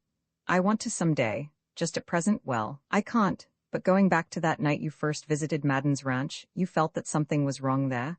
"I did." "Well, I can tell you this much, you were probably right." She glanced at him quickly. "And it's my job to find out if you were. That old prospector? I'd give a good deal to meet him. Isn't there a chance that you may run across him again?" "Just a chance," she replied. "Well, if you do, would you mind getting in touch with me at once? If it's not asking too much?" "Not at all," she told him. "I'll be glad to. Of course the old man may be clear over in Arizona by now. When I last saw him he was moving fast. All the more reason for wanting to find him," Eden said. I wish I could explain. It isn't that I don't trust you, you know, but it's not altogether my secret." She nodded. "I understand, I don't want to know." "You grow more wonderful every minute," he told her. The minutes passed.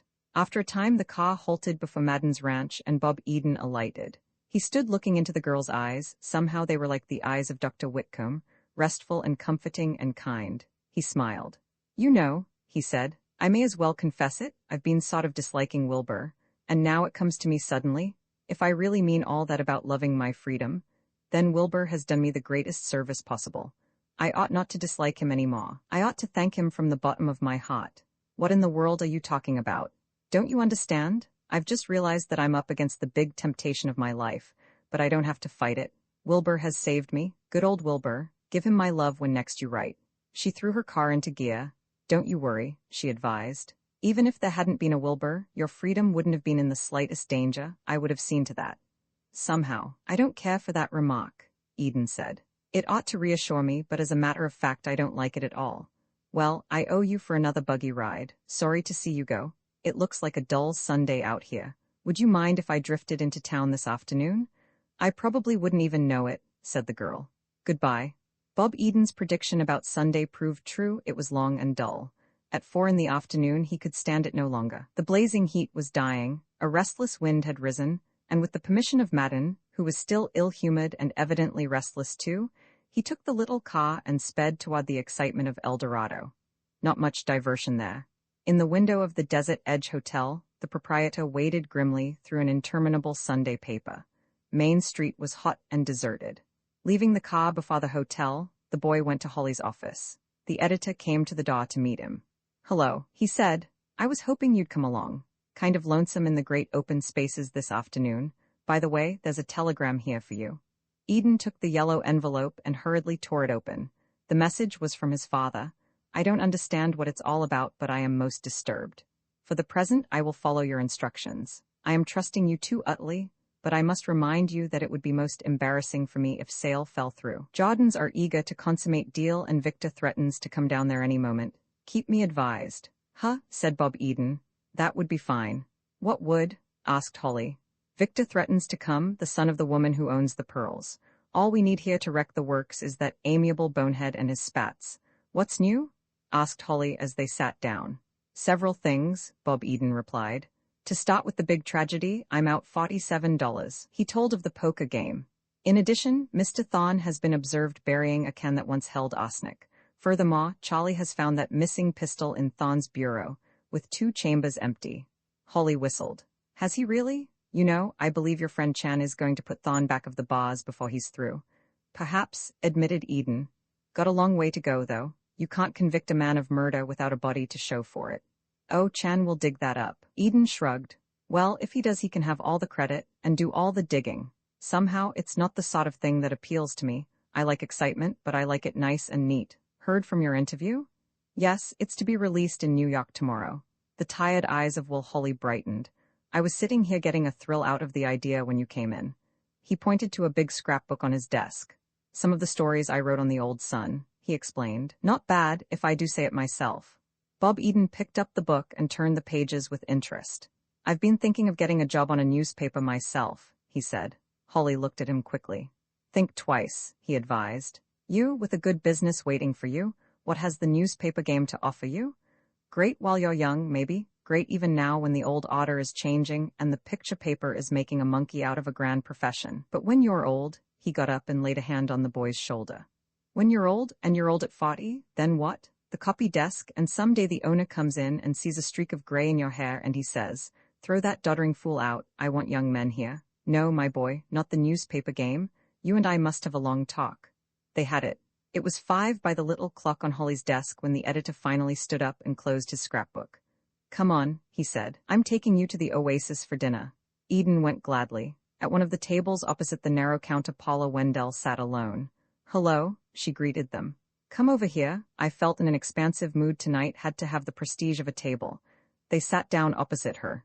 "Did you find the day as dull as you expected?" inquired the girl of Eden. "Very dull by contrast after you left me," he answered. "Try the chicken," she advised. "Born and raised right here at home, and the desert hen is no weak sister. Not so bad, however." They accepted her suggestion. When the generously filled platters were placed before them, Bob Eden squared his shoulders. "Take to the lifeboats," he said. "I'm about to carve, and when I carve it's a case of women and children first." Holly stared down at his dinner. Looks like the same old chicken, he sighed. What wouldn't I give for a little home cooking? Ought to get married, smiled the girl. Am I right, Mr. Eden? Eden shrugged. I've known several poor fellows who got married hoping to enjoy a bit of home cooking. Now they're back in the restaurants, and the only difference is they've got the little woman along. Double the check and half the pleasure. Why all this cynicism? Asked Holly. Oh, Mr. Eden is very much opposed to marriage, the girl said. He was telling me today. Just trying to save her, Eden explained. By the way, do you know this Wilbur who's won her innocent, trusting heart? Wilbur? Asked Holly blankly. He will persist in calling Jack out of his name, the girl said. It's his disrespectful way of referring to my fiancé. Holly glanced at the ring. No, I don't know him, he announced. I certainly congratulate him, though.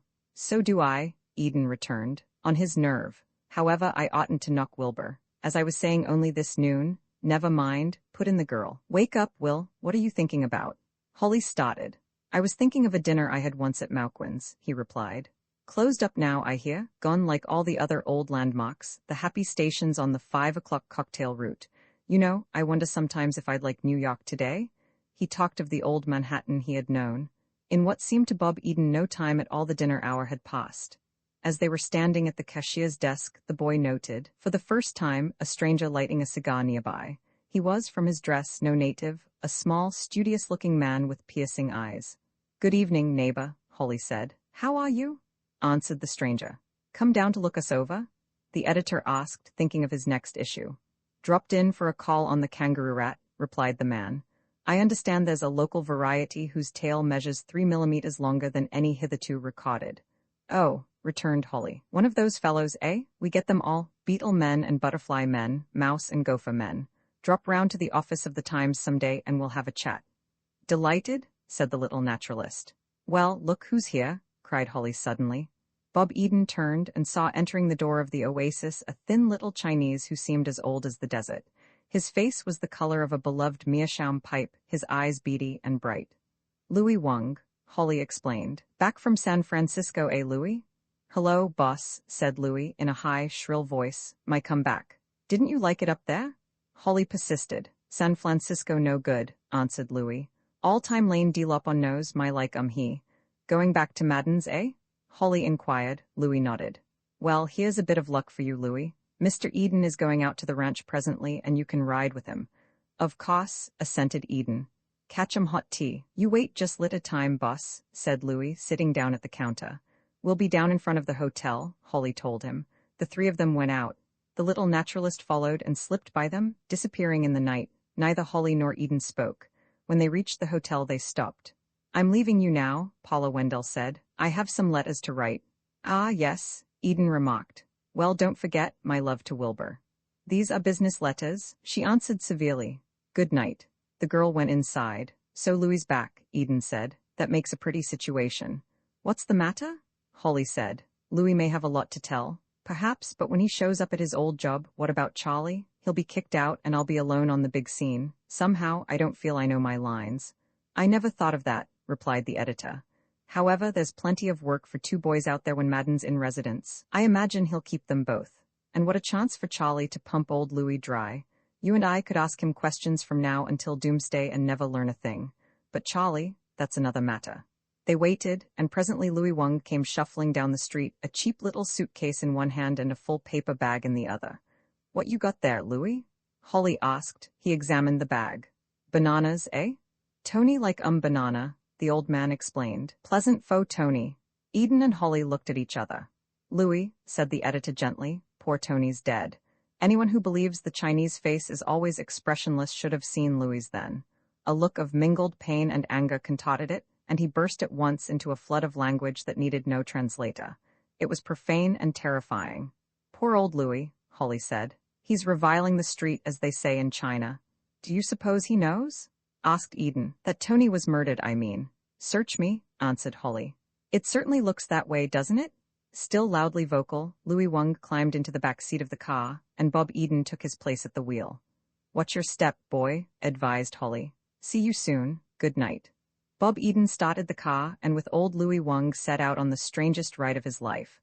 The moon had not yet risen, the stars, wan and far off and unfriendly, were devoid of light. They climbed between the mountains, and that mammoth doorway led seemingly to a black and threatening inferno that Eden could sense but could not see. Down the rocky road and on to the sandy floor of the desert, they crept along.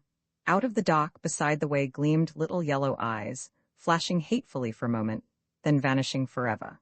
Like the ugly ghosts of trees that had died, the Joshuas writhed in agony, casting deformed, appealing arms aloft. And constantly as they rode on muttered the weird voice of the old Chinese in the back seat, mourning the passing of his friend, the death of Tony.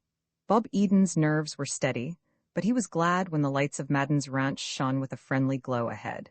He left the car in the road and went to open the gate. A stray twig was caught in the latch, but finally he got it open and, returning to the car, swung it into the yard. With a feeling of deep relief, he swept up before the barn. Charlie Chan was waiting in the glow of the headlights. "Hello, Ah Kim," Eden called. "Got a little playmate for you in the back seat. Louis Wang has come back to his desert." He leaped to the ground. All was silence in the rear of the car. "Come on, Louis," he cried. "Here we are." He stopped, a sudden thrill of horror in his heart. In the dim light he saw that Louis had slipped to his knees and that his head hung limply over the door at the left. "My God," cried Eden. "Wait," said Charlie Chan. "I get flashlight." He went, while Bob Eden stood fixed and frightened in his tracks. Quickly the efficient Charlie returned and made a hasty examination with the light. Bob Eden saw a gash in the side of Louis's old coat, a gash that was bordered with something wet and dark. "Stabbed in the side," said Charlie calmly. "Dead like Tony." "Dead when?" gasped Eden. "In the minute I left the car at the gate." "Why, it's impossible." Out of the shadows came Martin Thorne, his pale face gleaming in the dusk. "What's all this?" he asked. "Why, it's Louis. What's happened to Louis?" He bent over the door of the car, and the busy flashlight in the hand of Charlie Chan shone for a moment on his back. Across the dark coat was a long tear, a tear such as might have been made in the coat of one climbing hurriedly through a barbed wire fence. "This is terrible," Thorne said. "Just a minute, I must get Mr. Madden." He ran to the house, and Bob Eden stood with Charlie Chan by the body of Louis Wang. "Charlie," whispered the boy huskily, "you saw that rip in Thorne's coat." "Most certainly," answered Chan. "I observed it. What did I quote to you this morning? Old saying of Chinese, 'He who rides on tiger cannot dismount.'